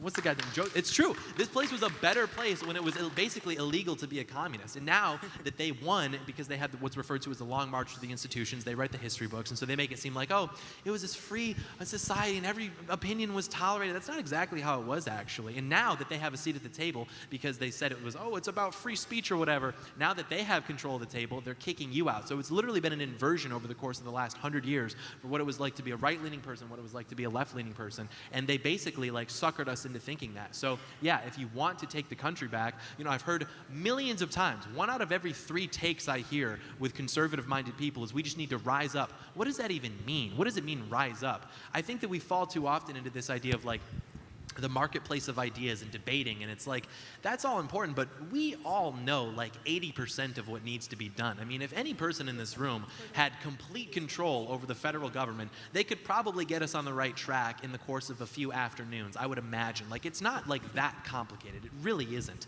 Maybe that last 20% we need to critique, but 80% of like the problems we could probably have anybody solve. So it's not just a matter of, focusing on these particular ideologies or debating and things like that. It's literally rising up means taking back the institutions and then wielding them for good, not going back to what we tried to do in the 1950s and 60s with maintaining this idea of neutral institutions and the power vacuum. No, using power for good, which is what we are supposed to do as Americans. That's like the entire point of our country, is using our power and our exceptionalism and influence for good instead of just saying, let's just leave the gun on the table. And then the communists are like, sick, and then they take it and then they paint your like brain matter all over the wall. I don't really want that to happen. That's just my take. Our Constitution was written for virtuous people. Like, that's what it was written for. It was not vague at all. They literally said that this was written for a moral and religious people. It is wholly unfit for any other population. And now I think the most common, atheists will say that atheism isn't a religion, but in terms of like perception of God, I think atheism is now the plurality in the country. And it's like, this is not a coincidence. This country has become amoral because good people don't want to use good to wield influence. Like, for example, we talked about the Kyle Rittenhouse thing. You had baby boomers, and we love our baby boomers, but you had baby boomers on that were potential jurors saying, well, I'm biased because I believe in the Second Amendment. And it's like, oh, come on, man. You could have had this kid walk if you were on there, but you didn't want to because you wanted to, frankly, masturbate to your own self-image as this idea of like, oh, I'm this neutral intellectual figure. It's like, no, you're not. You are not biased for believing that people should have a right to defend themselves. I think we're going to go to questions now. Thank you, John, for your input. That wasn't negative. That was pseudo-negative, but not super negative. I think we have 10 minutes too as well. No, a whole 15. We got 15 we got minutes. 15, Yep. and you can A moderate whole that. 15 minutes. Here we Let's go. do Look it, at folks. them lining up. I see you over there. Thank you. You are here. I love you guys. Good to see you. Huge fan. I know. I hear you. Hopefully you can hear me okay. So, local person moved from California to Dallas. I didn't realize Dallas was so blue. Yes. But Neither did we. I know. And I understand the whole thing between, I love the freedom of speech, Second Amendment, all of that. Locally, getting involved, big time. Just locally, what do you all think would be good for us to do other than just not comply? But the vaccine thing is a big deal. And I Run just for see school everything board. coming down. And so just some ideas to share with the group. Yeah, a couple things. I mean, if you guys don't know, out where I live, over by South Lake area, they are at the center of most of the fights against critical race theory and what was going on in just the 1619 Project, and that kind of proliferated into certain core subjects and brainwashing children into odd perceptions. And it wasn't really the children they were worried about being taught critical race theory. It was the professors who were learning it in college, that the teachers that were coming in and then were teaching their ideologies to children.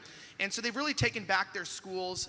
And also, too, I've seen a lot of people get into like districting and zoning to help to prevent redistricting and problems, especially with zoning laws, with trying to keep certain types of homeowners in specific areas. Really helps people with similar values to be able to come together, to have an investment, a stake in things, rather than confusing cities and districts so people have different ideas of what they want. And I know the sheriff of Fort Worth, head sheriff, I know a lot of people getting into law enforcement and in leadership roles, and also in the legal roles as well, especially with the tax assessor and whatnot. It's not that hard to win small elections That's here. what I was gonna say. And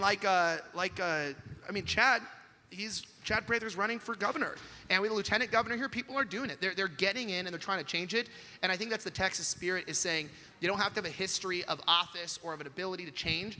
I live here. This is my damn state. I'm not really an American. I'm a Texan, and we're Republic of Texas, and we need to fight for this like Chip Roy and a lot are doing. So I'm just saying, have the balls, or if you're a woman, have the transgender balls to get up and to fight for Run your for state. local office, because people always forget how important local office is. County commissioner, recorder of deeds, any of the small, be involved in all parts of government, especially at the local level. School board's huge, county commissioners. But even on that front with the school board thing, if you can assemble a bunch of parents, even if you can't make it onto the school board, if you can assemble a bunch of parents to go and harass the shit out of them and the school and march yourself up there, I swear to God, when I was in school, my mom she's American, she was that woman that was up there every week going, you are not teaching my kid this, you are not doing this. And I regret to say that those poor people had to deal with her all the time. She's the best. But she bent people to her will. I think that can't be understated, is how much power parents have in just being a pain in the ass. It's time to be a proud, quote-unquote, domestic terrorist. Yeah, but not actual domestic terrorist, Don't do anything violent, ever. I mean, we're not saying that you can't, but we're not saying that you can. All right, next question.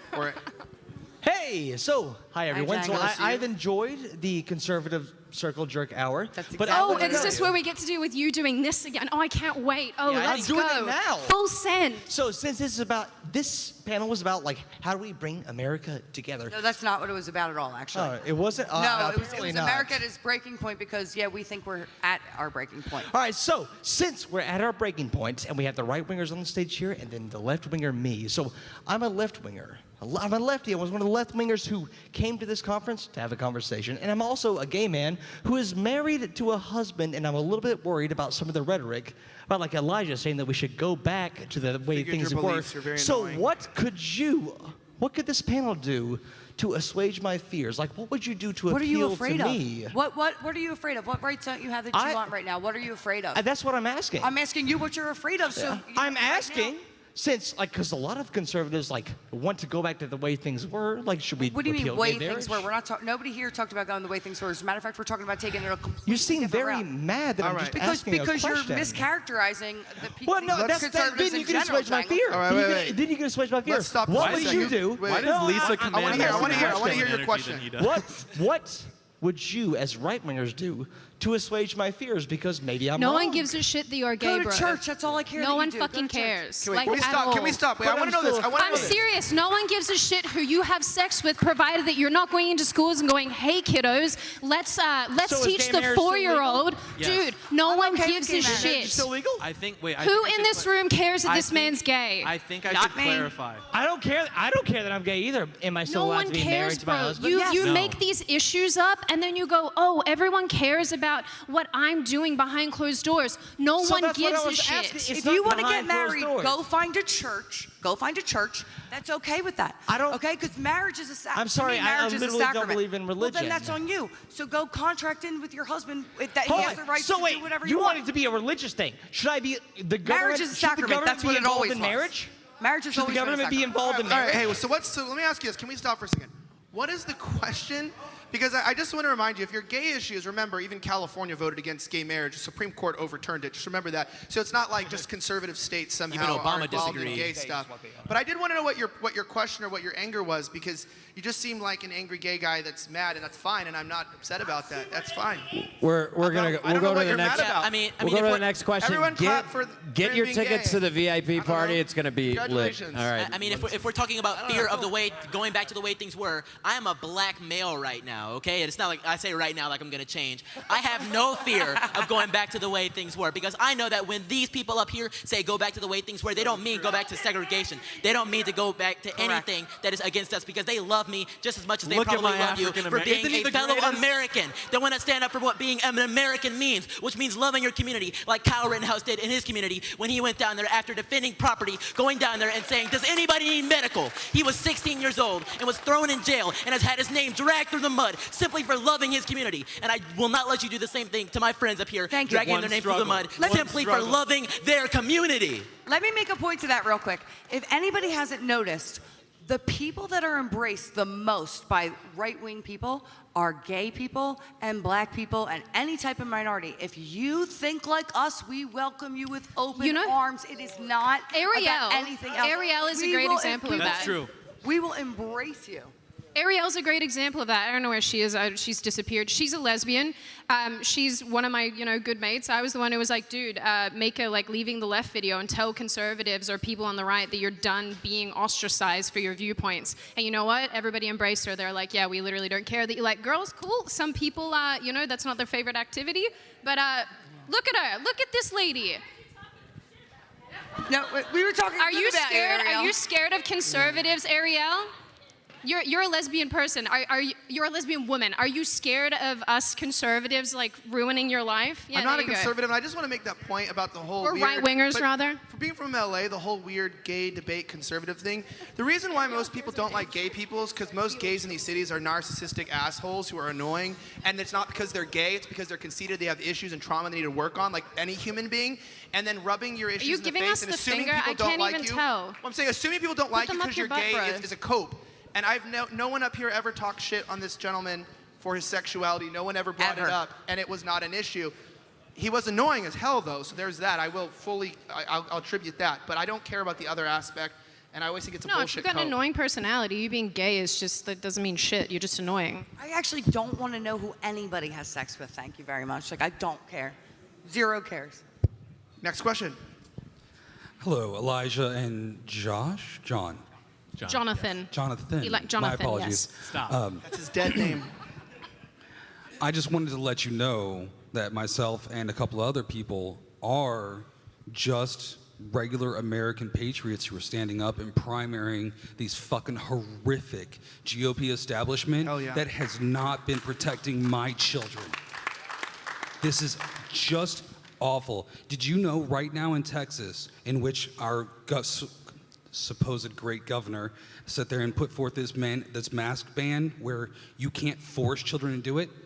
On school buses, they're still forced to. Because when a child gets on a school bus, all school buses fall under the National Transportation Bureau.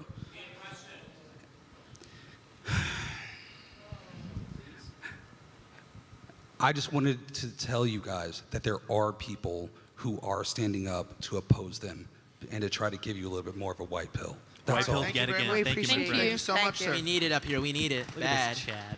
Okay. So I've heard y'all talk about being against vaccines and all that.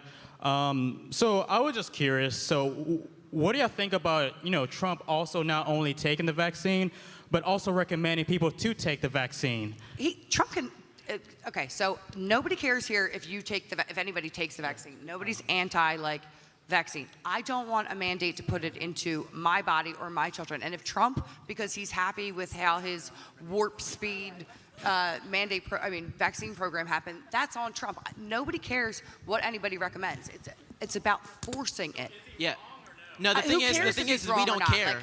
I don't care. I care. He's wrong. Yeah, and I did say it was the most safe thing in the whole world that you should take as many as you can. So that's different. But also, if you're sane and you're listening, I'm actually totally against the COVID vaccines, and I'm against them fully. So true. It's not even that I'm pro-choice. Like, it should be a person. I'm anti. Like, no one should be allowed to get it. Actually, simply because that's. I literally have a song on my album called Vax Rebel. Okay, you don't have to question it whatsoever. Trump was wrong, and he is bought out by Big Pharma, and that's one of his many flaws. True. Is that he's bought out by Big Pharma, and just because you're Republican, a lot of Republicans are corrupted by Big Tech and Big Pharma. And if you like vaccines, then I encourage you to get as many of them as you can. But go back to what I was saying. Who cares what Trump wants? It's why does the left or whoever seems to care so much more about Trump than any of us over here? When's the last time you thought about Trump? Really? It's not like we're sitting here we're some loyalists to Trump. No, Trump was a symptom of the underlying problems that Americans were dealing with. So no, it was never about some undying loyalty to Trump. Who cares what he thinks? Legit, who cares what he thinks? If you want to get the vaccine, bro, on you. Put that poison in your body. I'm all here for it. The more lefties to get the vaccine, we should go on to the next question. I think we only have 10 minutes or 7 minutes, so we should get as many. Oh man. I'm liking the questions. It seems that the most successful societies understand where people are allowed to agree to disagree. And I'm a libertarian, so I believe in that. But I'm naturally wondering that because I think most people are extremely hostile toward the principles of liberty, and I'm asking myself, why should we really try to convert them? Because a lot of us are just throwing up our hands and saying the hell with the rest of the world. Because they're going to come for you. They're going to come for us. They already are. That's why you can't just live and let live. They're already. When I say canceling, they're taking away the way we operate, taking away our PayPal. You can't even Venmo your friend for food. They're coming after us. You can't just live and let live anymore. We're past that point.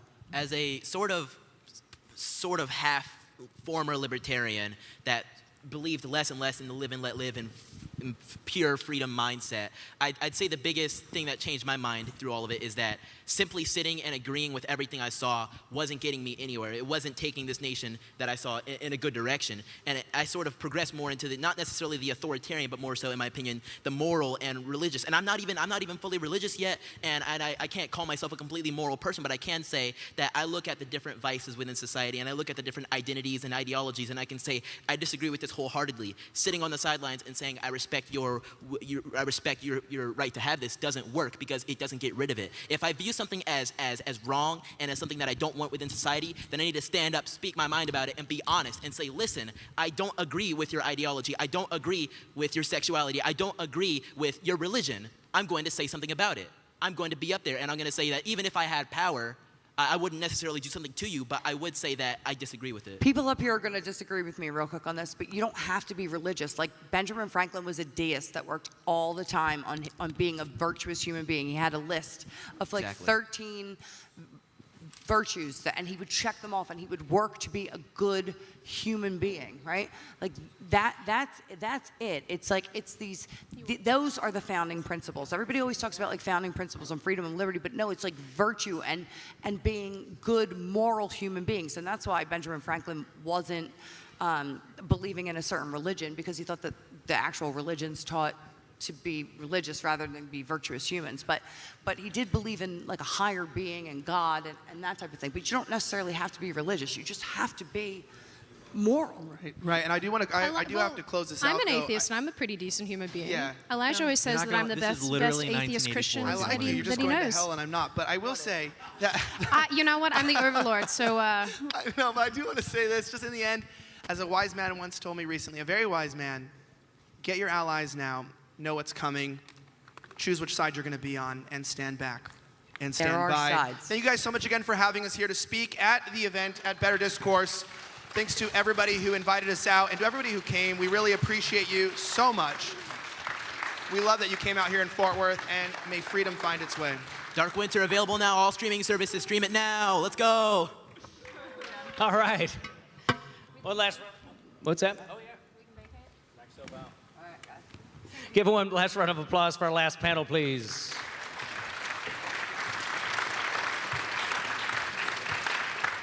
My biggest takeaway from the night, I had the first word, so I get the last word. A lot of passion tonight. We heard some good hand claps for some of your more liberal policy or ideas, plenty for the conservative ideas. That's freaking awesome. That's why we do these events. They're absolutely 100%. We didn't come down from the Midwest to just do a bunch of bullshit that you hear all the time. Like I said, this is old school stuff. It's great to have every one of you. Hopefully we see you at the VIP party. It's at Campese's if you have a VIP. They can buy into the VIP if you want to go. All the speakers will be over there. I will be over there. So, like I said, real quick, a couple thanks. Thank you all again for being here. You guys are awesome. Jeremy from the Quarter, thank you very much. Thank you, Ridgely. Please tip your people well. Drive safe. Hopefully we will see you again. Good night.